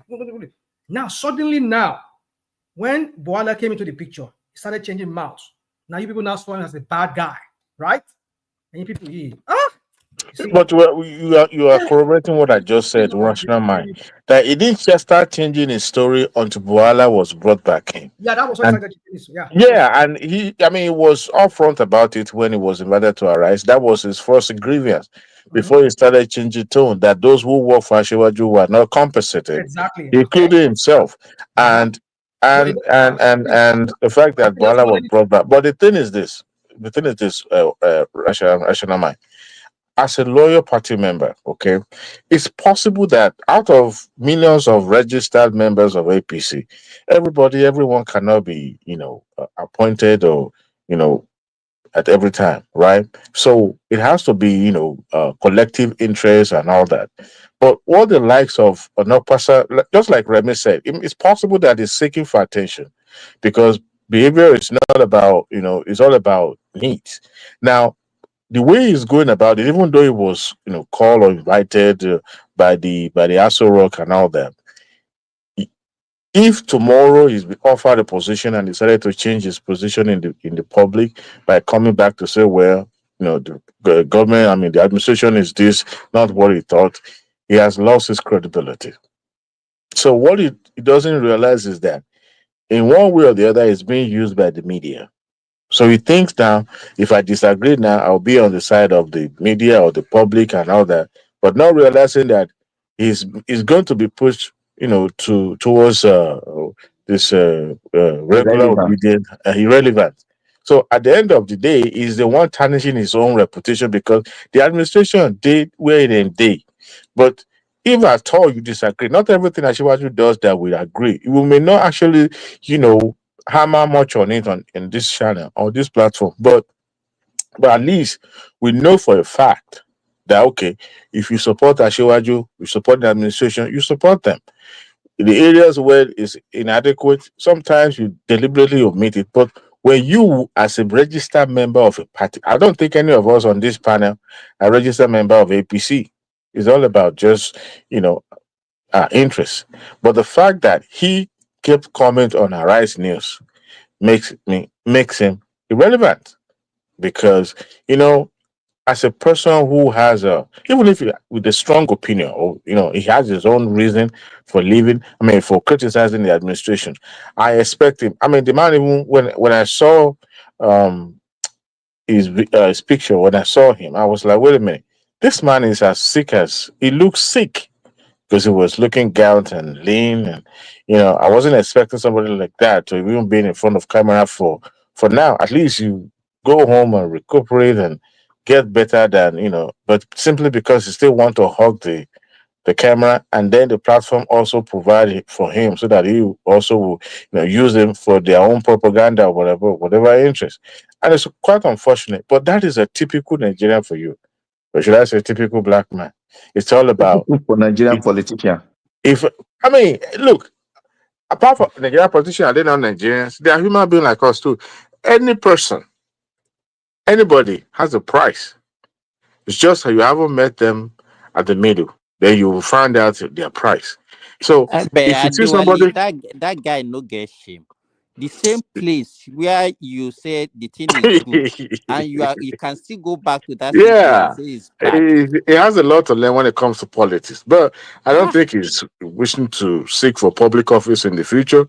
So it seems it's just like a waka about. That was the same thing that Boala was subjected to, that make him a much more ridicule when he came back to. Boala has lost his credibility. He's just scratching the whatever is remaining now that for him and all that.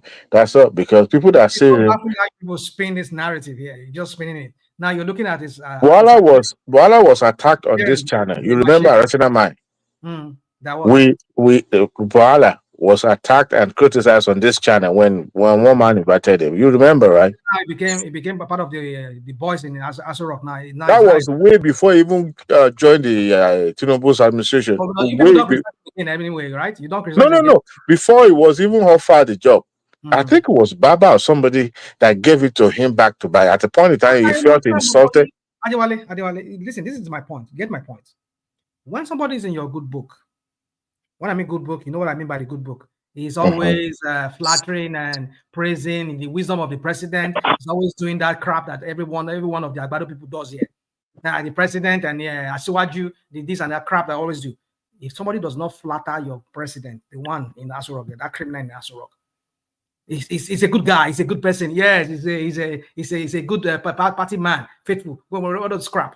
But suddenly, when they turn back, he's now a bad person. You see, why do you people just sit down? We are not saying he's a bad person. What you are saying that he is not. So why people don't sit down and ask yourself that question? It's so shameful. We are not saying nobody says anybody can dissent, but it's just the fact that what we are saying.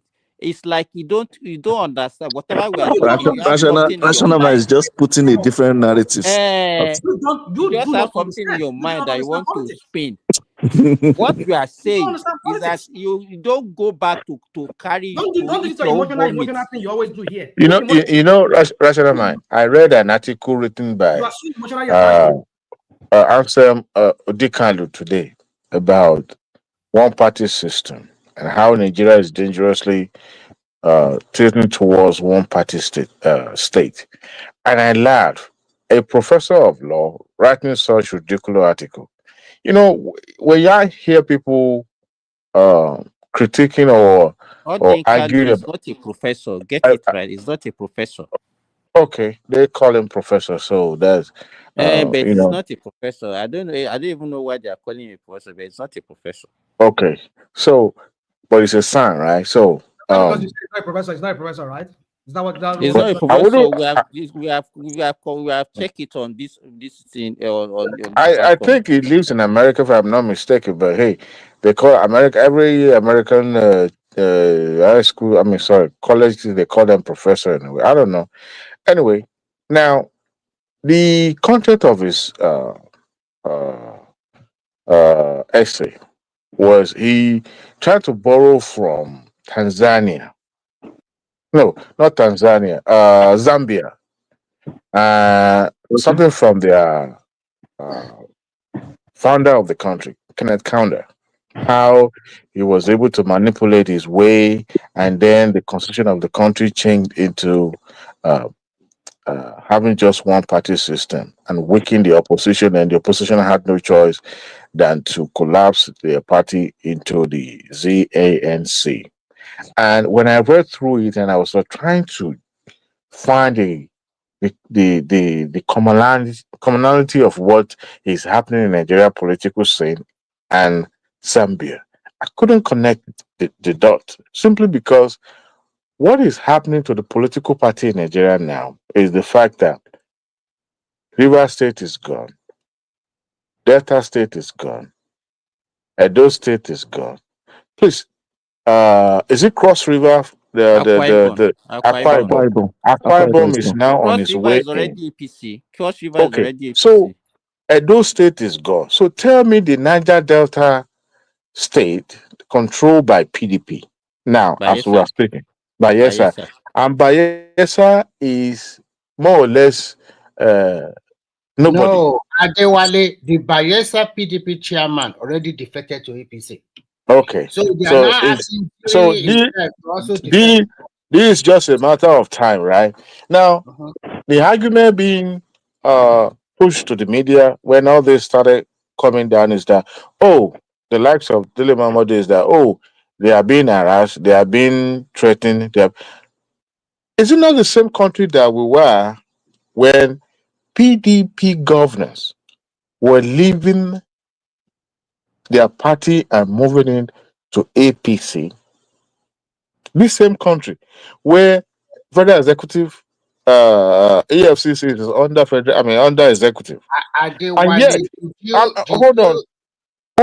hold on, because I've heard this argument, and to be honest with you, So, there's a way they will lie and say things, and people at the lowest uh, Pyramid. person of power now, they will now start getting their headlines from the bloggers and the influencers and all that, not knowing what this is all about.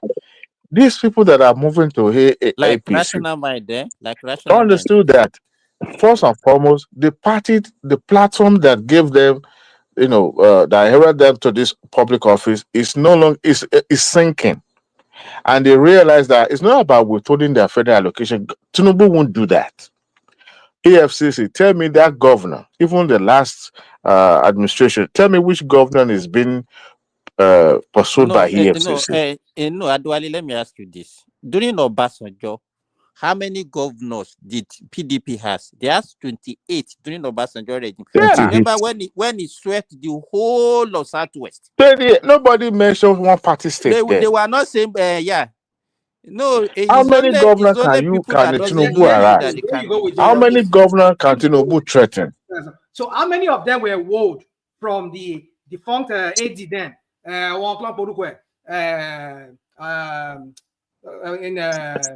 Lamadeshino, what's his name?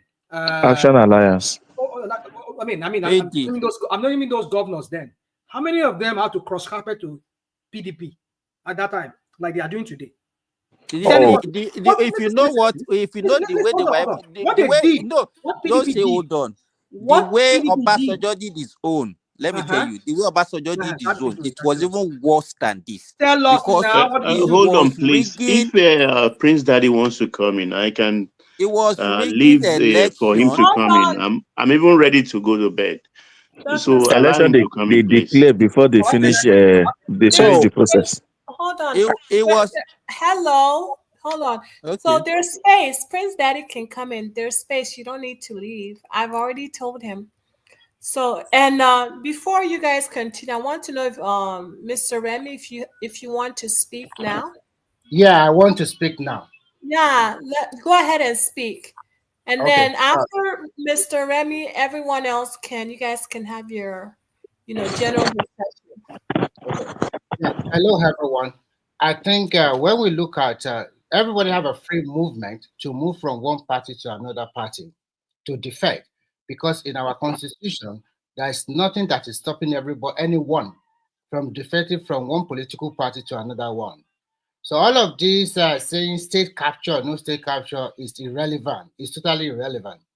We all remember during Olusegun Obasanjo regime, his party controlled about 28 states at that particular moment. And we all remember what happened in the 2003 general election. Why he cajoled the AD state that, okay, I will support you for gubernatorial and support me for presidency. And when he won, he reneged. And then all his PDP candidates took over all the Southwest states except Lagos State. Tinubu at that particular moment did not cry that this is a one-party state. He strategized and continued to work hard. I don't see why all these excuses. Everybody already knows that PDP is in deep problem. Why, for God's sake, a party? How can you be only one particular person? Did any AD governor the camp? That's the question we're asking you. Like what we're seeing playing now. Can you just keep quiet? Let me make my submission. Don't interrupt me. Rational mind. This is Remy's submission, and he's the last person to give a submission before the general discussion. Thank you. So, and as I was saying, so when he reneged and he won the presidential election and all his political party, I'm talking about Tinubu, does it cry wolf at that time? Does it say, oh, this is a one-party state now? He strategized and continued to work hard. And in the next election, he was able to win some states back. And they continued to work hard. And when they formed the amalgamation, when they come together in 2013, some 4 or 5 PDP states moved to APC. And that's why today, that time, Saraki became the Senate president, whether by hook or sink. So I don't see any reason why people should shout, this is a one-party state. It's not at all. And when you look at least... Uncle Remy, let me tell you something. Waiting on they talk, no good. May we talk the truth. See, what is happening in our country is bad for our democracy. So can you let me finish before you interject? You wait. I'm just interjecting. I'm not saying you are not going to finish. The thing is this: you witnessed the Second Republic, and you knew how many political parties we have. All these people trying to collapse themselves into one political party, are they doing it because of us or just because of what they want to eat? So we can't be supporting. So are you then whose fault? Is it Tinubu's fault? You can't force people It's not a matter of Tinubu. Miss Ola, let Remy finish. Everybody, please, let's allow Remy to finish his submission. One thing I would say is that politics is local and everybody have their own interest. If my interest will be faster in one political party than the other one, I will go there.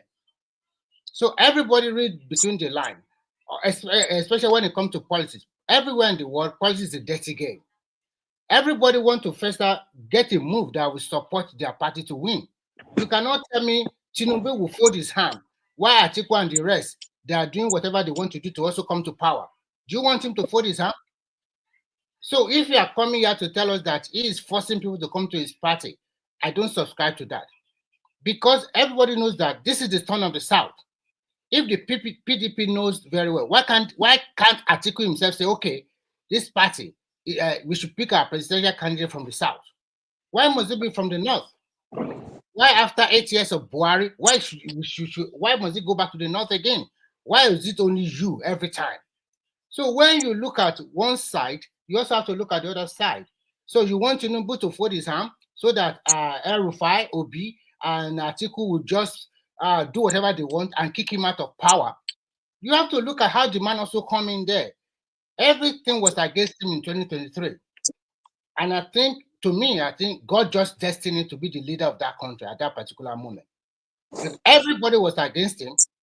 And even the parties that put him forward, some of them were also against him. And against all that horde, he became the president of that country. And now he's the president, and we are saying the truth, and you are telling me earlier than those attitude here. No, politics is not for. No, Remy, why can't you put it to them that okay, if they are crossing, if APC are moving to the other side, they will be jubilating, no? I don't mind them. So you should just put his hand and say that politics is earlier than though, Mr. Moral. If they won't see it as a wrong thing. If politics is about morality, then Trump would not have been the president of America today. Let me real quick 2 seconds. The only reason why I could get worried is if political party are being disregistered. That is when I'll start getting worried. But if at all they are not being disregistered and they are still being sponsored by the government, all their money is being given to the party, there's no reason to even condemn. If anybody move, everybody is trying to position themselves for beyond 2027. The most ridiculous aspect of it is that people like Rational Mind are thinking that it is the responsibility of Tinubu to help PDP to be formidable, because I don't really get. Do you want him to just fold his hand and let me not say anything, but yeah. No, Remy Farabade. What they do? Don't worry. We'll get to it. What they do here? All their Agbado people when they went. I think Ola wanted to add something. When you talk about, I need to talk. I need to talk. Go ahead and talk. No, let me finish. I've not concluded. He wanted to interject, Remy. Okay, you want to interject? Okay. Yes. So, Remy, look, Tinubu is our person, we know. But let's look at it this way. What we are encouraging today, some people will even make it worse tomorrow. See, this is what every Nigerian should be shouting against, because number one, you are killing competition.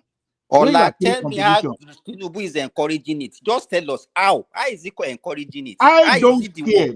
Guy, He don't guy, care. How can you say he I, care? let me Are just we land though. You should why tell can't them you be not to talking come to to us his as party. Abi. You should tell them Let we don't me want you in our are you a party. priest? let me land though. Let me land though. You don't have a lot of time to be landing at because you still are going to have your turn after me. Let So me land though. Let me land though. be The quick, thing be is quick. this: When you are people were talking, you did not stop them. political Somebody leaders, talking, you want to stop them, right? can do Directly. something. You can start sponsoring a bill. As a political leader, you should be worried for the future of the country. It's not all about because of what you are eating now. You are saying you should be looking. Okay, why do we have leaders? As these people are doing this thing, they should find a solution that will make it difficult. How can you be running a country and you have political parties with that ideology that all ideology is where belly face? It's not good. Okay, It's thank not you, good. sir. Because Ola, you haven't said anything at Yeah, all. at all. So let me At just all. I know. Adewale, I let me know. conclude. When I said it, In politics, my yọ ẹ jáde bó ti wà ó ẹ dàbí wo lè fire yọmí jáde òun interject mi ni ó yẹ kí èmi gbọ́ kíkẹ́ out so kó o ní sùúrù. Tábàlọ́lá mú nǹkan ọlọ́run èní ni mo tó gbà Ó pé máa ń mú mú nǹkan. nǹkan mi mọ́ ọkọ tó mú. Èní ni mo tó gbà pé Let mú me nǹkan. tell you something. In politics, Go there's a ahead. lot of politics playbook people use from immemorial. When you look at 1960s, there are something like this during the Awolowo and Ezekwe. There's something like it that time. People cross carpet, they defect, nothing happened. If Obi or Atiku is the president of Nigeria today, they might even play their policies more worse or even better than this. You can never tell. But you coming here until I started my conversation, I said if there's in our constitution that you cannot defect from a party that presented you to be a governor or president or whatever, then fine, nobody will defect anymore. But there's nothing in our constitution that say you cannot move from one party to another one. And when it comes to policies about interest, I will protect my interest. Others who want to protect my interest. It is okay for El-Rufai to decamp from APC. I want to talk about president today. and Why didn't he cross carpet? Why didn't Tinubu leave? Why didn't he cross carpet? So why are you not blaming? Why didn't he cross That carpet? is personal choice. It's personal choice But not to cross it is carpet. okay for El-Rufai to decamp and form a coalition. It's okay. It's okay for Atiku. Listen, it's okay for Atiku. I said we should stop the nonsense. We should find a way to stop the nonsense. And it's okay for What is Obi the to move nonsense? from Ola? Your APGA argument to doesn't hold PDP any to water. Labour. It does not hold water at all. Adewale is when you don't have a superior counter argument. Anybody who doesn't have a superior counter argument, that's the person Adewale, leave him. Ola, it's not your turn. No, not you know what the constitution guarantee? It guarantee Forget association. about constitution. Why do we forget about constitution? Why must we get change? So constitution is no longer we are needed. talking of leadership. We are talking of leadership. When we talk of leadership, you must Ola. lead by example. Ola, When are you going to finish? Ola, I'll finish. One minute, I'll finish. 1 minute, I'll finish. Okay, You can see that people always exercise their power. Remy, don't let Ola please. You can speak for 5 minutes. Who cannot win a free and fair election, they will never be able to win it. That's what he's doing, all this crap he's doing. Simba, I will finish now. He will never be able to win. Few minutes ago, Ola said something. If Ola is in position of moderator today, he would have kicked me out. He said it. That is exercises his power. But fortunately for me, Sherman is in that position. So let's change it. If Ola was the moderator, he would have muted me or kicked me out. That means it's also I'm a moderator for your information. Don't even go there. So you see that? So we are saying the same thing. No. Where you are, stop where you are. Where you are, I won't do. One thing about me is this: I know that when I'm in position of power, I don't abuse. The only time abuse it. That's what you say. You want to abuse it. That's what you are trying to say.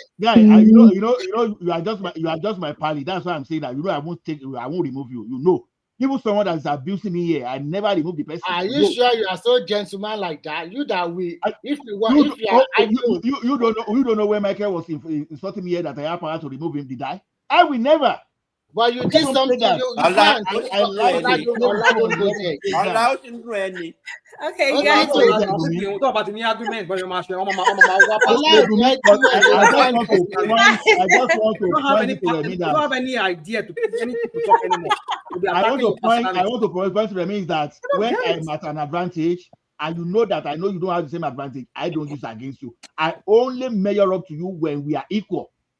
You understand? I don't abuse position because it's a privilege. This is what I've learned. So who is at disadvantage? Who is not the same? Are they not the same party? That your analogy doesn't work. You know, Ola, the Constitution guaranteed freedom of association. And none of them has come out public to say they are being coerced to join the APC. So all these arguments about, oh, well, the country is, the Tinubu should have done the right thing. There's never a time a leader will reject people that want to associate with him. So the fact that they are moving and drove to APC, this is about strategizing. You could see the coalition forming. And yet, these people look at what is their political future? Where does it lie? And they felt in our society, there is no law that stops men and women from flirting around. But who want to flirt around and influence his children? That is where you see it is not because the law is allowing you does not mean it's morally right. What's not morally right about it that they chose in their own will? If you are free weak, will. Sorry. When all other way around. Look at it from this angle. What you guys are saying here is that Atiku, Obi, El-Rufai, they are free to do their coalition. They are free to ticket any party. They are free to do whatever it was. So, Mr. President, just muted there, stay there, don't do nothing. Just be looking like me. What are you talking here, sir? I don't even understand. Ola, Atiku will not yield floor. Obi too want to be president. Tell me, where does that lead Okowas and the Delta people? Is it going to support the failure again? Then look, the power can't go to the north, and Obi is not actually coming to PDP because there are some people that will not even let him come in. So the party is F. Don't let me say the word. It's a completely F. So that will leave them in limbo. So that's why they're jumping ship. Adewale, I don't even like people. I'm saying it's not good for our democracy, not because of today, because of tomorrow. Nobody force anybody. They can't. You can't. Do you like to identify with failure? Is it today they are the campaign? Is the campaign started today? The question is this. Listening and attentively is everything is not sentiment. Wait and listen to me. There's nothing bad if you can have some kind of reform in that country that will stop. And that if you want to be talking about that, it cannot be moralizing. That is what I'll be talking. Didn't I say it? But just because you want to listen to yourself, you want to justify. You can't stop people from moving from one party to another. You can't. We have to find a way. It was not this bad during the second republic. Are you saying that the constitution will bar people from moving from one party to another? Don't come and bamboozle them with second republic here. Your governor, the guy that won the election against Ajasi, he was a cross-carpeted cross-carpeted to MPN. Even Olu lawyer, there are so many in second republic. So what are you talking about? Well, language, it wasn't rampant like this. It was because maybe you are young that time. That's why you don't know. I've given you in the southwest alone. In fact, not even only even in Kwara, So what are you talking to me? And those are the ones that we know. The language.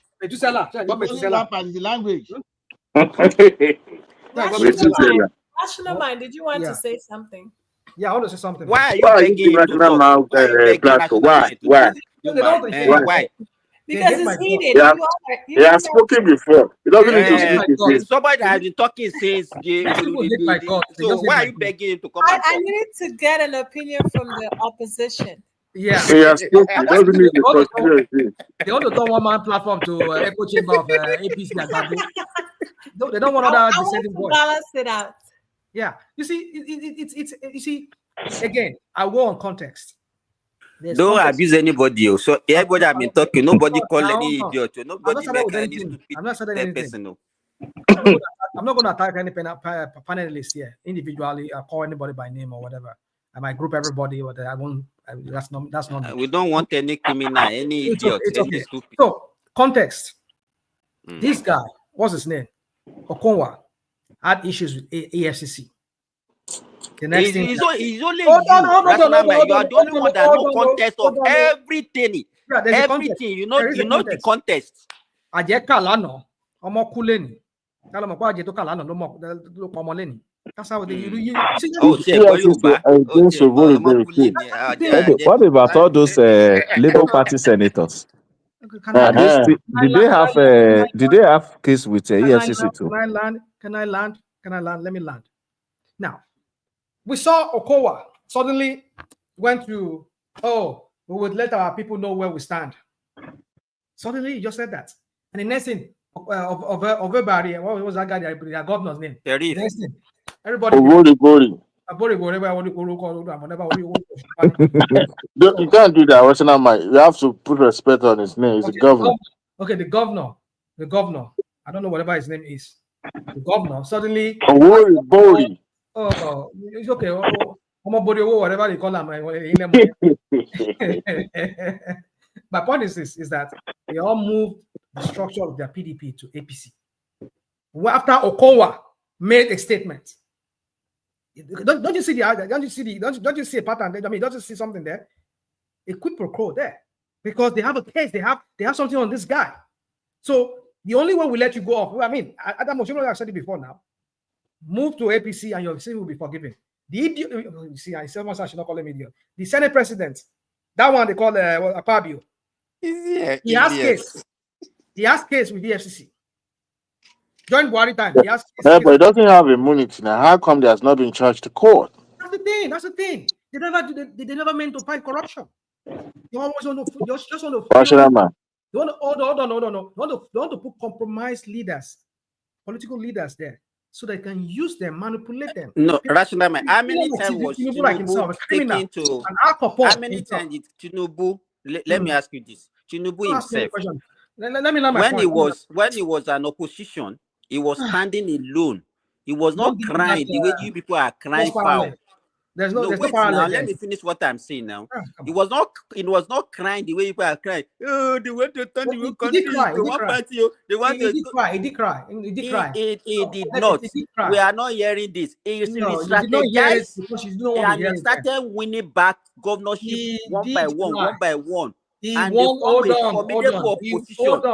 He won those governors then that if you believe Obasanjo at your own peril, that this is an attempt.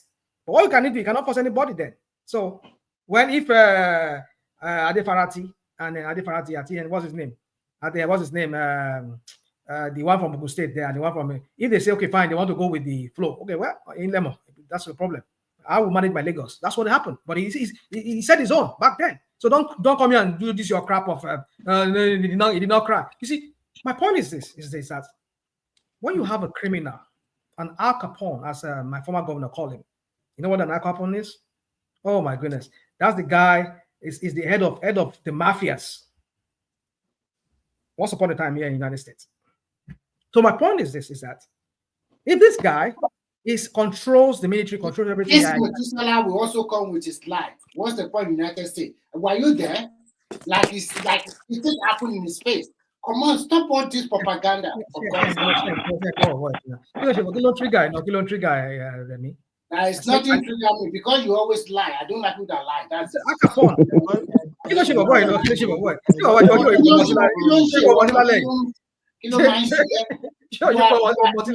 too fixated. You are too fixated, and the way you communicate. You are too fixated. Finish vodka. It's okay. Let me land. Before you go on, this is your vodka from your Finland. As usual. No, not tell me as usual. I'll continue. Don't tell me as usual. I'll continue. As usual, and continue. Tinubu is the killer of opposition. I've said it here many times. I don't want to sound like a broken record. So what we're seeing playing out very high. What we're seeing playing out before our very eyes is just so that he can hijack the whole thing to himself and control it. And like Ola said, I've said it here. It's insidious because this is how you erode a society. Because some of you say, oh, what is morality? What is values? I hope Tinubu has not taken your girlfriend in the past because your passion for his hatred. Dude, don't stop this. Whatever you people come and do here. I'm talking about Tinubu because he's the man in play. He's the one, the head leader of that country right now. Don't blame I always talk the about player. Blame the game. No, I'm not blaming him because he calls the shots. Yeah, but the opposition allowed themselves to be used. I If don't that's know what why your you theory is all right about. Come It's not him. It's those who allow themselves to be used. You don't believe this just was stop. Allow me president. talk. From the You guys just election time, you are even saying they will not swear him, they will not do this. You say it's Here not you your go. president. Here Stop you talking go. about him and talk about other stuff. I'm not talking about that let stuff. him finish this part though. You see, Let this is what they do. We're talking about our opposition dying, and we know the person in charge, the person in So how is he responsible for opposition? He's responsible. Rational mind. You're not being rational. He's the one responsible for it. Because I'll give you an example of what he did in Lagos. How he killed PDP in Lagos after they killed what's his name? He killed rational mind. I'm telling you, you are not being rational. He killed. No, don't give me that rational whatever crap you always do. You are not being rational. So my point is that let's moderate our own languages. So continue. Well, it's okay. I'm not triggered by that. I'm just letting you know that if he wants to go by that label, I'm not rational. That's his own opinion. That doesn't take anything from me. I'm not offended by that. I will push back. I know, but it's triggering you, and I don't want you to have a one-on-one with. Yeah, that's what they know where to press my button. They know where they press me. So as they trigger. My point is this: is that guys, most of you on the screen here, you live in countries where they have certain values and morals. I'm not saying they're all morally like moral here like that. No, that's not what I'm saying. They have their own bad side. But a certain threshold, they don't let the society go beyond that threshold. Because they know that it can mean a doom, it can spell doom for their society. They won't let it cross over that. But in your Nigeria there, you allow your criminal leaders to shape your minds and how you view your worldview and everything. And I'm so surprised some of you come here, you live here in a society where things works, and they have these values, but in your own country, you wish something different for them over there. And you don't see anything wrong with that. And what I was trying to make people see that. You know my problem with you, rational mind. A strong man politics. You talk as if Tinubu is the only person in Nigeria. Is Tinubu only responsible for all the problem in Nigeria? He is the actor. That's why I said, you understand me. What I'm my brother, forget this thing. Go and sort yourself out with him. He is the criminal head. He's the criminal head. He's the criminal head. Yeah. What do you mean by a criminal head? He's a criminal.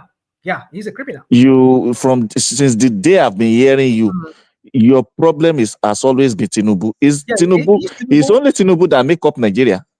If you were here, my friend, when Buhari was there, I never mentioned. Do you hear me mention Tinubu as often as I mentioned today? I mentioned Buhari. So but as long as I can remember, I've been hearing you.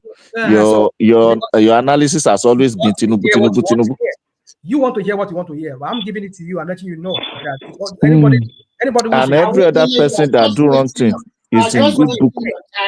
On this guy, he has been fixated for years. Akwa too will be going very soon. Can you just let other people talk? Because you have been on and off for like 2 hours now. Because you people don't let me talk. You're always interjecting me. You're always doing your crap. Who is the moderator? Can you just checkmate this Methuselah to go and sit down somewhere? Even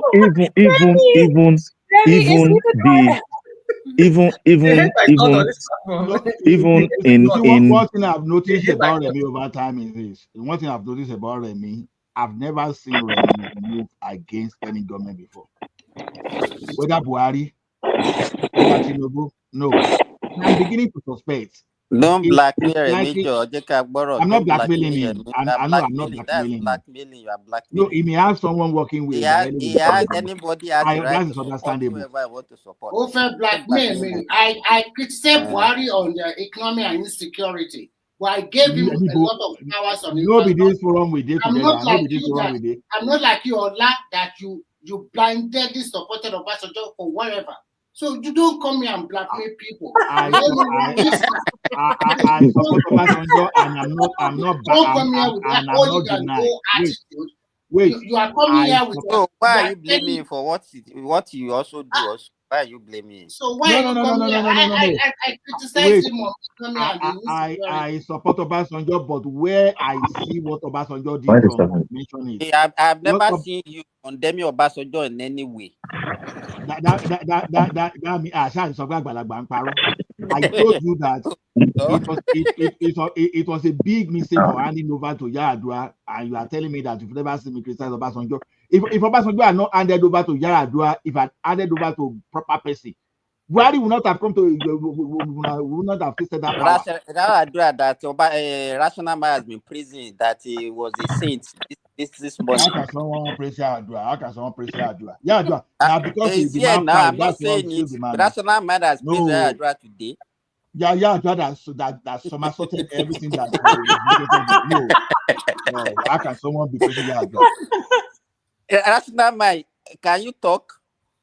I don't believe. Why can someone be praising Yaradua? He's here now. He's not saying I'm telling lie now.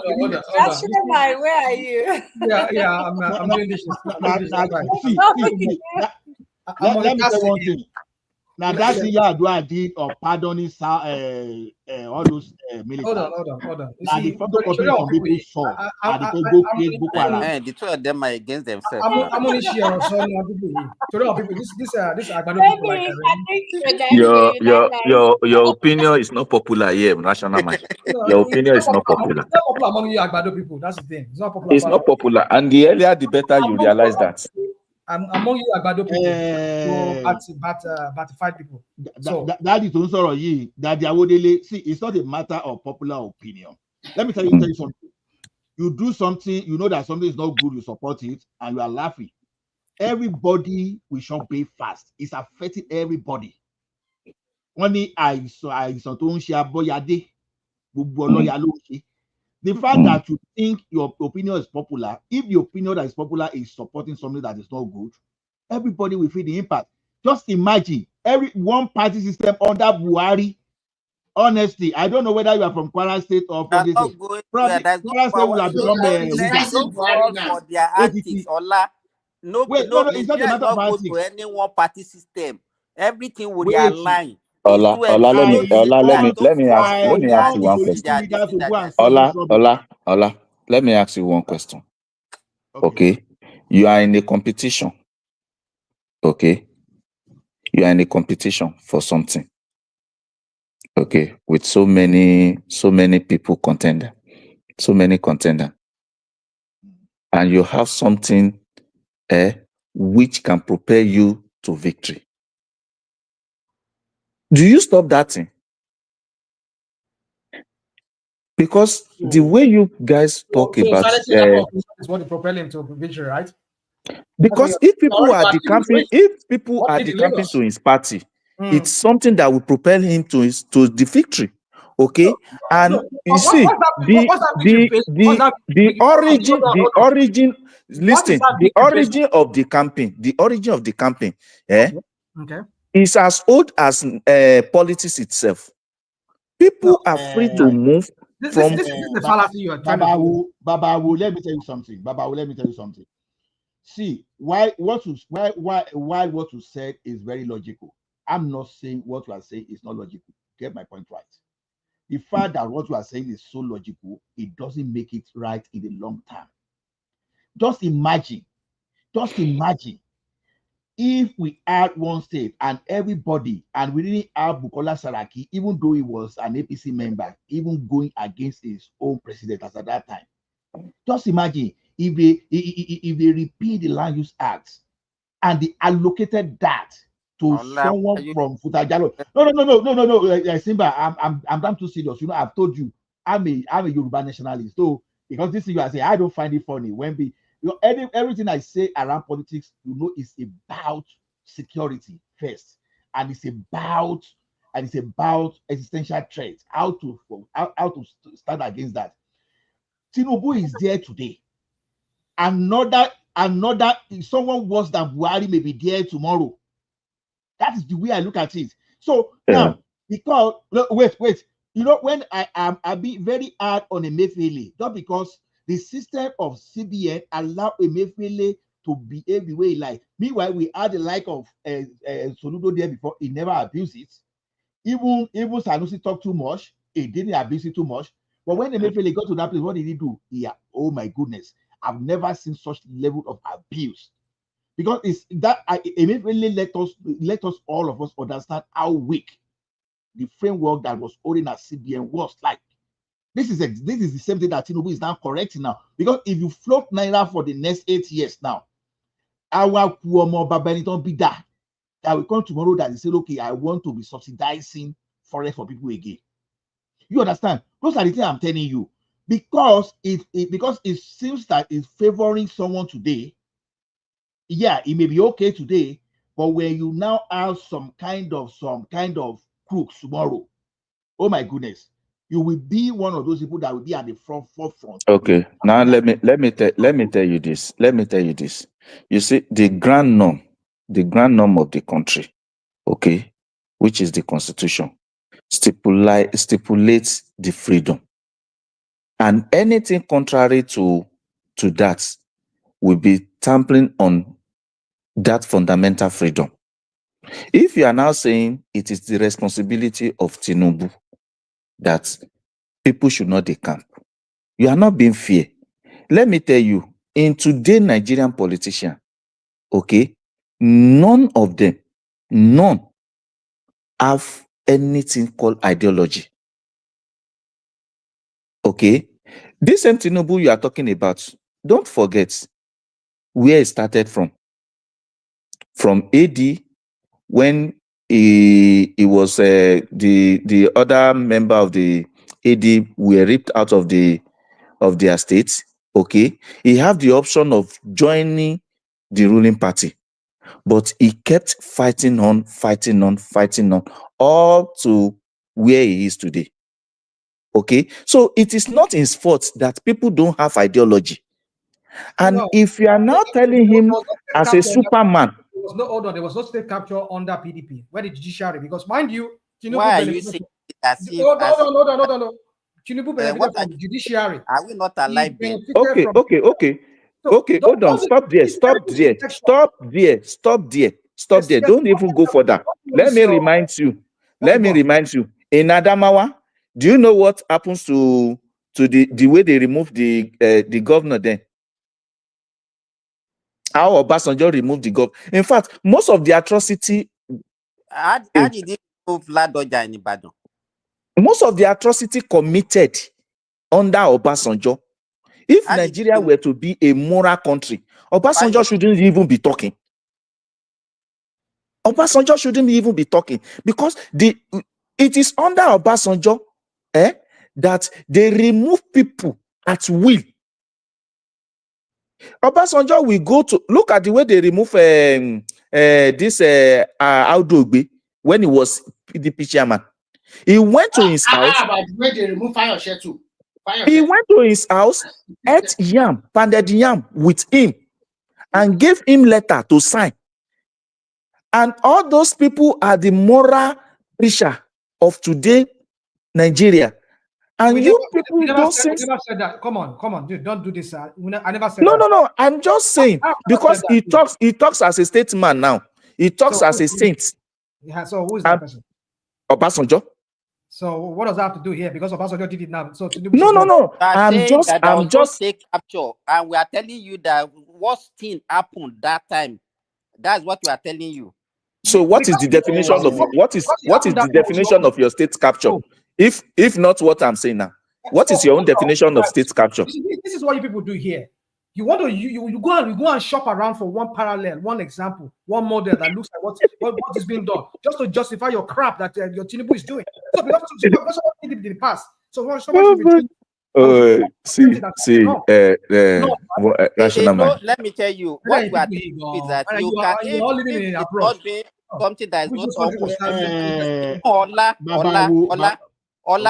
if you want us to agree with what you are saying, it's not good. You can say it's not good, but this is not the appropriate. Okay, what you are saying now, how is it correcting it?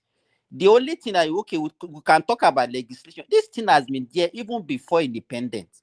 You remember when even the work was carpeting. You remember that time when Zeke wanted to become the premier.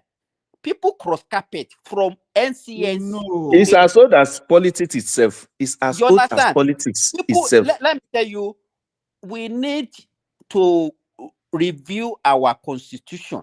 You cannot be blaming one man as if he's the one causing it. That is No, you are what not that's what we are telling talking. you. No. See, Simba. We are now talking. The question is this: I don't want to see in the situation whereby I will have to see No. whatever the It's politicians not are doing. the angle that you are looking at it as if the problem that this It's so-called Tinubu. problem is Tinubu. Guy, I'm a supporter of Tinubu. Don't get it wrong. I'm dealing with the issues. I'm not dealing with the person.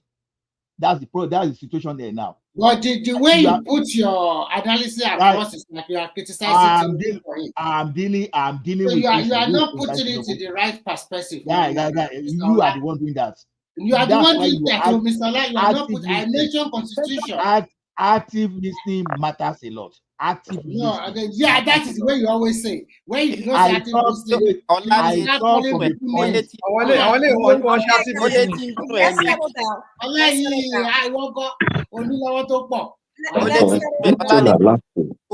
Okay, who has the floor? Sorry, can I come in, please? No, please let me just round up what I wanted to say. See, the thing is this: when I told you that when I'm talking of politics, I say I'm a Yoruba nation supporter to the core, no regrets. And because any politics I'm supporting now, I'm supporting it from the point of security. Because why did I believe Tinubu we should be able to do this? Because he did it before, and I'm expecting him to do it. I support him, and for the fact that he is one of my own. Okay, it's not bank robbery. It's not bank robbery in Lagos. If you don't want to, it's not bank robbery in Lagos. Why did you stop bank robbery in Lagos? Because I know, because I work in the bank, I know he stop it. So no control IG or police, have you? Hey. I like my personal mind. Wait, let me explain to you. When Marwa was there with this operation sweep, they were carrying pickup. They every time Rambo will come to Lagos. It's a Baba now. Yeah, he has a granddaughter. So the thing is this: when Tinubu arrived, he didn't go. Yeah, he introduced RRS, but what did he equipped the police with armored personnel carrier, and those armored personnel carrier were staged in strategic areas. You know what? If you go rob, you don't go free escape. Before, Oshaniba used to be one of the victims. When they rob like that, they will jump into lagoon. That time, if you jump into that lagoon, you are going to jump into speed, or you are going to be speedboat there. If you try to cross to Obale or other side, at the Kogi side, you are going to meet all those armored personnel carrier be waiting for you there. What happened? Country will also. I mean, country will also buy. Nigeria ni mo so because I know. You go down here. Are you in Lagos? So the people want bank, rob bank, for bank here, or me pay one. I say in the end, I was at the head of it. Hey, Baba, don't let my accent. Tobamu rational lori amuni. No, for the fact that bank, o ṣiṣẹ́ nu bank, o jáde síta kó mo bá rob gbà ẹ̀, o sọ pé wọ́n rob. Báwo la ṣe ní information lọ́wọ́ ẹ máa wo nǹkan tí bàbá yìí sọ now. Let me tell you one thing. Let me tell you one thing. What you use to in bad that. See, okay. Whenever in the south is that time, whenever they started announcing major hijacks, maybe you start in a day, you started noticing that okay, they hijack like five vehicles. The commander. I think there's somebody else that want to talk. Who's the person? Last time I will not allow you. Please, Daddy, already soon.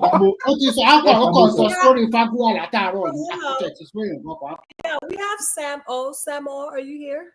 Yeah, I'm here. Can you hear me, please? Yes, sir. Yeah, we can hear you. Okay.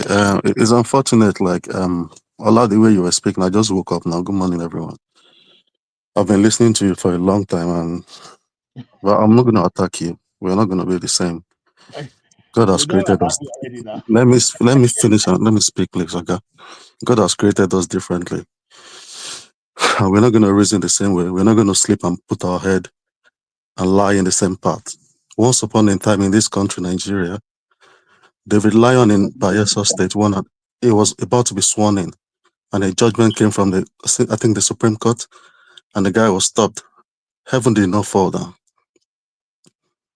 Once upon a time in Rivers State, nobody participated in election while Wike was there. The same Wike APC is supporting today because he's helping the government out in a way, destabilizing the opposition. Nothing happened in Rivers State. How on earth? I mean, we are not children here, for God's sake. Everything that happened about Obasanjo, we all saw, we witnessed it. Don't hide behind one finger and start rewriting or becoming a revisionist, especially this rational mind.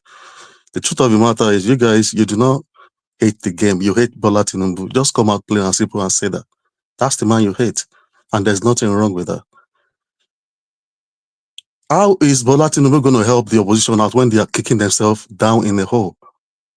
When they are digging a pit for themselves, how is he supposed to help them out? So Bola Tinubu has suddenly become an evil spirit that is tormenting Atiku, that is making Atiku refuse to step down for the younger ones coming up. Segun Showumi, that is always backing Atiku, is now turning against him. Everybody is speaking against him because they know it's their issue. How is Bola Tinubu the problem? Or are we saying now, disingenuously, that Atiku is actually working for Bola Tinubu again? Because I don't understand. I don't understand this logic. You will come here and tell us you're a software developer. I'm a software developer too. They will tell you a discussion. Allah will reverse everything back to what he wants us to talk about. Everything is not about software, whatever. Talk about the issue. Speak on the issue and stay on it. Nobody cares. There are doctors here. There are accountants here. Nobody cares about where you come from. No, I'm not holding it. Let me speak. You've been speaking for hours. I just came in and let me finish let me finish my thoughts. Hold it. You are going personal. No. Shoma, wait. This guy is going personal. No. Shoma, I'm not going to mention our last name now. This guy is going personal. Did you even listen to what I said? I know Allah. This is No, Shoma. I'm not taking this thing. If you want to speak. What is trash are you talking about? We don't talk with software developers. If that's your headache, then that will be your headache. Speak on the issue. Allah. If I first say you'll be listening to me, it's unfortunate. What's so unfortunate? Allah, I'm going to mute you. Please mute me if you want, and I can as well get out for you. Thank you. So Samuel, continue, and please stop taking it personal. No, you will say continue. This guy is going personal me, and you say continue. What? What are you talking about? He didn't call you names. I don't like this. He called his name. He mentioned his name. He didn't insult him. He didn't insult him. Guy, I said don't go personal with me. Guy. Mr. Allah, don't be sensitive. I'm telling you. I'm not going to Allah. Don't tell me. Someone is here and says something is unfortunate for him. He will not say it again. He will not say it again. What an effrontery. It's sorry. It's okay. Mr. Allah, calm down. Calm down. Allah, it's okay. He will not say it again. Whenever I speak, I attack him. He will not say it again. He did not insult you. He was just making a reference. I don't know the name of the guy. Please, Mr. Simba, can you please, Dr. Simba, please let me moderate. Allah, I'm the only one that can keep him calm. Mr. Allah, please. So you have the password there. Oh my God! And I know Allah like woman. I like women, not even woman. Dr. Simba, you're not helping. You're not helping, Dr. Simba. You didn't even know what I was saying. Mr. Allah, please stop. It's okay. Mr. Samuel, continue. Okay, thank you, moderator. I'm not trying to get under your skin. I'm not riling you up. I'm just telling you who you are. If you don't, not riding me because you were wrong in all those total try to talk. You didn't even listen to me today. I started talking rubbish, and you were so confident. Okay. You were so confident saying rubbish. He still has the floor. Continue. Okay, I'm not talking rubbish. I'm actually calling you out to tell you who you are. If you don't know, you talk rubbish, absolute trash. Oh God, let me speak now. No, go and play back and listen to me first before you come here and talk. Okay, I accept I'm speaking rubbish. Can I continue? Yeah, go ahead and continue. And rational mind, please. It's okay. Okay, like Zita will say, let me come and speak my rubbish. Let me to speak my rubbish here. Then you can go bananas after. If you don't know who you are, people are listening to you. And I won't come also. If you don't know, That's who you are, and I'm Oh, telling you. you are See, here. rational mind, will you keep quiet and let me speak? No. You're here to trigger people. It seems to me. No, rational mind. No. I don't care how. Why are you all being sensitive? No, I'm not being sensitive because this guy it seems like he's up to something. No, he's not up to anything. Let him finish. When was the last time I came here? Go ahead, sir. It's been a long time. I've been for years. See, we may not know one another one to one or by faces. I don't even think if I see you tomorrow, I'll recognize Simba because I've seen his face here before, and other people like that. And it's a privilege to be on the same platform with me and Simba. Do you get? Yes. I don't think I'll recognize you guys, but in a cool. way, let me just already hyped up. Just keep it cool. see. I need to freely speak the way I wish, please. Yes. I'm not attacking anybody. I'm not cussing anybody out. Good. As long as you don't insult anyone. That's the most. I've not insulted anyone, for God's sake. I know. I was listening to you. You didn't insult anyone. Please carry on, please. Yeah, okay, see, I don't think if we see one another, most of us will recognize ourselves. But here on this platform, we've been listening to one another for years. Even if I'm playing this thing and I sleep off and I wake up in the morning and I hear a new voice, I know the person speaking. So in a way, we know one another, whether you like it or not, subconsciously. So I'm telling you who you are, work on it. You don't need to keep civilizing yourself here like, oh, this is who you are or this and that. Nobody cares. Let's speak to the issues. Sometimes you become so monotonous and very unoriginal and banal the way you speak. An issue is going on, you divert it straight away to your own part. The same thing this guy does that is on Dr. Damage's show. Everything about his life is security and it's becoming so boring. Let's stay on issues. You don't need to divert it to your own strong point. Even those your strong point, they are those things you've read on social media or Google. Nobody cares. You can't be a revisionist. That's why I don't respect a lot of people. The same thing that happened in our faces, you are trying to write stories, becoming a revisionist, things that happen in our eyes before us. For God's sake, people didn't start crossing parties today, defecting from one place to another. It didn't start happening today. If you have issues with that, speak to your senator representing you from Ekiti or wherever you're from. Tell them to sponsor a bill. Anybody who move from one party to another cross carpet must lose their seat. Those are the things we should be speaking to. Why is it very inconvenient for you that it's because it's APC they are going into? That, then you must lose your head. For God's sake, what rational thinking is that? When Erifai went to SDP, was that Tinubu at work as well? You people need to be checking your head sometimes. When people were moving from one place to another and it wasn't favoring APC, nobody was speaking. So people must speak because the party in power is where they are going to. And I've not even seen Tinubu picking up people on the street, speaking against him. People have been free to say whatever. Under Jonathan, houses where they were publishing newspapers were being raided early in the morning because some things were written against Jonathan. We saw what happened with Marilyn Oga.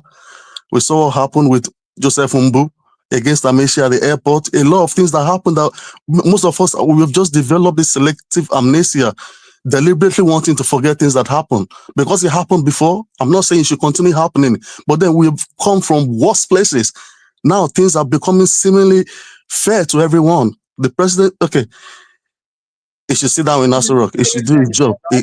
Similarly fair, you're saying, right? And you're here telling us about what happened in the past, and then telling us similarly fair. Rational mind, now. So who's been a revisionist here? Who's been a revisionist here now? Rational mind, let him speak. I'm still trying to get a point that he's driving at. Go ahead. Where I'm driving out is this. Speak to issues. Debate issues out. Prefer solutions. Don't be angry because it's not favored. Are you? Can I speak, please? Hold on now. Hold on. You guys, you want to silence people? See, stop. No, don't even say it because I'm the moderator. No one will silence anybody. I'm the only silencer. I'm not trying to silence him. I'm only pushing back. Shoma, I will kick you out. If you threaten me with that moderator, I will kick you out now. Allah, I'm not even talking to you. I'm speaking in general. And just so you know, I am a moderator. Thank you. You are the silencer. I'm the double silencer, even. Okay, let the guy finish his. Okay, I'm just going to round off this way. Stop getting just now. I'm all right. I'm not a man of many words, but then when it really goes proper for us to go into because I just woke up now. I woke up when Ola started speaking, and he's been rallying more for years. So I need to come out this morning and give it to him anyway. Okay, where I'm speaking to is because it's not favoring who you are supporting. Don't lose your head. The table has turned today. It may turn in your favor tomorrow. Stop losing your head. This is the game. Tinubu should not be hungry because people are coming into his party. He should be more worried so that there won't be an implosion, because I know he knows how to navigate his way. He knows how to. He's a deal maker. Forget it. Nothing will happen in APC. Maybe when he has left in the future. Maybe when he has left. Can I speak? So Fisher come interrupt me. Oh my goodness. Oh my God! All right, I'm already done. I don't like the way you interrupt. I'm done, moderator. Thank you so much. Okay, Sam, I will ask you one I'm question. leaving now. I'll be in the background listening to I need you. to ask you a question. They want to ask No, you a you can't go. question. You have to. You told me that because it's not favoring who I'm supporting. Who is the person I'm supporting? If I may ask you, who is that candidate I support? You and this guy from Edo State that is always claiming from Abeokuta. What's his name? That old man in Canada. What's that man's name? What's that man's name? Padoski. Padoski. He's the old man in Canada.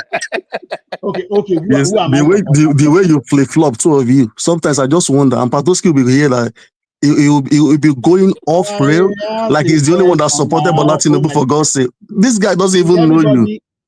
Did everybody hear what I asked? Who is the person I'm supporting? See, stop being disingenuous. You are not consistent. You are not consistent. Everybody knows. Everybody knows. Because Allah always supports Obasanjo. We know that for sure. Yeah, he always supports the bad ones amongst us anyway. Everybody knows where Remi lies here. When he comes, he will defend his APC, he will defend Bola Tinubu. That's the way it should be. Be consistent. Wait, let me correct you today. You see, one thing is that when you hear part of something and you do not hear the concluding part, you understand. This is what kind of wrong impression you have.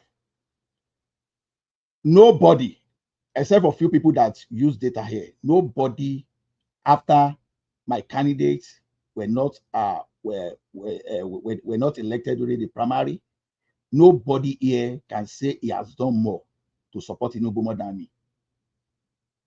Because I was not going to support anybody outside of Yoruba race. If those people that all people that were, everyone that I was supporting, that they were from Yoruba land. And I've always said it and maintained it that I have my own reason.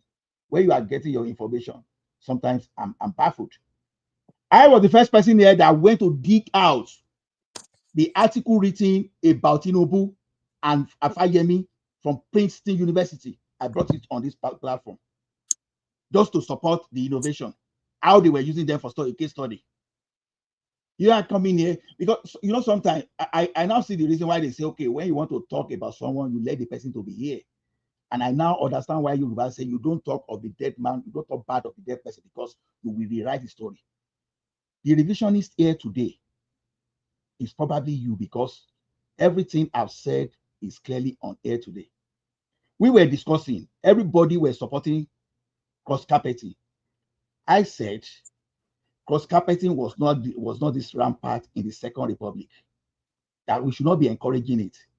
Just because the like of Simba were being sarcastic in the way they were talking, suddenly, if you cannot identify someone who is being sarcastic and you all of a sudden believe that, okay, he really means that thing, how you came here, you say you went for me when you didn't even know my position.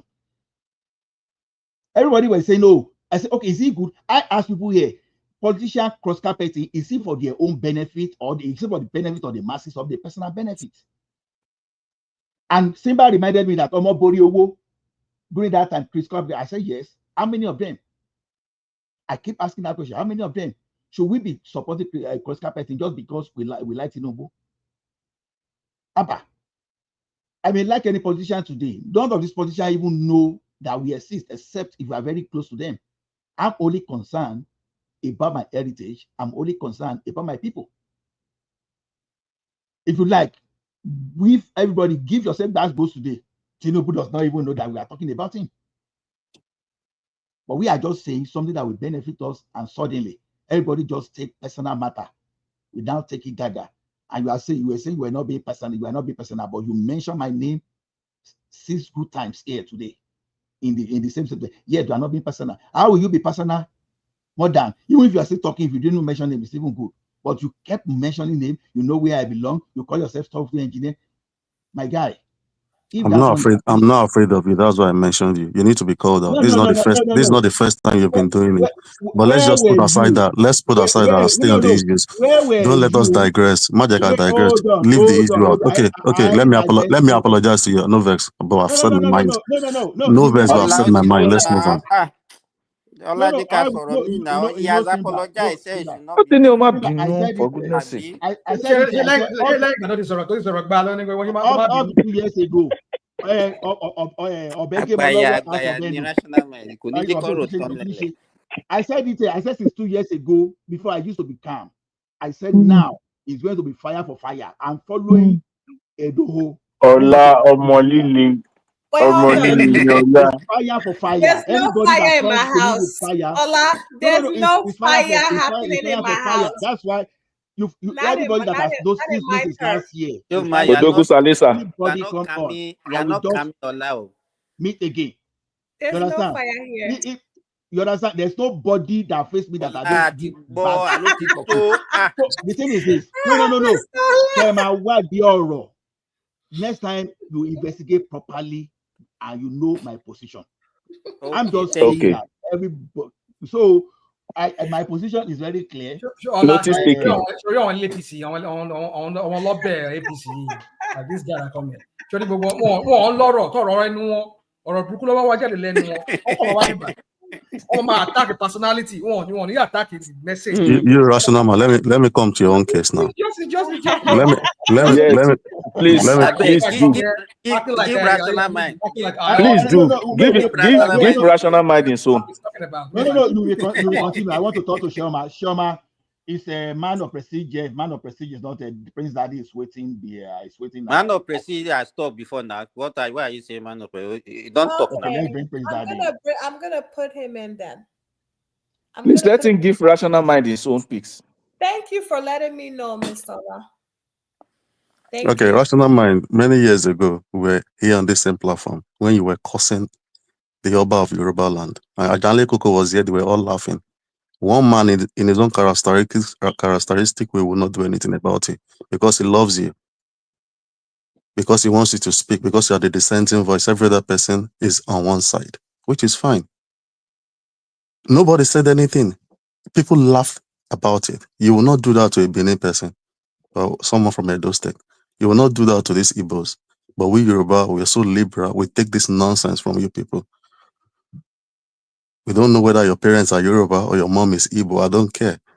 But if you're an original Yoruba person, you will not say things like that. You will not laugh at things like that, for God's sake. Nobody said anything.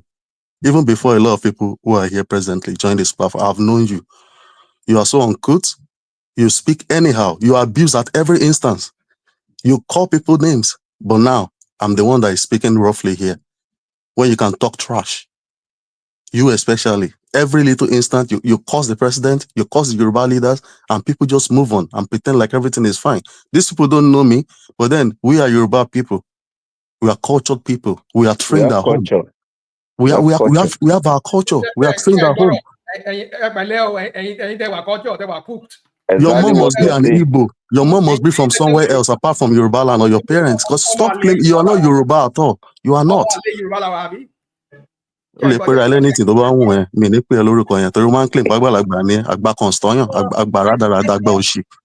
Okay, so we're done with It can't be here and be saying nonsense about our leaders and people are laughing off that. That's not fair.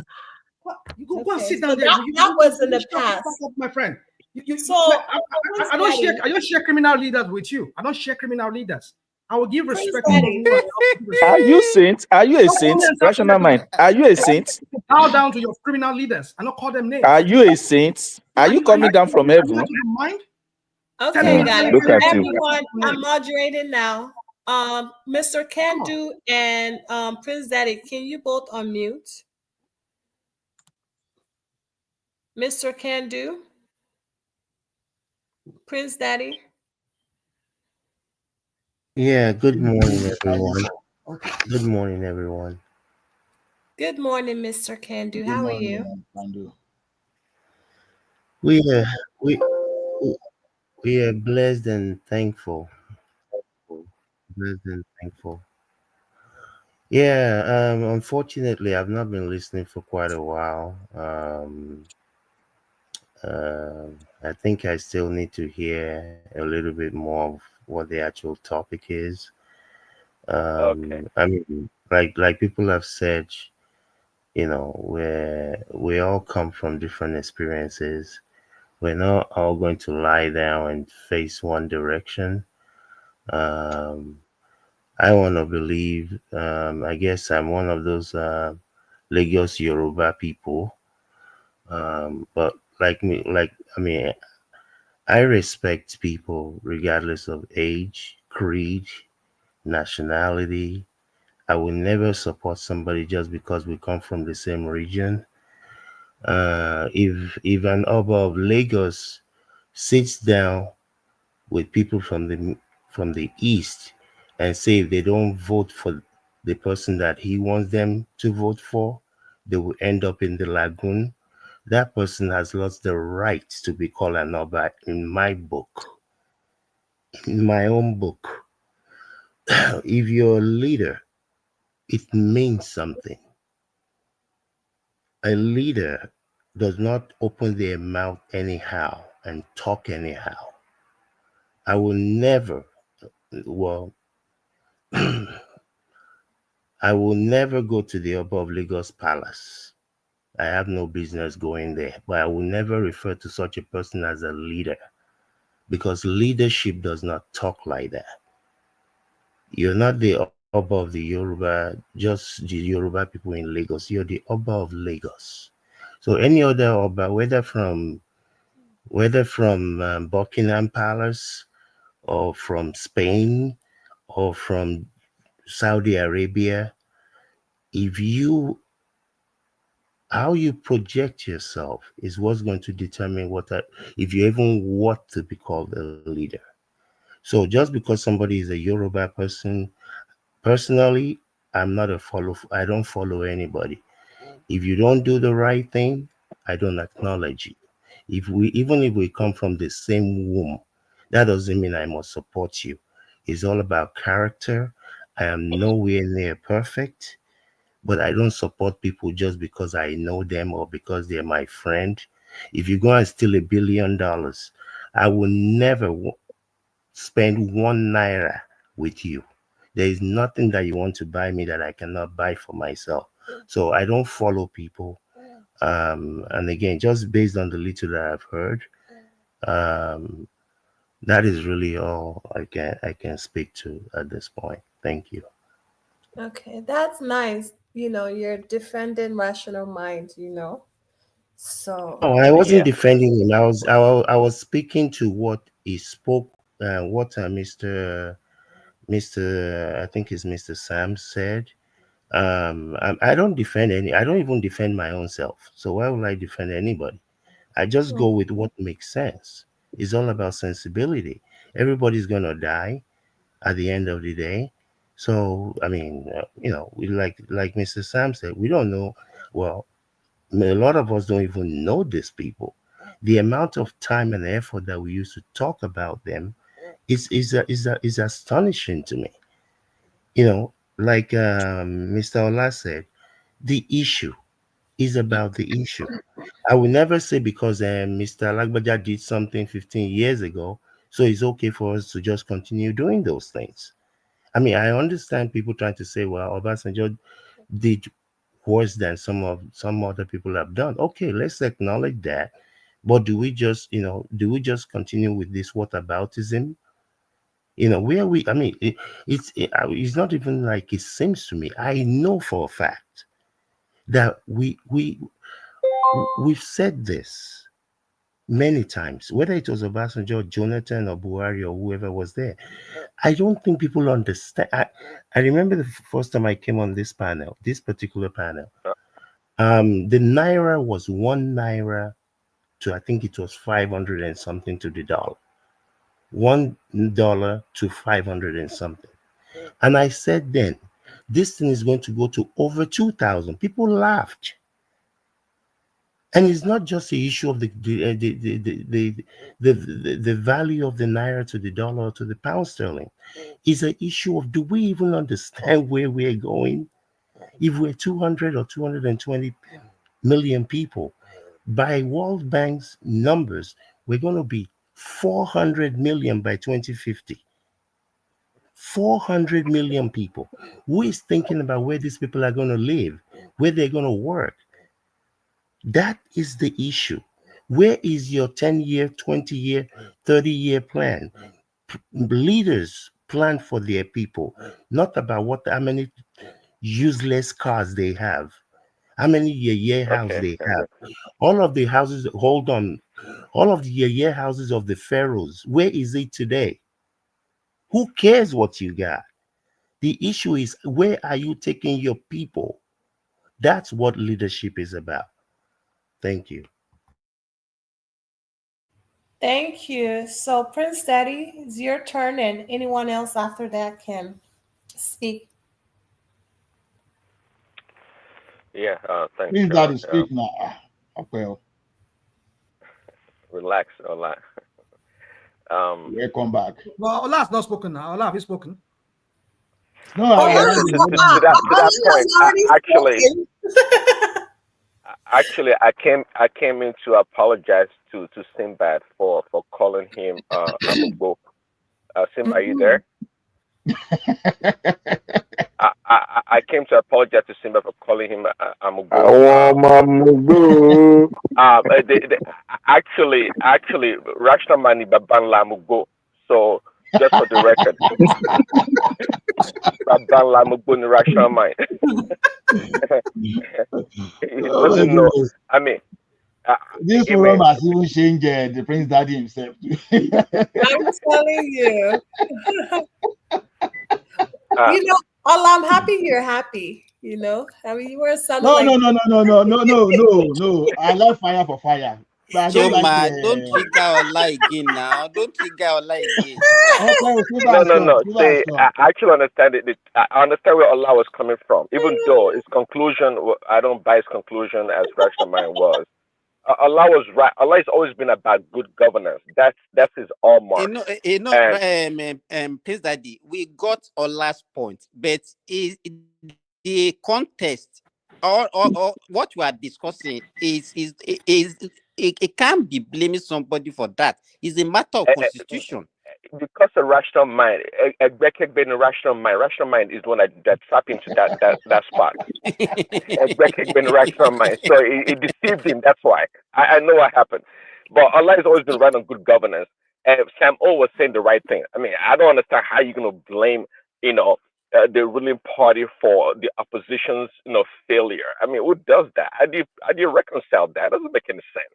Okay, so Rashomai is anti-Tinubu, anti-APC, so his position I can understand. He never gives credit to them anyway, so that's understandable. But it's not the fault of APC. I mean, in fact, it should rather be giving Tinubu a lot of credit for his his plan and his machination. You can't blame him. You can't blame APC. It doesn't work that way. Even here, I was going to say also, listen, as bad as PDP may appear right now in Nigeria, let me tell you, the Democratic Party in America is twice as worse. They are more in disarray than the PDP. They don't have any leadership. They can't even walk on a straight path. That's how bad it is. And you can't blame the Republican for that. I mean, they were the one that presented Kamala Harris, for example, and they raised over $2 billion, and they couldn't win one swing state. So it's a wrong politics. I mean, I'm glad they're doing it, because if you're going to blame APC for PDP's failure, they won election in Wisconsin now. That's why your billions of dollars are your billionaire and Elon Musk pumped in there. What are you talking about? What the crap are you talking about? There we go again. The crowd, which crowd? No, yeah. I'm giving you an example. You said they could not win an election. They won one election, and they won one recently again. I think it's not an election. It's just a judgeship election. That was garbage. In a more blue area of the state. So now you know it's just a judge election. And your No, Elon Musk, we're talking your about the Elon national Musk went election. there and start No, giving out money to see, people, right? listen. Listen. You know what Michael Bloomberg is? Michael Bloomberg was a candidate that spent like $500 million in like 2 or 3 weeks in his candidacy last time against Trump, and boom, he lost. So it's not always about money. It's never always. Elon Musk is not a politician, and he can never be Oh, a suddenly good now, suddenly a now he's not a politician. politician. Suddenly now he's not a Was he ever politician, a politician? but your No. Trump, See, Trump thanked Trump him. is a true politician. Elon Musk is not. Ah, see So that you with guys, all his money, he so can't what win do anything. you wear? I don't It know is where the you're gonna start quality from. of the candidate. I don't want to digress to American politics. It's the quality of the candidate. You guys presented Kamala Harris, and she was a complete failure. Complete failure. She had nothing to offer. So don't say So Elon Musk spent money and that's why they lost. But forget about that. But one thing you need to learn, rational mind. And I think one man says it sometimes you're a troll.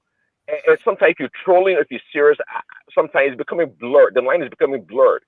I know in your heart of heart, I don't think you blame Tinubu for APC's failure. I mean, Really, PDP's really, failure. I'm a troll. I'm a troll. Is that what you think of me? You have to be. For me, calling you a troll is actually a credit. I'm actually giving you credit than calling you another thing. Whenever I Because if say you were here, not a troll, whenever I say here, I meant it. oh really? Oh, okay. Yeah. Okay, now I put you on a different level now. Now you're totally on a different level because I mean, for you to really have to have the audacity to want to blame APC for PDP's failure. Supposedly, by the way, I heard when PDP came about, when it was a one-party state in Nigeria, when PDP came about, and they were gloating that they were going to rule Nigeria for what 60 years. And about 16 years or so, they totally crumbled because of the ambition of one person, which is Atiku. And you fail to see how they failed in their strategy and their long-term plan. You don't even want to blame them. See, you want to present a lazy argument. You want to present a lazy argument by blaming the other side. But the party acts. you Magamaniacs and the Agbados, you're both the same. You're all the same. You all think the same. Like y'all think like I don't even know what planet you guys are from. So that's why I draw. I mean, there's this correlation between both of you. You just two groups. You just think you just worship No, us.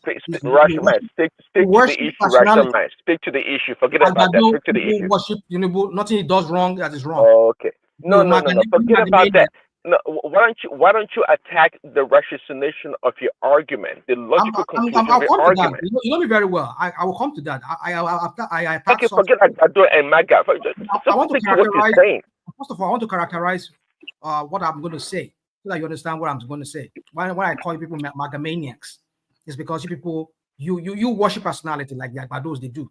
So my point is this: is that nothing your Trump does is wrong, despite there's so many court violations. The rascality that he has demonstrated in the Oval Office, and then you're telling me I don't know politics, right? And then you wonder why you people are going to you're going to get decimated in a midterm election. Let us see, because let him continue with this what he's doing, because look at his poll, and the polls is what is reflecting on it, or his approval rating. It's the worst. No, I know you're trying to cop out. I'm telling you to address APC and PDP. Address that. We'll come to that. Even your Fox News. Look at the poll. No, he hates Fox News their guts for releasing that poll, showing that his approval rating is down in the drain. It's down in the sewer.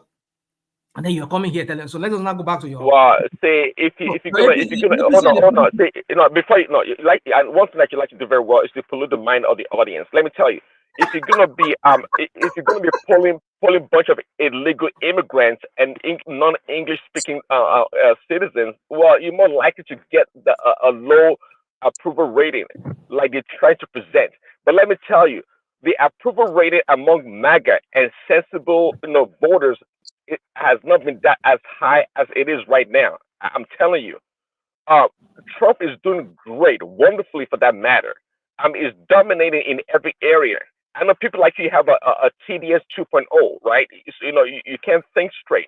But let me tell you, there's nothing that Trump is doing that is wrong right now. It's all about American first. He's doing the right thing and he's dominating. The notion that all of a sudden the media is going to turn around and be a friend of Trump is a joke. It sounds like you're living under the rock. You know what the stat says about the people that were deported? Obama deported more immigrants than anybody. Is it false? Hold on. Biden did, and they all went through the due process. You have to process them in the right way. Appear before court. The court gives the order. Even some of them are Trump appointed. BS. You don't know what you're talking about. BS. Stop. But your Trump is deporting even U.S. citizens. I will not be surprised. Even you. I mean, am I surprised? Even some of the Cubanos that voted for him. Hold on. Even me what? All the Latinos. Let's go personal a little bit. Even me what? Yeah, a lot of them are regretting now. Even the farmers in your red states, they're all regretting now. I mean, recently one of them forget about this outliers. Listen, because some people are regretting. It's a handful of people are regretting. All of a sudden, all the farmers in the freaking America, all the immigrant like myself, now hate Trump. It's all garbage. It's the media is got you on their fingers. They can twirl you and twist you at any time to bend to that fake news. Not me. Now, at this point in time, we're dealing with advanced politics, man. We're not doing all this politics you're talking about. Prince Daddy, you see, there's nothing wrong in supporting anyone and saying, you support Trump or you support Kamala or whoever else, the Green Party. But one cannot be disingenuous and say that what this guy is doing, even if you came from Mars, and they narrated what this person, for lack of a better word, is doing. You don't say because a fly landed on your thing, you take an hammer to kill the fly. There are ways and processes. Yes. Some of the things he's trying to get the European Union to do, spend 2% of your GDP. A lot of people, including Obama, have been advocating, trying to get them there.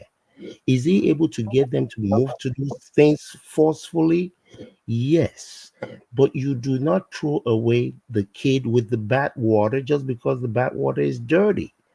There are ways to go about things. So, I'm not saying that you shouldn't support him the way that you do, but to say that what this guy is doing, there is nothing wrong. Come on now. Let's be honest. When you synthesize a matter that has been dealing with for over 30 years and make it appear as if it's something that came up in the last 99 days, almost 100 days to his presidency, is a farce.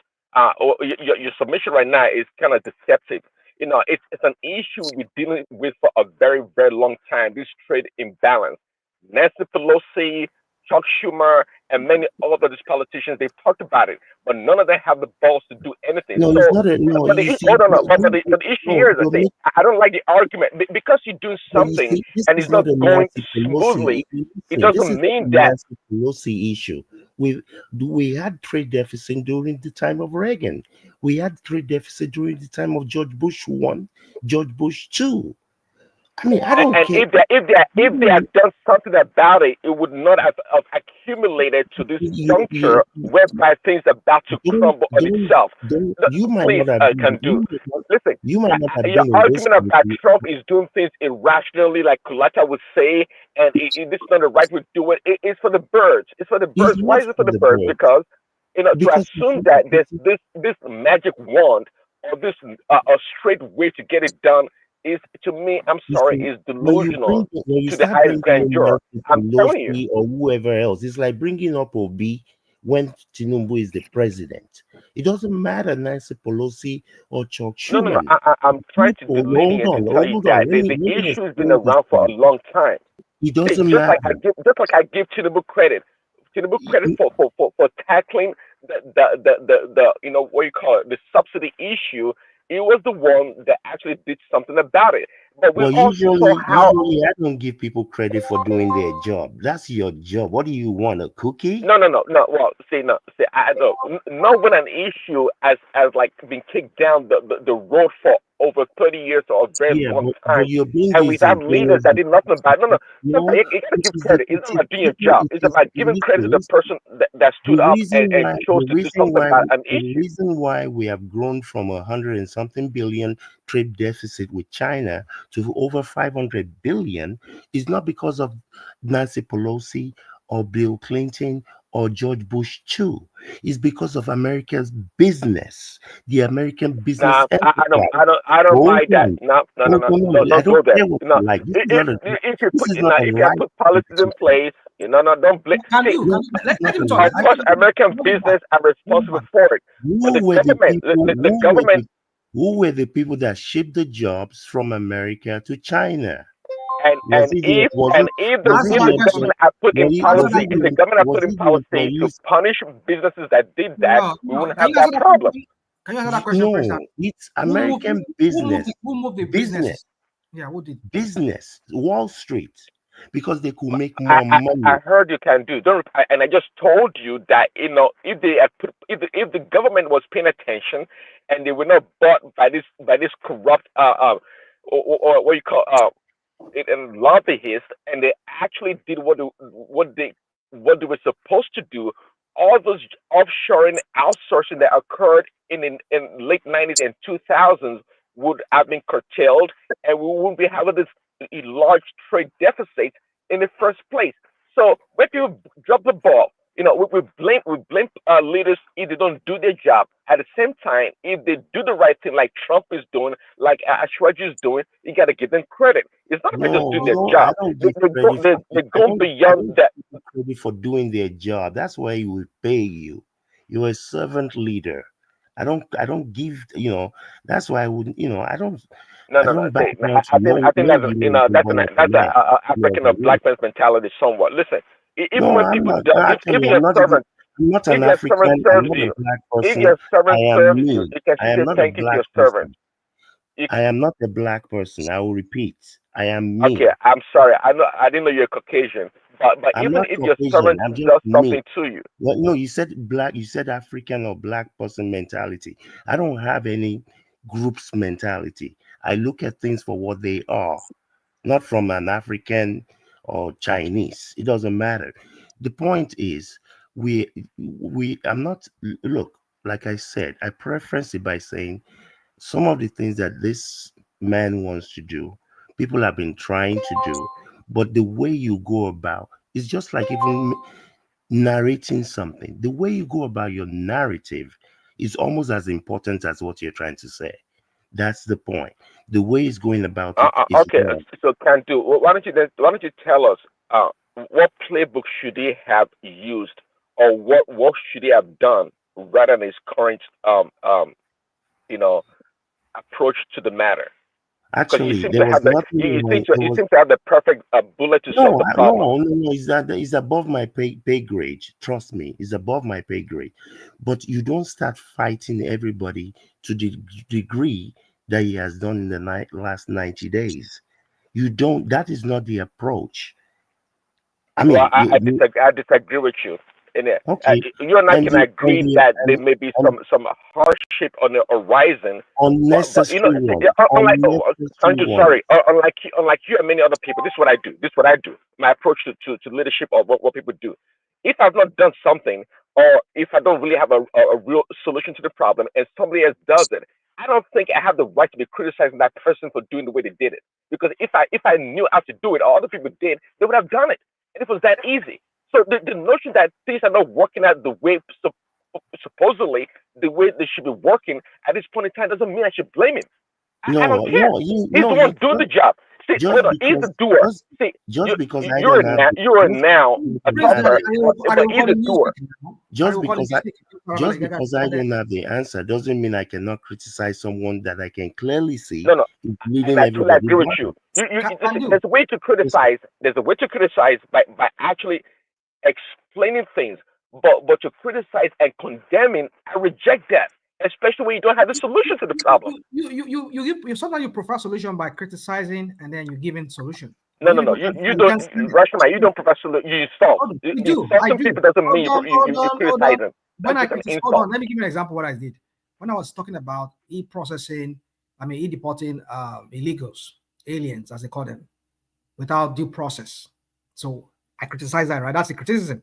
So in that same criticism, there is a solution there. That why don't you go through the due process? And I gave you an example of Biden and what's his name? Obama. Obama, They deported more people. In the first time.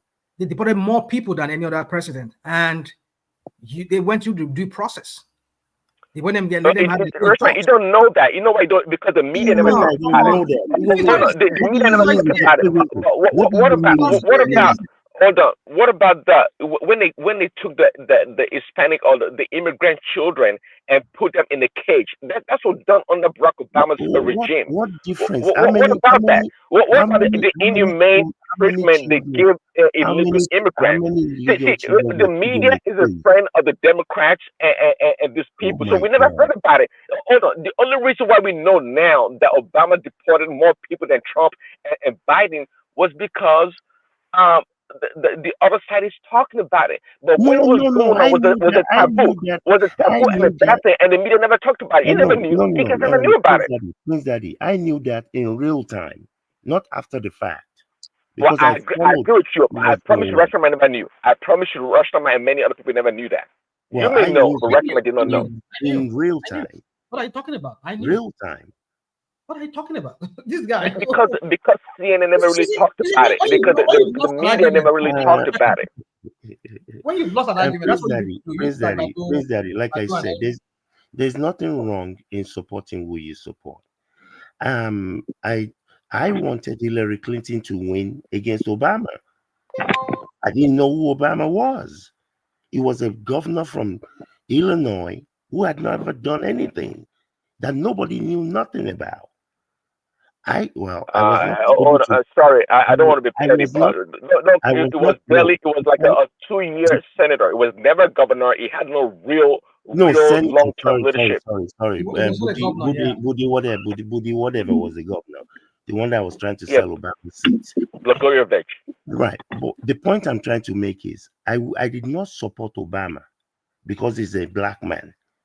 Clinton made more sense to me than Obama, because what I did, I've never known anything about this guy other than him speaking at a Democratic National Convention. So I don't support you because you are black. I would never do such a thing, ever. If my mama born you, if you're doing the wrong thing, don't expect me to support you. And dude, you're a unique, one of a kind. I tell you this, between Barack Obama and Hillary, back then I didn't care for neither of those guys, neither of the two candidates. But this is what I said. I stayed away from the Democratic primaries, right? And I said whoever emerges, I will support.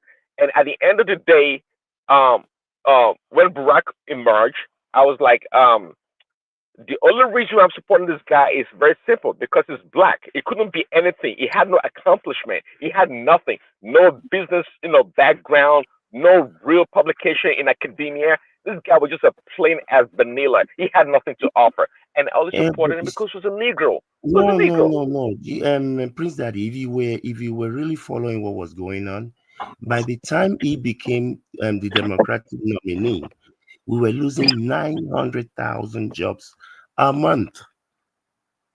By the time he became president in January, we lost 1.2 million jobs. So it was really and what did he do? I mean, we're losing jobs, but guess what? Inflation was super low. We're losing jobs. Inflation was low. Listen. The issue is not because Obama himself. The people, the economists that he surrounded himself, they got all the banks to sit down, to take loans. It might not have been the best option, but the entire world was holding its breath. And I tell you, Obama became president in January 2008.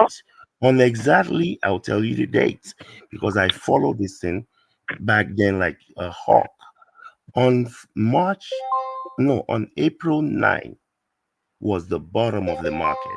April 9, a year and a few months later, Obama became president January 20, 2008.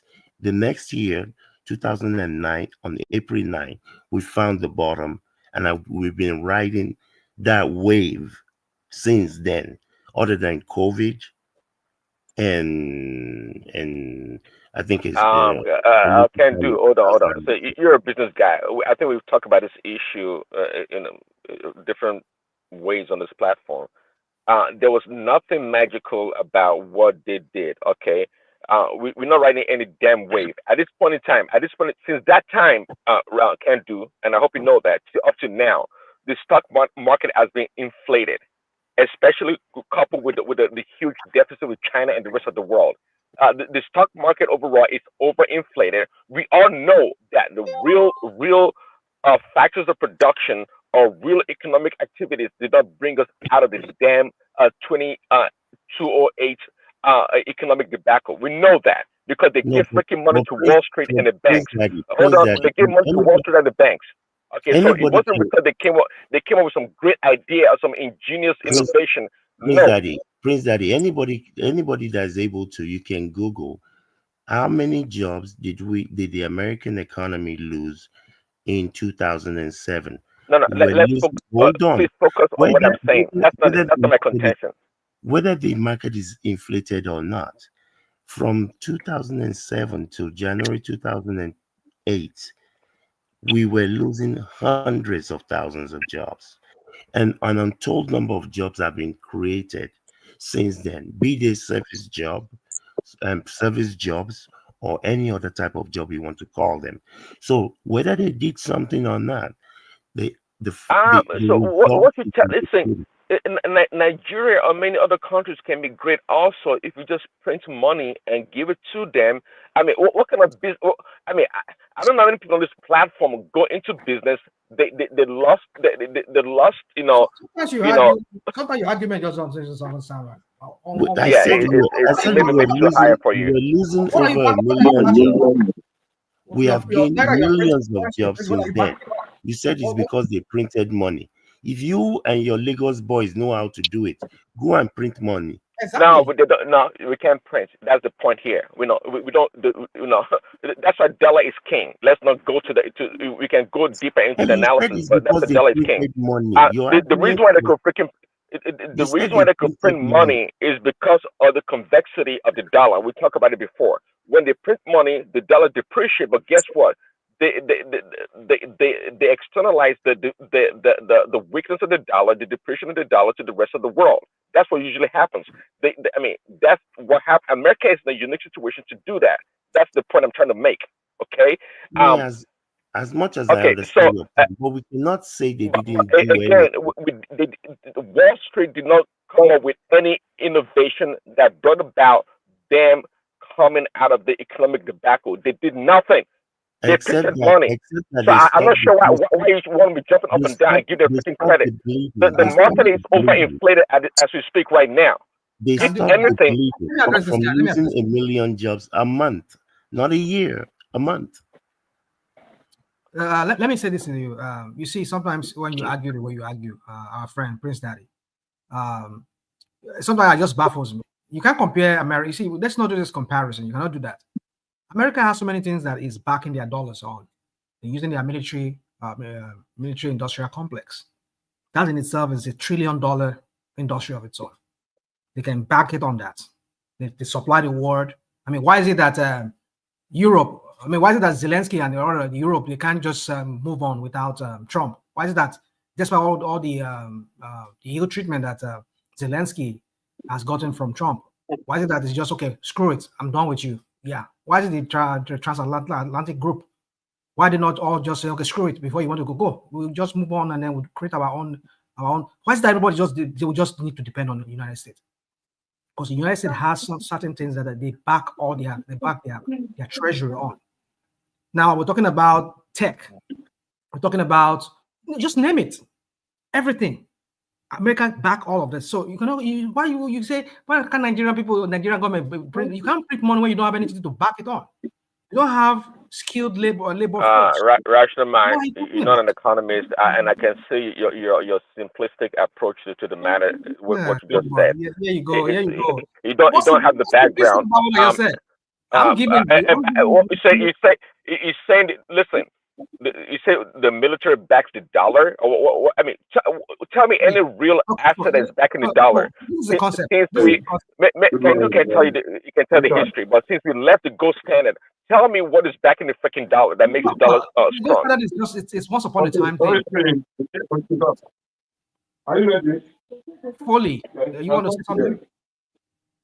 Foley, are you saying something?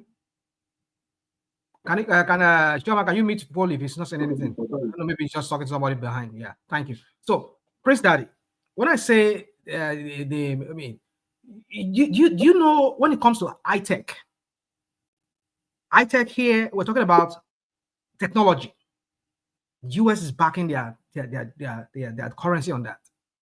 It's a support for their to show to the world that yes, we are $1 trillion economy because our tech industry here is just massive. Are you talking about Boeing? Are you talking about Lockheed Martins? Are you talking about the weaponry and all that they supply to the world? What are you talking about? So if they want to print, if they want to print their dollars, they can print it because they can use that as a backup for that to show that yes, we have the economy. I'm not saying it's good. Do I mean that it's right for them back printing out money like that? Well, they can do that because they're the most powerful country on earth. They have the economy, they have the size, they have all of this we just mentioned. But what does your country, Nigeria, has? What does Nigeria has to back up whatever they have? You have a population, right? But the population are they skilled? Well, say, I think we're making the same argument in that regard. No, hold on, you didn't listen to me. I said, hold on. I said what Kandu was talking about what happened after 2008. I was making the point that the only way America survived that economic debacle was because we printed a bunch of money. And I say if Nigeria had that unique situation also, and we have a strong currency and we can print money, I said most economies or countries would do as well as America. That's my point. No, so it's not about trying to set. You know why? Do you know why the naira was? You know why the naira was huge way back in this? I mean, why our currency was strong in the 70s. Yes, like, I know. In the 80s was 1-on-1. Can you tell us why? Do you know why? Because why? I don't know. We had a strong economy. I guess we had a lot of. I was strong economy. I was strong naira. Strong. Our naira was strong then. Yeah, we had a strong. Listen, there are many factors that determine the strength of a currency. Back then, relatively, we had a good economy. We had a booming oil sector. Things were just working out very well. I guess the education as a country, we are much more balanced, of course, than we are today. Okay. I mean, it wasn't because the naira was backed by freaking gold in the vault. It wasn't that. Actually, is because of it was that part of it. Yeah, all those are factors. But the primary thing is the good faith and trust. That's it. Hold on. Say that again. Say that again. Is the good faith and trust in the American system and the American economy. That's what it is. To the rationalized question, why did the naira was strong back then? No, I think it was partly because of the booming economy. Let me tell you. I can tell you why the economy, why naira was strong then. Let me give you. Okay, why was naira strong? It's because at the time we have thriving industries. We have massive industries that were thriving in Nigeria. We have PAN. We have Volkswagen at the time. They were manufacturing cars. Hold on. We have textile. Oh, come on, dude. Can you just say this? We have textile companies. Even though at the time our cocoa was almost dying at that time, but at least it was still thriving than what it is today. Then at the time, we're not heavily indebted at the time. We're not getting just okay. Bingo. That's the key word right there. That's the key word right there. Let me land. We're not getting just anyhow loans. We were looking inwardly. We were managing what we had. So that is why our naira was so strong. That our currency was so strong, was so powerful at the time. And then we have oil just to cap it up. We're massively churning out the oil. And we have Okay. a To huge my reserve. point, we had a more balanced economy, just like I said, a more balanced economy. You just reiterated what I said. Essentially, we had all these industries. We had our debt was low. The all industry was fine. So overall, we had a good economy. We didn't have a lot of debt, so it was fine. Yes, it was fine. Well, so I'm sorry, I'm trying to multitask here. So, but the point I'm trying to make here is this: you cannot say that of today. Not like the idiot that was in that one in Nassau Road. I say when Buhari was there, was telling Buhari when we were in COVID, was telling him to go and print more naira, go and print more naira. Under with what are you going to back your naira with? Even the oil that you are supplying, you're not able to even supply full oil to even Buhari was not even meeting the quotas there. What are you going to back it up? You don't have any industry that is even thriving like it used to be way back in the 70s and early 80s.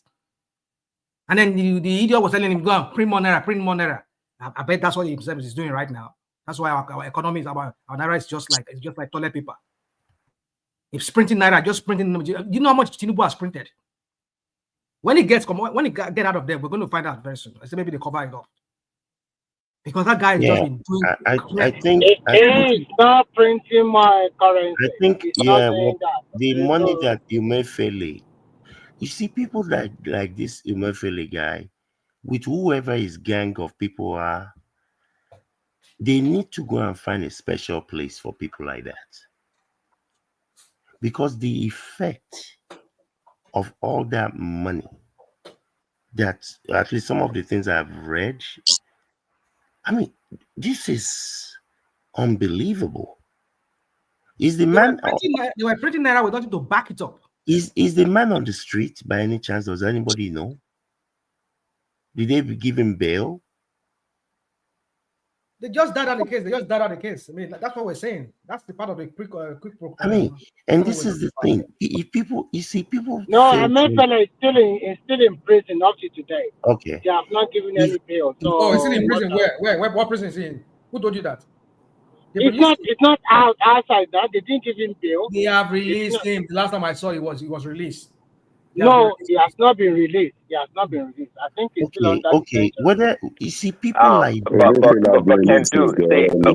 can do sorry. When you're analyzing countries' economies, Wally, what did you say? It's always good to be cognizant of the unique situation. He has been released. So can do, even though Emefiele may have printed a lot of money, that money did not circulate into the local economy or the Nigerian economy to the degree you would think. Okay, that money was stashed away in the banks, in the pockets of a handful of people. Okay, and many of them, those currencies were converted into hard currency, or what you call dollar, whatever. So that's what occurred. Now it's not like they printed money and they were giving loans, rampantly to consumers and investing in the country building industry. They didn't do none of that. Yeah, that's what I'm saying. That the effect, if they really understand the effect of what that man did, he should be killed, brought alive, killed like 52 million times. What he has done, not just himself, whoever his gang of people were that did. I mean, they have incurred debts that will take generations to pay. And this is what we're talking about. Leadership. What were people looking? I mean, even from what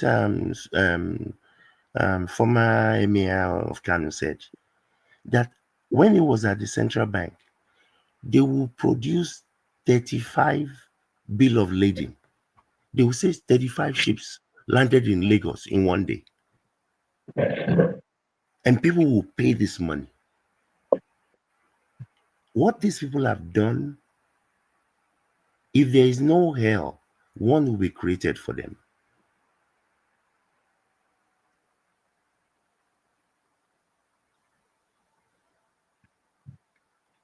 So I don't know. I've said this before. This is not a Tinubu issue for me. Even the very first day he came in, or that they said he was the president, I asserted that what they should face is the primary food that Nigerians. Hold on. Before you go to that diverge. So when you called it about 2 years ago, that when the naira was 500 about to the dollar, what were the barometers? What were you looking? Or how did you forecast or predicted rather that it was going to get close to 2,000 naira to a dollar? What were you Okay, looking at? I don't know how to post it on here, but I think I have your email. The one that I wrote originally was when Naira was, what was it? And it was the chart. I was looking at the Nigerian Naira chart compared to the US dollar. So then I'm trying to remember what the numbers were. Then it was $1 to, $1 to, I think it was about 190. And that was when they were talking about this oil subsidy. I saw a video of the CBN governor, Sanusi, that they did in Lagos, I think it was. Otedola was there, Dangote, all these people, the two biggest female ministers. And he went through the numbers. He told them that they cannot continue to pay the subsidy. He said, if you continue to pay them, you will see the naira will go from 1 to 200 or thereabout to 1 to 1,000. And that was what prompted me to go and look at the charts. I looked at the chart. I said, oh my God, this thing is going to go to 1,000. I think that was 2005 or whatever. I don't even know, whatever the year that was. So that was what prompted. That was the original one. But can I ask you a question, please? Yes, sir. Although that time you projected that the dollar would go up to 2,000, but it's never up to 2,000. It's about 1,500 now. And when you mentioned Sanusi, I know that Sanusi was taken also politically that time. That in the information that the people of Ems of Affairs have, you don't have it. We all agree that Nigeria has been bastardized over the years. So all those things that you come here, you try to look for a morally sound leader. In politics, you cannot see a totally clean man because it's a dirty guy. So the question I want to ask you is this. Now that you know everything on the table in Nigeria, what would you suggest or what would you say should be the necessary solution for both short term and the long term? Because I know you are into trading and you are very versatile about that. So what kind of suggestion would you suggest to the Nigerian government for solution in terms of both short and long term? Thank you. Yeah, the only solution I know is the same solution I had from Tinubu's day one: agriculture. You have to get people, not giving people loans. I'm told there are millions of young people in Nigeria that don't have jobs. It's the same thing I said Do from day. you force these people to agriculture, or do you force them by giving them incentive or Oh, benefit? Because yeah, you force them because but you force you force them. them. No, hold on. You force them by giving them an offer they cannot refuse. I'm not talking about. Can Why you would give us an example of an offer an average Nigerian 18 to 25-year-old will be unable to reject? Just for something. Can you give us a very good example? 80,000 naira a month, Eighty $50 thousand naira per year per month. a year. Sorry. Yeah, a month, A Yeah, month, 80,000 naira a month. Is yes. that all? And then you push them to farming? Those that want Eh, to come. It's you not. don't know this Gen Z at all. You don't No, know them. I don't care to know them. No, no, no, no, I'm Remy. only looking for the willing. This is the Can do a this job. is the A this job. is a Let me this tell is Remy a something. thing of the willing. See, Remy, if you give them incentive, they will go. I'm not just saying it because I know at least someone that even rally ran, just got money from people just to start a small piggery and sorry, a small poultry. and all those things that is getting. We try to get to what can a sense. I think can do give us a number. Remy laughed at it. What is the incentive to 80,000 give a to the month is youth? not a joke. Huh? 80,000 a month is not a joke. It's a lot. When you So you think consider- that's sufficient? You think that's sufficient, right? No, 80,000 because it depends on the way you do it. Because you propose, okay, where we are now, we have access to a lot. If you put a package, you can even I access. can guarantee you go and buy more baby pampers. Go and buy No, more Remy, baby pampers. it's not everybody in Nigeria that behave that way. Let's just some people on their own, they are doing something already. That 80,000 will go a very long way. I know of Thanksgiving. Ola.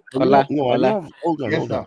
I know of a company. I've been saying it, I think, for a long period now. I think I've been saying it. The problem with agriculture in Nigeria is not the absence of players in the sector. You understand? Like me, and I know a lot of people. The problem that we have in agriculture in Nigeria is the availability of, let's say, in the one yes, is the availability of markets for agricultural produce. Okay, let me give you, for example, as it is now, and because Nigerians don't come here when price of things are coming down. Now, the price of, especially poultry, the price of egg is coming down in Nigeria as it is, though the farmers are not happy. What price are you? What price do you have, sir? Dr. Simba, The reason why I said the farmers are not happy, the price is not coming down with because the price of input is still very high, so it's not profitable as to them. Okay, we're trying to talk about the incentive for youth. That's what I'm saying. That if you can say, okay, want to give, the incentive is not about giving people money.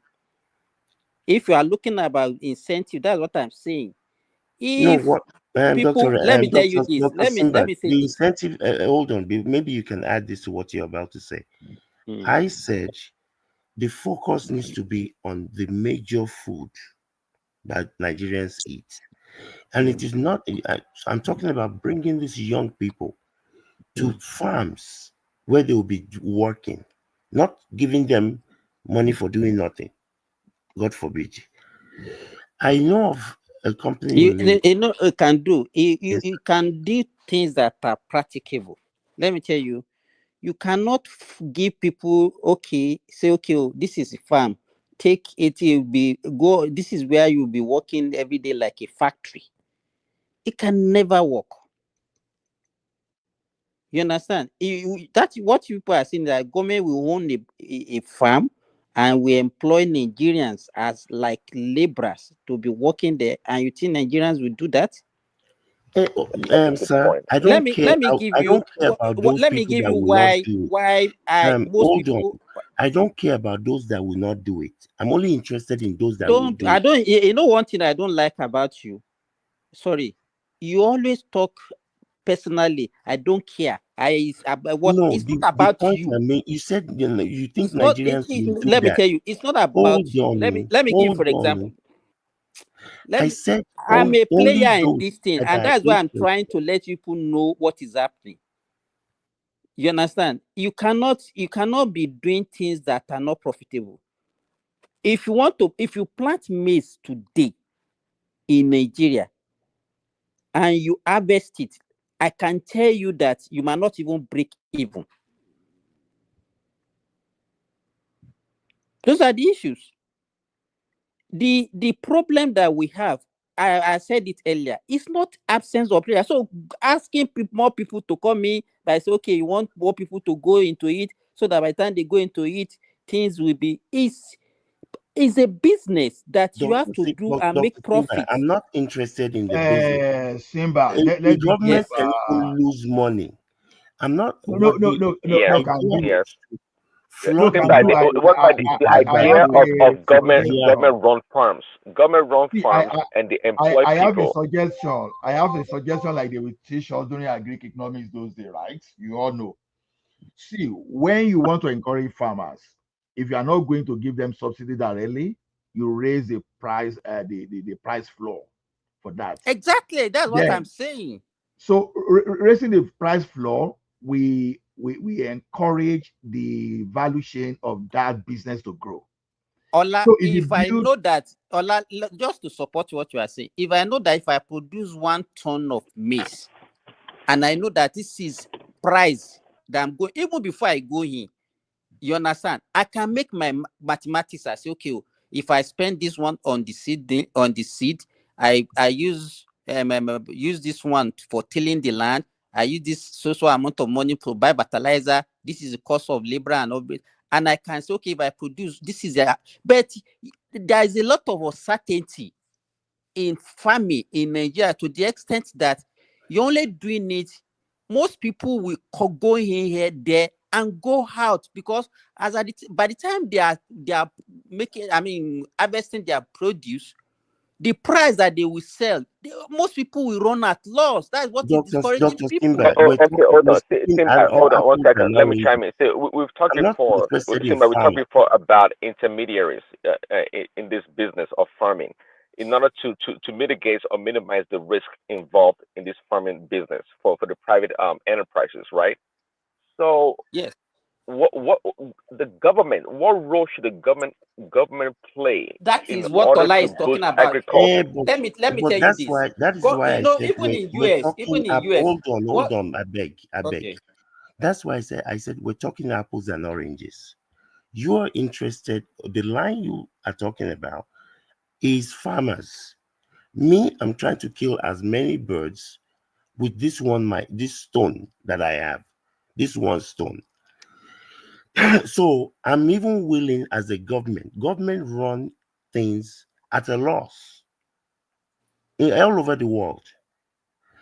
I'm willing to even run at a loss for the next 3 years or 5 years plan to bring people that don't have a job, that have nothing doing.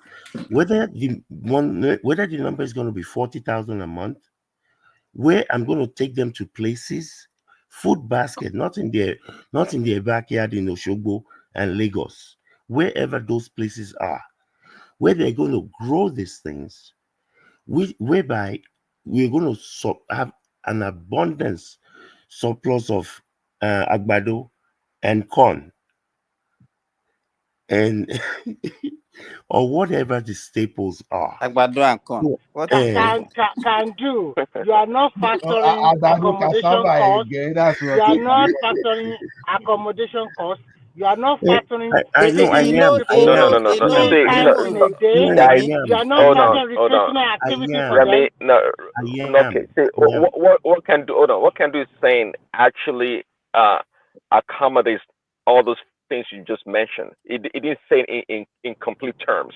So in other words, it's saying we should create a system that will provide all those amenities that you just mentioned, but nonetheless create employment for youth, for the young ones to go into farming, even though it may run at a the loss. willing ones Though it may among them. run at a loss, at least we flood the market Now with you with change it. produce. You said you force them. Now you are No, I saying the said we willing. forced them. No, you didn't hear the whole thing. I said We can't even say even I our said we government the force way it them is. by giving them an offer they cannot refuse.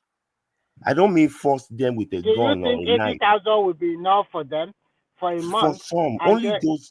You will never get everything you want in life. Let me tell you, Remy, if you go into farming, 80,000 with other are you incentives sure will be I'm enough. not a farmer already? Are you sure I'm not a farmer already? We know No, you're a now, farmer no, already. We know you you're don't a get. You farmer. want to engage the youth. 80,000 for someone that is earning nothing is enough, because you are not just going to give it to them now. You will Yeah, find a way to they're monitor going to be them. working. Because if you don't The monitor number, Nigerians, you give them money that the you number even might not here. be. The number might not be 80. It might be 50. I don't know. The kinds of youth also matter. So are you saying a lot that we're able to pull all this youth from the urban areas in the big cities Prince Daddy, into you know farming? that these people. Those that we can. You can't Simba get Joe, let me answer everybody. Prince Oh Daddy. God. can do. Just hold on. See, Simba, Prince Adi, it's not every youth that is in the urban area. We still have people in all those Ekiti, Ondo to that We do, but are ready to that's the do the problem. work. Most of those people in those rural areas, they already do one kind of farming or another. So the point here is to draw this youth out of the urban No, areas Prince and the Daddy, even the congested people cities. that there is talking about in Ekiti, in those villages, they are running away because it's not profitable to them. All of them are Is that running to the right? city to go and do No, Okada. Simba, I get you. You are correct on that. That is not profitable. No, That's why I'm Allah is saying. a typical example now. Run away from the farm, become a And become a software banker. engineer, They run a away banker, from and the banking rest. You are to talking Canada. them jointly. Around the fence, you. No, but on a serious note, this was the same thing I said the first day they said Mr. Can do. Yes, Let sir. me tell you. You said government. I believe that government don't run things to make profit. But at the same time, if you want to solve a problem, you look at what are the problems where you want to solve. You must know the problem. The problem of agriculture in Nigeria is not Okay. it's not that we don't have enough player. We have more than enough people that are doing agriculture in Nigeria. One, the practice is very crude. It's not profitable, maybe because of the kind of practice that the kind of That's why Can Do is suggesting a more structured approach to farming. That's why he's talking about it's a not. He more said they should structured just approach to employ. farming. Let me tell you. The way the approach is suggesting. It's not government that can don't do anything. Government in Nigeria that government is doing in Nigeria is not going to function at all. It's going to fail. Leave. Don't. Government should not even venture into say they are the one Okay, doing the Simba, agriculture. what did Awolowo do? Can we revisit that Awolowo did not project even of venture Awolowo? into agriculture. He encouraged farmers. Well, that is true, but okay, let me tell you. When the last time I was but you know Awolowo How did he build our farmers? local industry that It consume was. all those Let me tell products. you what he was doing. Let me tell you what Awolowo was doing that time. He was supplying them farm input and he was buying directly equipment? from them. Yeah. That's what I'm saying now. So Well, the government can also be the buying and mentality returning. of those people back then were more into farming than today. But in fairness, so if someone, even if Tinubu's government goes in and say to all the cocoa farmers that I will buy all your cocoa, it will not be profitable because the cost of inputs is so high, fertilizer, everything. So that is why my approach is not to try and help industry. This is Agbamilawai. We're in the middle of the ocean here. We got to swim or sink. So my approach is less. I'm not saying every single food, the staples. If you supply enough of it, a bag of gari can become 40,000 a bag. That's I my agree. I interest. agree with you. Yeah. That's the only. Let I'm him not. tell us A your model. handful, a Give basket us of produce that's give us common to the the details of Nigerians. what you are going. So what you are saying, give us the detail. Oh, government will take the land, then you say, No, okay, we government employ has you. land. Government has land, or they can buy. I'm just trying to understand what you are saying. Instead Oh, of spending okay. 10 billion, we can buy a few farmland with 10 billion instead of buying some solar panels. We need food. Yeah, I agree. Yeah. Say, Simba, I don't think if you listen to Can Do, I don't think he's telling us that we have the plan is hold on. He's not You saying said that this something, plan Prince is Daddy. all completely thought out You to said something perfection earlier on. You said the mentality. You said the mentality of the farmers those days back different from then. the mentality now. Yes, Let me tell you now. How do because you think? we're closer to Even the farms if back you then look than at now. if you look at if you look at even what government is managing now, look at the way civil servants runs government parastatals. You understand? Let me tell you, people will not even work in that farm. You will not even see let me tell you, one, they will not go and work. Two, even whatever they produce, they are the one that will steal everything. You will not even see anything in the Or market. like your workers, huh? The one that people are even managing They privately. were killing the birds to steal. The one people are managing, that people are supervising on their own, your business that you are doing, you will know what to face. Talk less of the one that they will say, hey, this is our own share of the cake. Dr. Simba, you see, this is I know you hate me from here to eternity because you think I'm only talking. And when I said I don't care earlier, what I meant was I don't care about those who don't. You see, this is the way I believe life is. I don't care about those who are not interested. I'm only interested in those that are. That was my point. Not that I don't care. If you have 10 million youths in Nigeria that don't have jobs, I might not be able to employ all 10 million of them for this project. It might only be 600,000 out of the. That's what I mean by only the willing. This is not a by force. I mean, I was just reviewing a company in Lagos that manufacture what do they even speakers. The people there are employed by Chinese. They pay 80,000 a month, and they go there every day and work. Well, but that's the difference between a private enterprise and a government owned. So Sima is trying to point out the deficiencies and the challenges if a government runs the enterprise, right? And he's talking about the entitlement that workers have, for example, in the civil servants area. So he's making a great point also. He's making a great point also, as much as I agree with your submission as well. So between the two, we have to find a balance, a structure whereby, if you have government run the farms, it maybe can turn into private enterprise or owners to run the farm itself to make it more profitable than the government taking it like wholeheartedly. Prince Daddy, based on the things that I know on the ground in Nigeria today, it will be very difficult for private enterprise to do it and do it profitably. My issue is I'm not worried about it. It can do. It depends. It depends. Some private people, like I said it there, and I want to repeat it again. I have a former colleague that is into cassava chain. He does this thing. Whenever he harvests his cassava, it goes to his processing facility, and he exports some. He sells some locally. So there are some like that they build capacity for them. As much as that is wonderful, you see, right now, your patients that came into ICU, I'm not that worried about your bed mannerism right now. I'm trying to save your life. Right now, that friend of yours that does Gary processing, can he produce and sell a bag of Gary for 40,000? How can he sell a bag of Gary?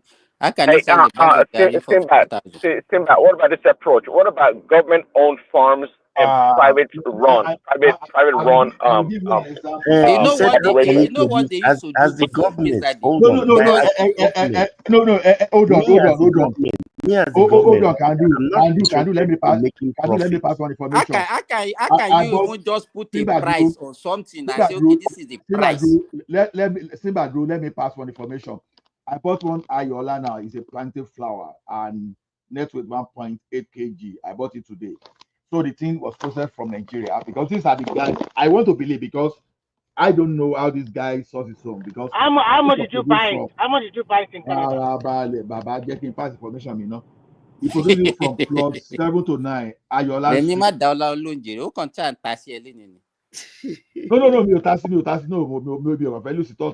No, Ayola Street, near Ipaja, Lagos. That's where he produced, and he put his number there. So what I'm saying is this guy is possible because I know someone that went into plantain farming.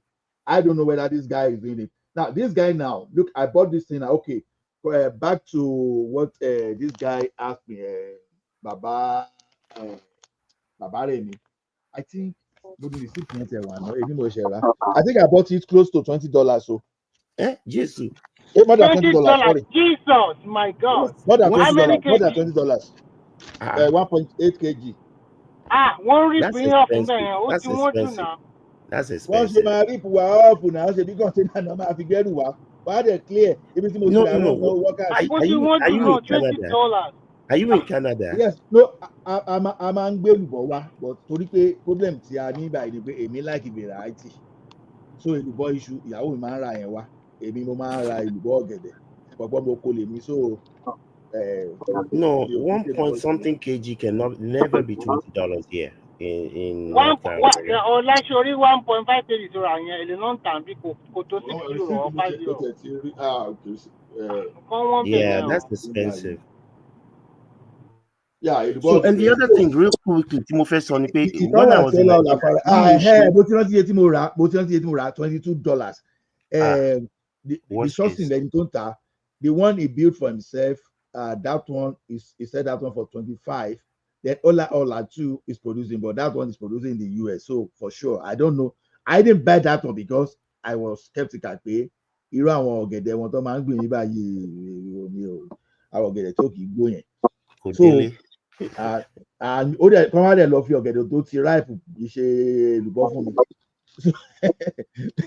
So about this $22. Yeah, $22. Receipt ẹ wà lọ́wọ́ mi. So the other thing I wanted to add is if for those you can get somebody to go to Mushi. If you go to Mushi, there's a government market near Mushi, right by Mushi. Can do ìdánwò gẹ́gẹ́ kí n sọ kí ní ẹ̀ ni pé àwọn kan some people farm like that and they find their market outside the country. Outside. That is what I'm saying. The solution that we're trying to look for right now is how to reduce the cost of food for people in Nigeria. Because look, if Nigerians have food, if they can relatively easily afford food, their complaints will not be too much. I know they will like electricity too. But if you can figure out a way, I mean, I don't know what the total cost of producing a bag of gari, but if a bag of gari is selling for 100,000 or 90,000, whoever is selling it, most likely that bag of gari has changed hands maybe at least twice from where they produce it. So if you take that profit margin, I understand what you are saying. If you take that profit margin out, the government, these are going to be government funds. I understand government inefficiencies. Let me ask you this question. If a bag of gari is being, let's say, sold for 80,000 naira in Nigeria today, how much do you think will be the profit margin from your own calculation? Well, because you are saying maybe if you can remove the profit margin. So how much do you think is the profit margin? Quick calculation. That part, the manufacturer probably sold that for about 55,000. The profit margin will be 55,000. No. The profit margin is like I say 2,000 naira. You think that? Oh no! So I say 80,000. So that means your profit margin will be 25K. That's what you are saying. Not mine. From your own. That is what you believe now. No, what I'm saying is the person that produced that thing that sold it the first time sold it for 55,000. However many times it has changed hands. Let me tell you something. I've said this here before. I used to work at a place called Radio Shack. Radio Shack, we buy battery, those round batteries from China, 29 cents. Don't use that example. We are talking about farming in Nigeria. Because let me tell you this. Mm-hmm. I'm a player. I think I mentioned it several times. Yeah, you're a farmer. Even my last vacation, I harvest my cassava. You understand what I'm saying? Yes, I know how much I know how much I spent on this cassava. In fact, let me tell you one useless thing that happened to us last year. You know, at the middle of the rainy season last year in the southwestern part, I can't say of the north because I don't live there. Mm-hmm. For like 3 months, there was no rain. Okay. 3 good months last year. I planted cassava 3 times. 3 good times. The first time, the whole thing dried up. Second time, the same thing. The last time was when I was about to leave, and then the one rain fell, and I asked the guy that used to plant, we have to go and buy the 3rd time. You understand what I'm saying? You know, let me tell you, it's very easy for us to come on the platform. So what do you say the profit margin would be, Simba? in fact, the profit margin, if people are making money like that in agriculture, Nigerians don't see money like this. Anything they know that they can make money, everybody will rush into it. I supported Simba 100%. They will rush Because into of it. But running if you a have lot, not done it's it before, you think that they are making one big money from agriculture. No, I no, didn't not How at say. many all. I didn't. farmers do The you see I cost that didn't. will are finish millionaires? you. I didn't say the seller. What I'm saying So is no, what the middle people, the middle men and women. the middlemen, forget about Who is it. playing game now? Who is Let me playing tell you. game Let now? me tell you this. I will give you another example. In Ilorin, we are selling egg now. One crate of egg for 4,600. Now, Okay. if you are a middleman, you want to take it to Lagos to go and sell at the rate of, let's say, 700 naira. I mean 7,000. Maybe they are selling it for 7,000 in Lagos. And you will not look at it and say, hey, look at the margin. They are buying it for 4,600 and they are making 2,400. Yeah.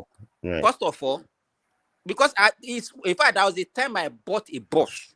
And I said, no, I'm not selling in Ilorin. I want to be selling in Lagos. First thing, you can be going and you get to Lagos. Maybe you go with, let's say, 500 crates. You can end up with, no, it depends on the size of the bus now. Do you Go understand ahead. what I'm saying? There are some Yeah. that can take 1,000. If you are using No, these I'm just 18 thinking, I'm silos. just thinking for me to go from Ilorin to Lagos. I mean, I better be going with 5,000. Okay, 5,000. No, Brian, what Simba with which example. vehicle is going to take part? Are you going to use a truck? No, I'm Simba, just Brian, saying. Don't finish mind the Yeah. that. story, Don't Simba. mind No, can let do me just give 5,000 that is analogy easy. for you. Let me just give that analogy. So you get to Lagos, you discover that, let's say, out of that 1,000, 100 crates broken already. Alaji. Believe me. No, but It's I mean, how possible does now. that happen to you? How does that happen Do you to know what? Do you know anybody? the way? Sometimes you know what is. Egg is very fragile. I know. With the road, with the state of our road.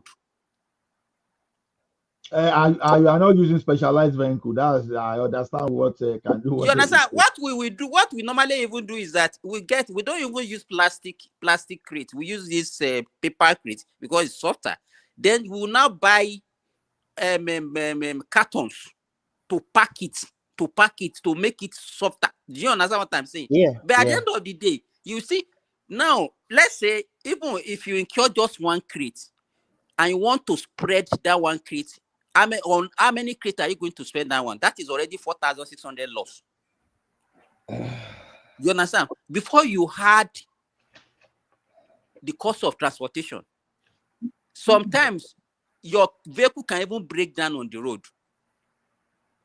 So it's not so the way we normally, people, if you are not into something, we So make a lot of assumptions. hold on, Simba. At the end of the day, how much would you sell one crate for Believe me, example, in they Lagos? cannot even by the time you are selling it, they might not even make more than 300 naira or 400 naira on a crate. Okay, times 400 crates. Based on my numbers, if you're selling, if you bought for 4,600 and you're going to sell for 700 and you have 400, that's close to 1,000,000. Let's say 900 and about 940,000. But this is the thing. You made mention of something. You said 1 year the weather was somehow there was no rain. You see, No, I'm just giving you. I just use that one. Listen to yeah, me. but this is the As thing. one of the things that can happen. You Yeah, but understand? In anybody that is fact, going into any presently they business, have. you have to factor Let me tell in you what is happening now. everything They humanly have low possible. cost. Wait now. They have low cost investigation now. You know what they call low cost? All those things that Yes, used to eat. yes. You understand? Yeah. Issue is affecting them now. You Yeah, understand? but And there is no insurance for all these things that we are talking about. anybody that is looking for a business No, idea, that's one right we know there. You that farming is a definitely very need insurance. high risky business. So high risk Anybody in that is farming, looking for a business it's classified as opportunity, you high Those can risk. go are the ahead. things that, let me tell you. Excuse me. Let Mr. Kandu make that point. Let him make that point he wants to make. You said that there is no insurance for the farm. There is no insurance, even transporting your goods from Lagos or Nnewi to Lagos or to wherever. That's another business. I know there are insurance companies in Nigeria, but that's a business opportunity somebody can go and tap into. It's going to take a lot of work. Anything that is hard worth doing is never easy. But at the end of the day, my position in life is this: whatever the problems are going to be, and that's one of the things we have to look into anything. Anything you're doing, there will be problems. It's baked in. So the fact that there's this problem, there's that problem, I don't. Okay, sorry. People shouldn't carry that on their head. Expect that there will be problem. Dangote, I'm sure he has been having problem for the last 40 something years. That he's been, or 50 years that he's been in that business. Elon Musk almost went broke when he started Tesla. He said it out of his own mouth. Bill Gates has been Bill Gates of Microsoft for more than 40 years. Life is not supposed to be easy.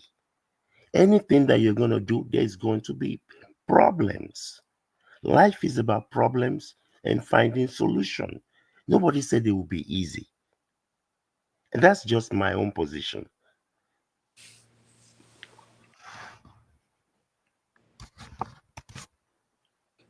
The what with the the what I'm telling you I can do. I'm not saying there are so many. Your intervention is what I'm saying that is wrong. What government need to do is what when Aola was talking, he was asking, okay, what did Aola do? If government can do that one, it's going to help. In fact, a lot of people will go there because you will be able to determine how much you are going to even make. But in a business that you are doing that is full of uncertainty, you by the time you are producing, you are harvesting, the price of the thing will be down there. You will not even be able to even recoup your capital, talk less of saying that you are getting profit. The Yeah, question but why we have to ask ourselves, Okay, those think days, that if they can minimize the some external factors. Now you can't control maybe the weather, rain, and this and that.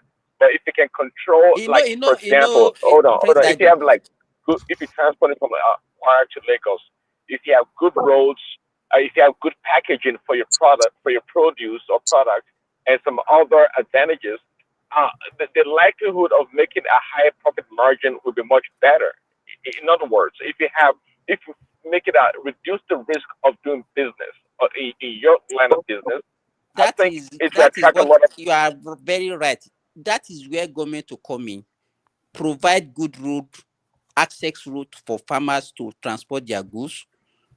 And even in America, what government used to do is that whenever they see that the price falls, the government will buy from the farmer.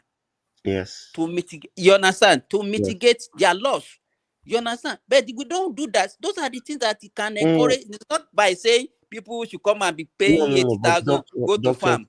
Dr. Simba, you see, And like I that would always, be a good way to actually subsidize the citizens. So if government can buy at a loss, for example, this farm yeah, for a produce, while. and sell it at a reasonable price to the consumers, then people can have cheaper food, and Yeah.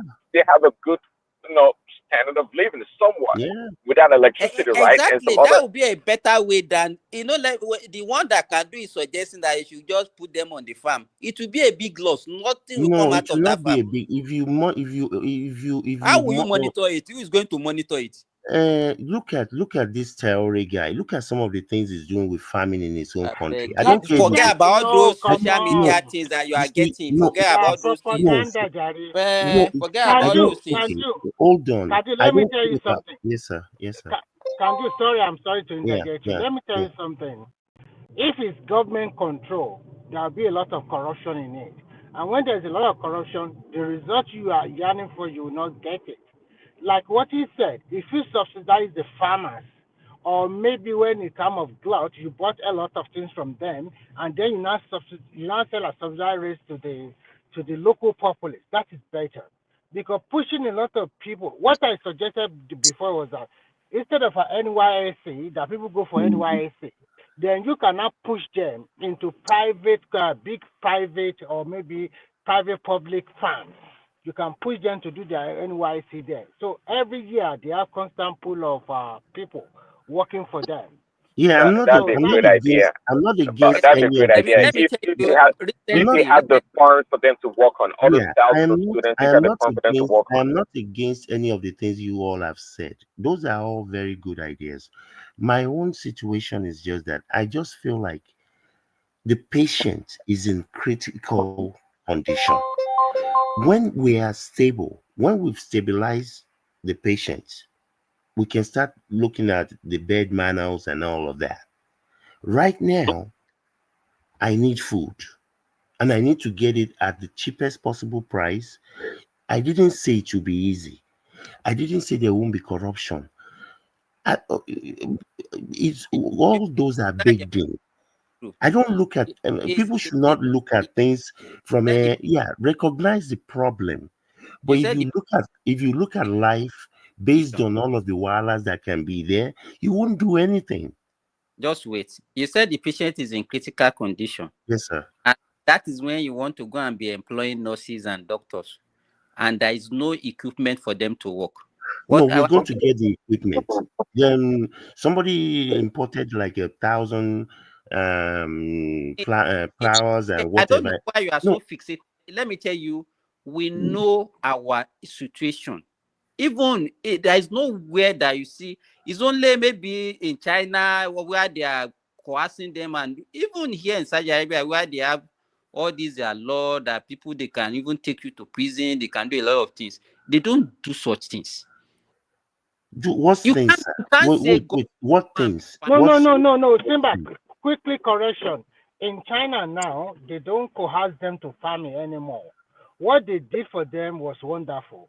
They made sure that, like what you said, good road to interland, build small scale housing units for them, provide basic amenities like good schools, hospital for them. So all these peace and immigrants, they always go to their big city to construct that high-rise building. They now stay back and tend to their land.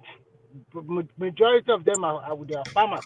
So living in that side also give them better life. They now make all those places to be tourist attraction. So that you can go there, live in like a short-lived hotel, eat good beef, vegetable fresh. You can also help them to harvest. So that is the way to do. It's a very good example that we can copy. But unfortunately in Nigeria, that division is still there. That division is what is killing that country. Except we Remy, find a way. let me give you another example. There was a time So oh no. fishing. So Remy, they made farming more what do you call it? More interactive with the Yeah, thank with the you. community. So they Yeah. make the people who live in this farmland very comfortable. Their internet is the cheapest, 24-hour electricity supply, good roads, and we. Because when I was working in Shanghai, we are like 30 in number, foreign teachers. We went to this farmland and we helped them pick a lot of their farm products, and they asked us to take as many as we want: cherries, apples, so many kind of stuff. We cannot even finish, and we were lodged in a very good place. It's not a big hotel, but at least it's comfortable.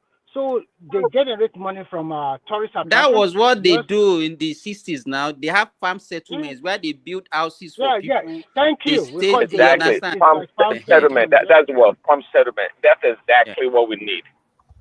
Farm settlement for. I mean, yeah, actually they do. They have it in America also. I mean, you pay the And people. you know what surprised me? The people there live a better life. No pollution, no noise. Everywhere is so organized. Even Oh, Remy, it's not even only in farming. Those days, if you are working in a rural area, be it you are a teacher or any other thing, Yeah. you have Yes. Yeah. incentive. They pay Yeah. you higher than people that are working in And, the city. I know. I think we all agree. All of these things are wonderful, but we don't have money. We don't have. There are a lot of we don't have. So based on we're not can China. do now. Hold on. Let's China put has enough money to be loaning countries money. We're not in that situation. Let's look at where we are, what we have, and what we can do under the circumstance that we have. Not the America that can print money.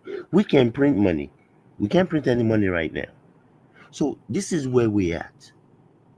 I'm not asking to go to the moon. I'm not asking to go under the sea. I just want people to be able to afford food. That's all I care So about. the first you can do is to make the interland attractive for people to stay in their homeland, in their state or region. Predominantly, more than 50% of Nigerians are farmers. So you have to make that place conducive for them, not to come to big city looking for menial job Let me or say that something like again. that. What percentage of what? I said about 50% of Nigerians are farmers. Yes. Really? Really? So Hundred where's million the food? people? Where's the food they're producing? Remy, Where's all A this million, produce? 100 million Remy, people? Remy. If you say Yes. that, if you say 50% of Nigerians are farmers, so let's assume that working age. Let's assume Nigeria has a population of maybe 50, 100 million, which is way below what we have. And let's assume the working age of people in Nigeria is the people within the working age are about 20 or 30%. That means 30 million. If you say 50% of that are farmers, that means we have 50 million farmers in Nigeria. Yeah. Are you Peter Obi? Are you Peter Obi? Yeah. Well, that's what I'm Patoski. asking. Where's In the food? fact, Where's the what Remy produce? said, Google it So now. what Remy says What is Remy 100 said million is even farmers. below. They said 70 over No, that 70% of let's Nigerians. you see You know, everything that You is what you guys, are saying. Whether everything is not about Are you what they Peter say. Obi? Common sense. There's Statistics. something it's not called common about sense. someone. Wait, let me tell you How can Guys, you this. say you have Most 100 go million and most Google people it that right are away, farmers? Patoski. Yeah, Tell I us the said they're answer. guys, wrong. I said one they're minute. wrong. I You are don't care wrong now. they're wrong. It doesn't matter who Of I said it. don't care what course you it's say. wrong. That's what I'm I don't asking. care if Where are I the don't care if produce? the Where's the UN food?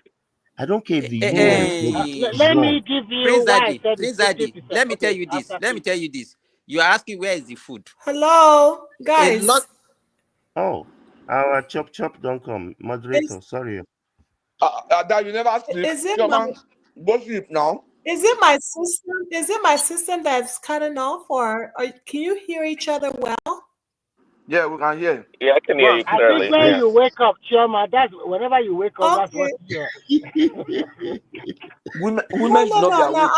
I've Women been should awake. No, women should not be awake I've been this time. awake. No, I've been awake since. It's just I'm wondering something keeps cutting off. So You should go and sleep now. Oh. no, it comes. No, I don't trust you all. I don't trust Ola or Potosky to moderate when Go and when sleep. I'm not Go and here. sleep. Women, you are not No, as a Okay. woman, you are no. not supposed to do. But You are not they supposed So be to talk in moderators continue. this when place. you're on sabbatical You leave guys know. now. You guys continue. I'm listening. I'm gonna shut it down in 30 minutes. So continue.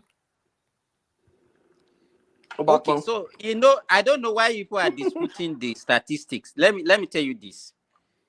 Most farmers in Nigeria are being practiced farming are being practiced at subsistence level. Most people they don't produce commercially for people for sale. Most of them are Simba, consuming it. thanks for breaking down the data. That's what we're looking for. Commercial farmers, not No, So if you subsistence are looking farmers. for it's not commercial even farmer, commercial farmers. It's not that even is a different thing. But when you are talking um about people that are engaging in one form of farming or the other, is about 70% of Nigeria working population. Yeah, but wait, are you talking he's saying about those that are Nigerians are selling farmers. When you say somebody is a selling farmer, well? It's not possible. uh, um, It's not possible. I Simba. promise you, it's Sorry, not possible. let me just explain something to Simba. When you say somebody is a doctor, for example, it's not as if he practice doctor medicine. It's not as if he practice medicine once in a while behind his house. Yeah, So when you say somebody is a farmer, it's not somebody who throws mango behind his house and waters it But regularly. that what you are Farming is saying a is not true. Exactly the profession. point. Dr. Farming is a Olushola profession. Saraki is a politician, is a Exactly. doctor, and we still refer to him as a That doctor. means there is not a doctor, he's a The one politician. that died recently, what is his name? This your Guman. He's a What is politician, his he's not a name? doctor. He's He's a medical doctor. No, the So question when you say is how somebody many is a farmer, it's not somebody that just throw mangoes behind his house. what percentage of people that live in Mushi or Lekki are farmers? What percentage of Nigerians are living in Lagos? But that's what it's not possible for 70% About of people in 10%. any About country. 10% of Nigerians are living in Lagos. Any About country, 10%, if any not to country 50% of farmers. Nigerians. So that number, I don't. You see, this is one of those things where I don't care who says it. That's if I'll be statistics. The logic doesn't add up. It add up because most people that lives outside Lagos, they do. If you are looking at the definition, the way Patoski is putting it, like okay, they must be commercial farming. That's the only thing they do. But you have a lot of teachers, even bankers, a lot of people. Patoski himself, when you are working in law, don't you know some of your colleagues that have fish farm, that have other form of that do other form of farming? Am I lying? No, we're not saying you're Yeah, lying, yeah, sir. fam. But logic doesn't it doesn't matter. So now, if I don't tell you that I engage in form of farming, you say, hey, Simba is a doctor now. No. We're not. I'm not disputing. No, you Number engage in one, farming, but you are not a farmer now. it's not like these are not your statistics. You're just quoting what somebody said. So this is not personal. I'm just saying But logically. you know that agriculture is the highest employer of labor in Nigeria. Do you agree to that? Yes. Okay. So Do you need? Let me tell you. Do you need that number? Let me tell you. If it's being practiced in a proper way, we don't need more than, let's say, even 10% of 10% is even too I much don't even need to feed the whole of 1% the is okay. country. 1%. Simba, 1%. I is want to enough. ask a question. Yeah. All the people from the northern part of Nigeria, predominantly, most of them are farmers. When you start talking from Kwara upward to all the northwest, northeast, and north central, they are predominantly farmers. How many of them can you even see they are engineers in compared to the south? How many of them can you compare as medical doctors to the south? Like if you do not say you are raising a poultry, or maybe this, nobody will know you as a farmer. They all know you as a what? As a doctor. If I tell them I'm also into poultry, they will not believe me. They will say, no, you are lying. You are this, you are that. But that is the point. And when you Google search it, they will tell you that most Nigerians are farm, but they don't want to believe. They are even more than Okay. 50%. It doesn't matter what we believe. If you have 50% of the country that are farmers, there should be nobody in that country that is hungry. No, you cannot say that Okay, Yeah, because so that's then to the point. the question you should ask that most how are of the they food are being practicing it? taken to It neighboring What are doesn't they countries matter. too. doing with it? If those 50% are feeding just their own self, No, not can feeding do anybody else. what you do not understand about Even as Nigerian a farmers is farmer, that can you feed yourself? Can you feed yes, yourself? No, what feed you do not yourself understand Is that about in the sense that what you eh, produce, you eat some, you sell some for revenue to no, buy the what things we that are you don't telling you produce. now is that most Nigerian farm output are being taken to rest of the world now. Some to West Africa, some to the rest of the yeah, world. yeah, Before No, giving they the it? don't ones, used to let me tell you, they see, don't let used me, to sell like that. the ones that are If I taken tell you out something They, that was, they, do you know that most of what your can do what can do Remy, it? older. How many tubers of yam are they planting or Exactly. that they send into the rest of the world? Is that are really you the Yeah. case? kidding? Are you kidding? Do you know how many yams, how many container that is going to Netherlands every day from Nigeria through Ghana? And no, that is Do fine. you Is know that Why how for many small container? small Let me tell small you something farmers that will or shock you. Let why me subsistence are tell you farmers? that will shock you. 50 to 70% of Nigerians not millionaires? Every day, more than 50 containers of cassava are leaving Nigeria to China every day. What are we saying here? And before, they don't used to eat our food like that in Western world because there are more Nigerians in the diaspora. Do you know how many containers go away every day? Do you think the farmers are also stupid? They want to I make more said there are more money on Nigerians in their produce. diaspora than Nigerians in Nigeria. So how is it No, that I the know. demand You is are so right. high? I'm not, Wait now, but how is it that the demand is so but high the that population have their Is increased consumption? is in the it last that 5 years. The How population is it have that? increased in last five years. Patuski? Let you. Let me. Sorry, Simba. Let me mention something. Let's understand that demography is changing, and mindset of people are changing. Simba, in those days, me and you, our children, they will be on the farm. Now, even if they are in the university, we won't send them abroad. They will be in Nigeria. You and I will have big farm now. But how many people even send their children to the farm again? How many people plan and say, this is my child. When you grow up, you become a But farmer and you become. that is in the south. So what happened to the north? Is The it the north same is also thing? changing. You have Yeah, more. it's They not are changing changing as we too. as in comparative to the. They are changing. Wait now. They are now playing politics. They are lobbying at Abuja. They are doing. They know it's easy. They sell dollars now. They are selling. Wait now. They are How selling many? dollars. They are finding other things to do. Those who are not doing that are doing alumanjeri. They are doing kidnapping. They are doing all those things. Is that job kidnapping and That's what is banditry? happening now. The demography is Okay. changing, and beyond that, even the few ones that are doing kidnapping and banditry are preventing the farmers from going to the farm. They are preventing Yeah, the you are few right. that are farming from going to the You farm. you So might say the percentage is not up to 70%, but that 50% I'm still sticking on no, it what I'm saying is that because the demography has changed. People are not yeah, taking on farming as before. It is in recent time that they you started know what? encouraging people back I to was farm. watching a documentary. I was watching a documentary at the north central of Nigeria, and behold, Plateau Jos, they have a big market for farm produce, fresh vegetable, fresh cabbage, They fresh have always had cucumber, that now. so many stuff like that. I was like, where did they get all this food? And it's extremely cheap there It compared just to, has to, always to the been like south. that. It's very cheap But there in the north, especially that Plateau market. Ready? And Have you yeah, ever asked yourself? Have you ever asked yourself why can't they bring it to the south, or why can't they scale it up? They can't scale it up. I They can't bring it to south because of security, because of very high cost of transportation, and other but things like that. no, I do That thing that not looks agree with that. Have you ever been to Bodija market in Ibadan? that thing that looks cheap in the north, if by the time they bring Yes. it to the Well, south, that was many centuries ago, but yes, Bodija. by the But time they bring it if to the you've been south to the now, Bodija market in Ibadan, you will oh yeah, see go truck and Ibadan, truck mo load. dàgbà sí Ìbàdàn now. Ó tètè wo sí àmọ́ Ìbàdàn, oṣù mọ́ pé mọ́kànlá ló gbé trucks and Mm. truckload of tomatoes of Ó so ti many wọ́n, nǹkan ti every wọ́n. day. You know I if want, you I want, and then want let's say this, if you want the price of Patoski, look at do you watch that thing that I sent to you now? Look at what that man is saying. I saw it. Very What did practical. he say about that? Even neighboring countries, they are coming to buy Yeah.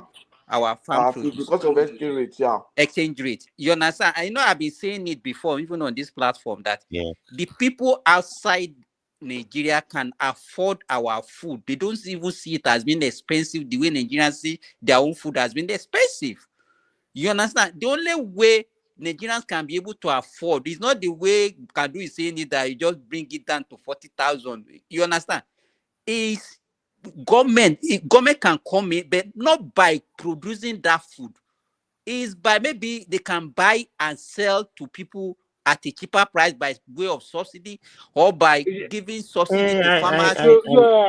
Simba, can you say a good example of Lagos State collaborating with KB on that rice, and they are building a big market hub in Ikorodu in Even Lagos? that one, No, how I many told tons you of rice can they produce? there's a government market that is, I think they only open like 2 days in Mushi. No. Right Kandu is not that one.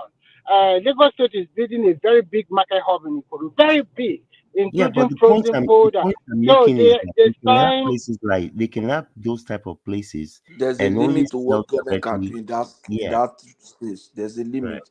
How many people does government want to sell to? They are looking at catering for 200 million people. They cannot do successfully without involving I'm private just sector. talking about for Lagos environment alone. I'm not talking Even in about. Lagos, you have 18 million to 20 million people. Trust At me. least it will ease the food shortage We've or not whatever. reached There's no It food anywhere. cannot shortage ease in Nigeria. anything. Remy, Remy, Even if forget we have about not that reached one. It any cannot even ease if stage. you have anything. one, maybe we have like 700 and something local Then maybe governments. half of it they will be selling it to Cotonou again. If you subsidize food, And what if happens we're to really fuel? and They were and What happens to exactly fuel the will happen Nigerians to will still export it. They will go and we buy they and will we export export it it. and go we've had some of these conversations. At this point, the government needs to come in. You cannot be exporting. We're not, this is not democracy. We are critical mass right now. You cannot export. You are no, not you an can't stop army. people from Because even exporting. It's a yes, free you can. market. So No, The you only how thing can can. you you You if can. I produce I produce maybe gari from my own farm, and you are With telling my me own that I cannot input, export it. I cannot export. But At this point, no no, wait, if we're if I serious, So produce as you that's food, sell I at a cannot loss. export. But if I produce chair, I can export. Go If I and tell produce food, Obasanjo not to export his chicken to Denmark. Whether he will listen to you. That if we're Obasanjo with so many no, if farms. we're Even I this don't what you care, I can don't do, care, what you can do, I don't care any of Obasanjo or whoever. you We are can't work critical now. mass right now. Critical You are not a mass. dictator. I want to be a dictator. I'm not the You Democrat can't ban anymore. exports. That in We have to fact, do you know what something. he's going to do? He will kill everything No, completely. you can't. You don't have to be a dictator to pass policy. You know, if you Yeah. feel that No. Let me it's tell going to you this. Let benefit me tell your you, citizens. Prince Daddy, what is encouraging people to go into it because they want to sell and make profit. If you now say, okay, sell to Nigerians that cannot even afford, they will stop producing it. Your They will produce. stop. So in fact, the number of people that will go into it will be reduced now. Because it's no There's no longer incentive now. it will be attractive It's going to to be them. at a loss at times, or even Yeah, exactly. Well, we have to find some sort of a solution. I know. Let me tell you. I Let me know. tell you the solution. I know how much I'm Then, losing per you day put now. tariffs. You put tariffs on them. Put tariffs on them. Yeah, There you you go. export I as beg much you, as stop you all Let me these tell things you now. what you can do. What you can do is to strengthen your currency. Your export become more expensive. Then they won't be able to buy. It will be How long cheaper is it gonna for take? them. How long is it gonna take me to do that? Or you can do it within short time. Instead of using that money to subsidize, use the money to strengthen your currency. Are you Okay, talking so in you what should now way? be Wait. subsidizing Are you currency talking now. about the one that It will now Buhari did? it will be more expensive. In fact, you can But see now that how difficult is it to government. It's very easy for us to condemn No, government. so it's when you not do Look at one how easy. people No, are policy, it's not turning out easy to useless if they that's are the challenge politicians with on if this policy. platform now. When you do one policy, Prince you are Daddy, can you see? they had started 2 years ago or 6 years ago, we'll have gotten to a place here. when you do one policy, it affects the other. One of the ways We to know. work hard and strengthen your currency. If you strengthen your currency, maybe find another way of strengthening your currency by just reducing interest rate. If you reduce interest rates and your currency goes up, at that point, they are safer. They will need more safer to be able to buy the food. So they will stop buying. But is this inflation that we have, Otoska, I know you are an economist and accountant. Do you think we should reduce interest rates now because they have been increasing in the last 2 years? So what can we do? Because you are talking about stretching the naira. If we reduce our interest rate, don't you think inflation will rise ugly again? If you So how do we balance? if you reduce It's actually interest the other way around. if you reduce interest So rates,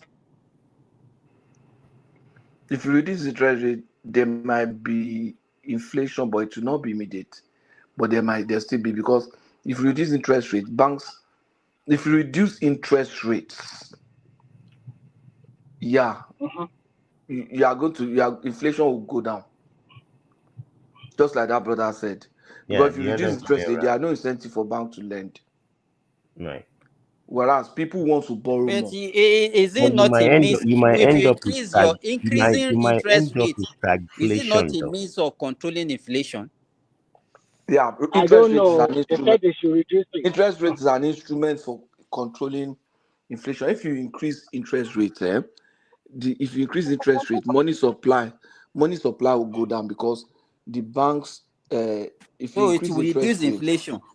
if you reduce interest rate, it will reduce inflation, because No. So why are I you think guys? it's the other way around. this is what I'm It saying. it Let me is not explain the the It's the other way other mechanism. way around. around, please. It's not the other way around. If you reduce interest rate, banks, there are no incentives for bank to lend. You understand? Because the returns they will get will be less. You understand? And So if there are no incentive, investors that means too. money supply Also will get reduce, less return. then inflation will reduce. Yeah. So the challenge is that interest rate that our if you CBN increase interest rate is what? Our CBN has been increasing our interest rate, and one of the reasons they gave was that they want to use to control inflation. So you are now saying what they are doing is increasing it. Is that what you are saying? CBN is increasing interest rate. The policy is that they want to use to attract foreign investment Investors, more into money. money Yeah. market and this thing, because they know Right. that interest rate in Nigeria is high. If they invest money in Nigeria, they'll get higher They will return get a higher on their return. investment, so they bring in money. So in a No, way, it's like you can't win for losing at this point. If you So, reject, Patoske, it's a very delicate balancing. It's very yes, intricate. It's not like as straight like as people say. When Obi will just yes, talk, say, if you do this or do that one. It's, I was yeah, listening to. but Let me even mention. risk. Let me mention this. You see, I heard that Obi was going to John Hopkins and talking and talking. The question I was even asking is, when they invited him to speak, they must have given me a topic and must have given him what he has to speak to.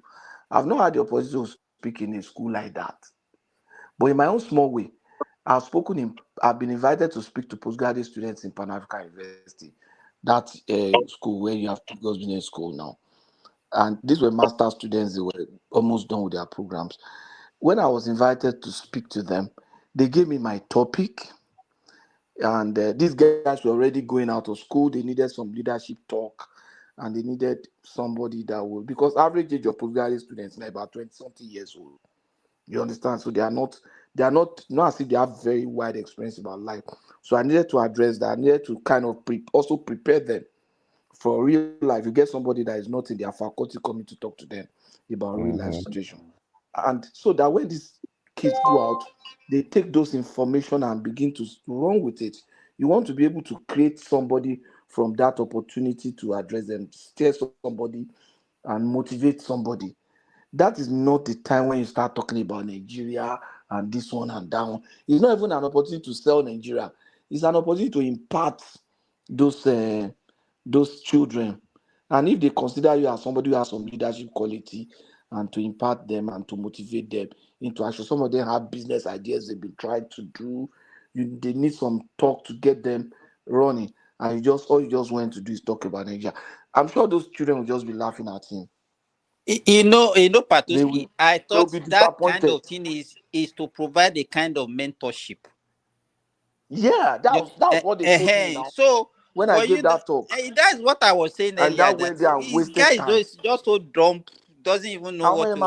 What's wrong with this? Kilo kan pẹ̀lú Bangladesh Kí ló kàn pẹ̀lú ti àti. Nàìjíríà bí nǹkan àwọn ọmọ tó wà Those l'Amẹ́ríkà guys, tí wọ́n ń their sọ̀rọ̀ third parents world have country spent so lọ. much on them. They're about to graduate. They I need think something that. as a vast experienced person like Obi, from your governorship, from your field in business and the rest, you should have just talked to them about that instead of talking about Exactly. Nigeria is bad. It doesn't make any sense Exactly. at all. Talk about his business story, how he started. All that would have motivated them. Some of them have idea of startups. Some of those children, they have idea of startups. They have idea. You know what? Just tell A them. person just came back.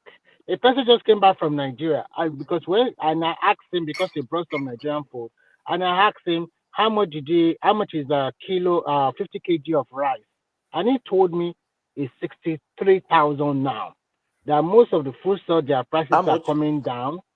63,000, 50 kg of rice, I learned that. 63,000. So, and I most of the other. I saw it on Google News now. And other food like gari, everything are coming down. But one thing I don't like Nigerians about is that when this thing are coming, they will not talk about it. They'll keep. They'll be. That's politics That's now. not peculiar. That's not peculiar to Nigeria. I mean, that's politics. not. Yeah, it's So, not like even an issue of politics. can I even ask you how much Yes, is sir. one crate of egg in America now? Sorry. One. I don't know. I buy the 60. They say it's $29 or $30. No, That means one egg is $1. How many pieces of eggs are we talking about? Like 30 in one crate. How much is They it? don't do 30s in America now. The one that I buy is 60, and I buy it. I'm not Bill Gates. Me, I buy my eggs from Walmart, and that 30. The last time that I bought it, There's a bad the last news. time that There's I a bought bad it was news from Canada. 29. The last time I bought it was $24.99. But 2 weeks. $24.99. Yeah, but 2 weeks prior to that, I bought them for $29.99. For how many eggs? Can you give me just the number, please? 60 pieces. 60. So it's about 15 for about $15. That is about $1 for one egg. It's very expensive. That is no. Yes, That is so-called America. Are you kidding me? So Nigeria are even enjoying better than No, when they're we not factor on. enjoying. You see, you We cannot have compare now. You I cannot know you are hold going to on. talk about their purchasing power, but the price of egg They're for not $30 in enjoying. America is also expensive. How much did you buy before Trump? Before I wasn't buying the 60. I was only buying the So 218. the price of maize in America is very from the price of maize in Nigeria. Abi? Canadian just our election result just came out. Yeah, Yeah. up us. We won. Those Who liberal, won? Is it the We candidate you won? yeah. the liberal want. No, I No, don't want not them. no. The reason I support the guy is I don't care if he's liberal or Is it the what. same party with the person that was ruling before? With the one that Yeah, I but mean the thing is this: Okay. there should be a change now. this guy has been the governor of the Central Bank of Bank of Canada Canada. and the UK as well. So Did he you get the comes with that. feedback from UK? Did you get back? They said, when I was listening to interviews from UK, they say they were surprised that Canadian choose him. That I did a terrible job in Bank of England. And those are people that don't understand what's going on. If they understood The people where in the people no, in UK if they that live in understood, UK, it's like yeah, telling Nigerians they don't know what's going on. What if they say they don't want a the same MPLA? people that voted for Brexit in spite of their own self. You see, I mean, you have to Are one the has to people look living at there now? you just there are a lot of foolish people in the Look at world. A lot what of them. he will follow the same thing that that Trudeau was doing now. Anyway, it is done. So it's Well, a minority government. Let's see what's of happening. course, we won. We are going to rule. We're not going to become the another American state. Thank God, they're not going to take us over. Well, in any event, I mean, we have to be. I mean, I understand free market. I understand market economics, but we cannot be allowing people to export food out of Nigeria. I mean, we have to do something's got to be done. Whether it's incentive or whether it's I mean, we can't continue like this. I mean, I hear that some things are coming down gradually. I remember like 5 years ago when I was talking to somebody about opening a business selling rice. Rice, a bag of rice was 18,000 for a bag. And we've gone from there to 90 something to maybe it's now it's 80 or 70 something. You know, I know things are expensive all over the world, but I mean, I don't know how we continue for the average man But and you woman. know that I the rice. think I Let me think ask you. How much is subsidizing. the bag of rice? You know that we don't. Nigerians don't eat Nigerian rice. We eat imported Yeah, rice. yeah. So Ban, You mostly ban, understand? from ban, And Thailand ban, and ban, Malaysia. ban and You you all the understand? cannot ban, ban. you can't just wait now. Can do. So what do you think government can do? Because you have to buy at international price, and you know that our naira to And dollar guys, is hold what on, is actually Marcelo. accountable for that. Do I you know here, know, I don't like this way I Simba? see. Do you know what they did in China when the Chinese people eat locally produced planted rice in China? It's more whiter and more nutritious. But you know the rice from Malaysia and the rest, these are more parboiled rice. They have stored them. Mhm. They make them expensive. Like you Yeah, can buy 50 kg of rice of China about 30 RMB, their local yeah. currency. For that Put one, 200%, double put 80 RMB. 200% that Me that I it, always buy sometimes, me I just chicken out one day that I'm just wasting my money unnecessarily. And I discovered that the Chinese rice, although it does not taste like more delicious like parboiled, but it's more nutritious to the body than the No, parboiled but one that we are eating. Remy, Yes, sir. that Chinese rice, Oman gum for now. Oh my That gum, Chinese yes, rice always only. sticking Oh my together. white buy, oh my gum. Nígbà tó Oman bá white one, tó bá it's ṣe always gan wà rí sticking together. àwọn Mo máa is the best rice. mi ò kí lè mo kàn Yes. máa fi ṣe èmi máa fi ṣe túwó ni mo máa fi blend ẹ̀ máa fi ṣe túwó. Ó máa ń gàn pọ̀. You can't really Nǹkan eat it with sauce, so I later ni use mo it as get to túwó.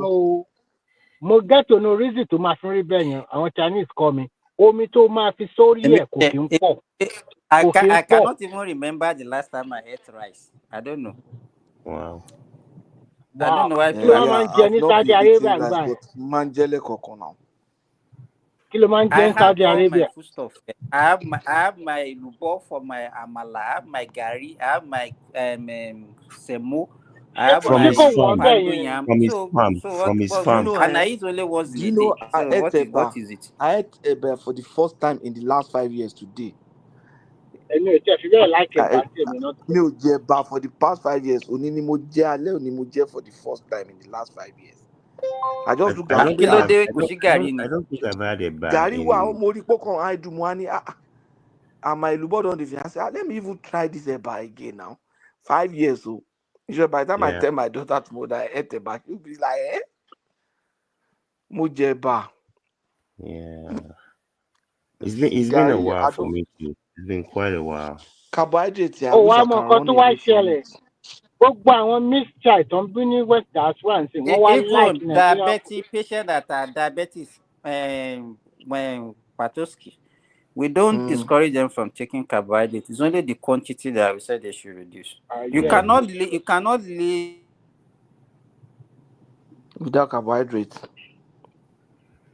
But you can supplement that from other things other than Gary Yeah. or What can we supplement with it? Say with bread or rice again, or what? I drink ogi. Mo máa ń mu starch ogi, mo máa ń jẹ máa okay. àtògì. Starch based, no Ẹ̀wà be àtògì. Why not? Ogi, cocoa. I have cocoa. You have cocoa again. Then I make my ogi here. Yeah, gbogbo oúnjẹ náà kó wá sí I make my Canada ńgbà ogi yẹn here. o. You know no, you know this Indians, they sell this cornmeal. Ogi, àgbàdo pupa wọ́n ti máa lọ. So what I do is I will just powder from buying, I will just soak it in water. Ó máa ferment, màá yọ mi, ó ti di ògì nìyẹn. Tí ò bá kan dáadáa, màá fi lemon díẹ̀ sí. Ó ti di ògì kíkan nìyẹn. Bí mo yẹn ń ṣògì nìyẹn. So that's alternative. Wàá dẹ̀ ra dín àkàrà sí. You know there's one thing they call lentil. Ó pink by. Wọ́n á ti bò. Àwọn Indians ló máa ń tà. Ó ní wàá fi ṣe o lè mix ẹ̀mẹ́wà kó fi ṣàkàrà. O get it? What is it called? Lentil. Lentil. Wọ́n máa ń tà superstore or Independence. You have superstore in your place now, right? Have a what? You are in Canada, right? No. I'm in North Carolina, US. Okay, I thought you're in Canada. No. I thought I had somebody say he's from Canada here. They would. No, I should be said selling we Walmart. won. I said we won, though. I did say we won. I was referencing the Canadian election. Yeah, I want. We didn't win. I want the Conservative to win, but it is what it is. They sell it in Walmart to lentil. If you go to that international section, you'll be able to. You should see it. Okay. It's like a species of beans. One to peel it, one to shell it. So you just soak it in water. Only soak it, but I can't blend them. It's very good. You can make akara with it. You can make my with it. Oh, so That's how it is the lentil thing that you just don't use. You just don't boil the to make the akara. You use this lentil as a No, I'll substitute. just you can use lentil as akara as beans for a while. You just blend the lentil like that, or you blend it with beans. Oh, okay. And make the akara. The challenge we have is my because you don't have the leaf. Because you don't have the leaf, you have to use foil or something. Foil, But, can. I think can is even better. But aluminum foil, I'm sure it will have side effects. Yeah. So what we did was we bought leaves. So my wife will use the leaves like 2 or 3 times before Actually, she discard because the one that we use here, or that we've been using here, there are these pouches. I think somebody made them in Nigeria. So pouches they're like made from what? plastic. That's the challenge. We don't want plastic. Yeah. That's the thing. Yeah. So this don't want plastic, it has a seal. So when you put your my mind there inside it, you seal it, just like you're using a Ziploc. Yeah. Challenge you use it over and over. We don't want that. because I you don't know. want plastic in your food. Yeah, so we use the leaf, but once we use it, once we remove the mama, we'll clean it. We'll make sure we don't Mhm. damage. We'll wash it again and Yeah, keep it. When next you want recycling. to use cook mama, Yeah, you recycle the leaf. recycling. By the time you use it 2 or 3 times, it will be bad. Then Yeah, you can replace. It's mm, not readily available to buy. That's the challenge. yeah. Some Even if people, it some people was, how just many bring. people? How many people only say more in Bay? I remember some years ago when I went to Nigeria. I sat down and I got them to go and buy those leaves, and people were looking at me like Mm-hmm. like I was an alien. You know Yeah, the some people bring leaves from Nigeria to sell here. yeah. I mean, They'll this was sell in like all those Nigeria. leaves like People ten were dollar. looking at me like, Mr. America, money, you don't know nothing. You know what you more in a way. What do you think this is? When then Yeah, some people use plantain leaves or banana leaves, which is also okay. still okay. Yeah, And there's this small Chinese like baskets, okay. small baskets, down Chinese machine that they use for Uh, their rice. So you can, right. if you have banana leaves, you cut it and put it inside and pour the mama inside. That one will Yeah, also work because that one is just bamboo baskets. That's okay. we use that too because it makes small size. I even see in Okay. Walmart. Wà á kàn gé ewé kékeré sínú ẹ̀. So tó bá ti Okay. gé ewé sínú ẹ̀, you just put the mama inside. That's all. That's this place where we just have to keep So improvising it's and better than use nylon. yes, Yeah, plastic, nylon, all those nylon things. still has Ó mọ̀, chemicals. bamboo yẹn ó dàbí apẹ̀rẹ̀ ni. Wọ́n á ṣe kékeré. So wàá kàn gé ewé sínú ẹ̀. Wàá wá rọ mama yẹn sínú ewé yẹn. Wàá gbé sómi, wàá fi bẹ́ẹ̀. Wàá kàn ra gbé kúrò ní. Àwọn Chinese ló máa ń fi Ṣé àpẹẹrẹ yẹn smart. Wọ́n máa fi ń ṣe rice. bẹ́ẹ̀ kí lẹ fi ṣe mọ́ínmọ́ín yẹn gan? Kí lẹ fi ṣe mọ́ínmọ́ín yẹn gan? Kí ló sọ? Kí lẹ fi ṣe mọ́ínmọ́ín yẹn? Ṣé ẹ̀wà náà ni? Ó yẹ kó ṣe mama. No, a máa ń lo ẹ̀wà. A dẹ̀ máa ń lo lentil. Kò yẹ. Ẹ máa ní ẹ̀yin ní lentil bẹ̀yà. Anyway, ẹ̀yin máa ní African food mẹ́ẹ̀ dáadáa náà. Most of àwọn oúnjẹ tí màá ń jẹ comes from Nigeria. Kí ló sọ? Most of my food comes from Nigeria because Okay. there are so many people that are selling Nigerian food there. Apart from that, you see colleagues that will travel that bring some for you. Mm-hmm. Hi. Good morning, guys. Yeah, good morning. So Okay. I'm going Any nice to time. for Petowski. I have Yeah. sent the link in the comment section in case anyone wants to continue listening to your farmers market conversation. But I'm gonna shut No, you down. I'm even going to bed now. Okay, that's It's almost awesome. 2 o'clock here.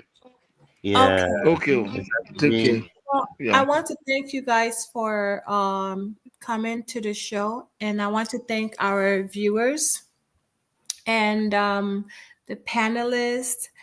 There's Man of Prestige, Mr. Wadele, Prince Daddy, Can Do, Patoski, Simba, Remy, Mr. Dewele, and many others. Prince Daddy. So, thank you all for joining me. We had a very nice session. I really enjoyed it. And of course, a lot to Troublemaker. So, I really enjoyed this session. So, hope to see you today. Have a very good morning and a great day. Ta ta. thank you. Thank you, sir.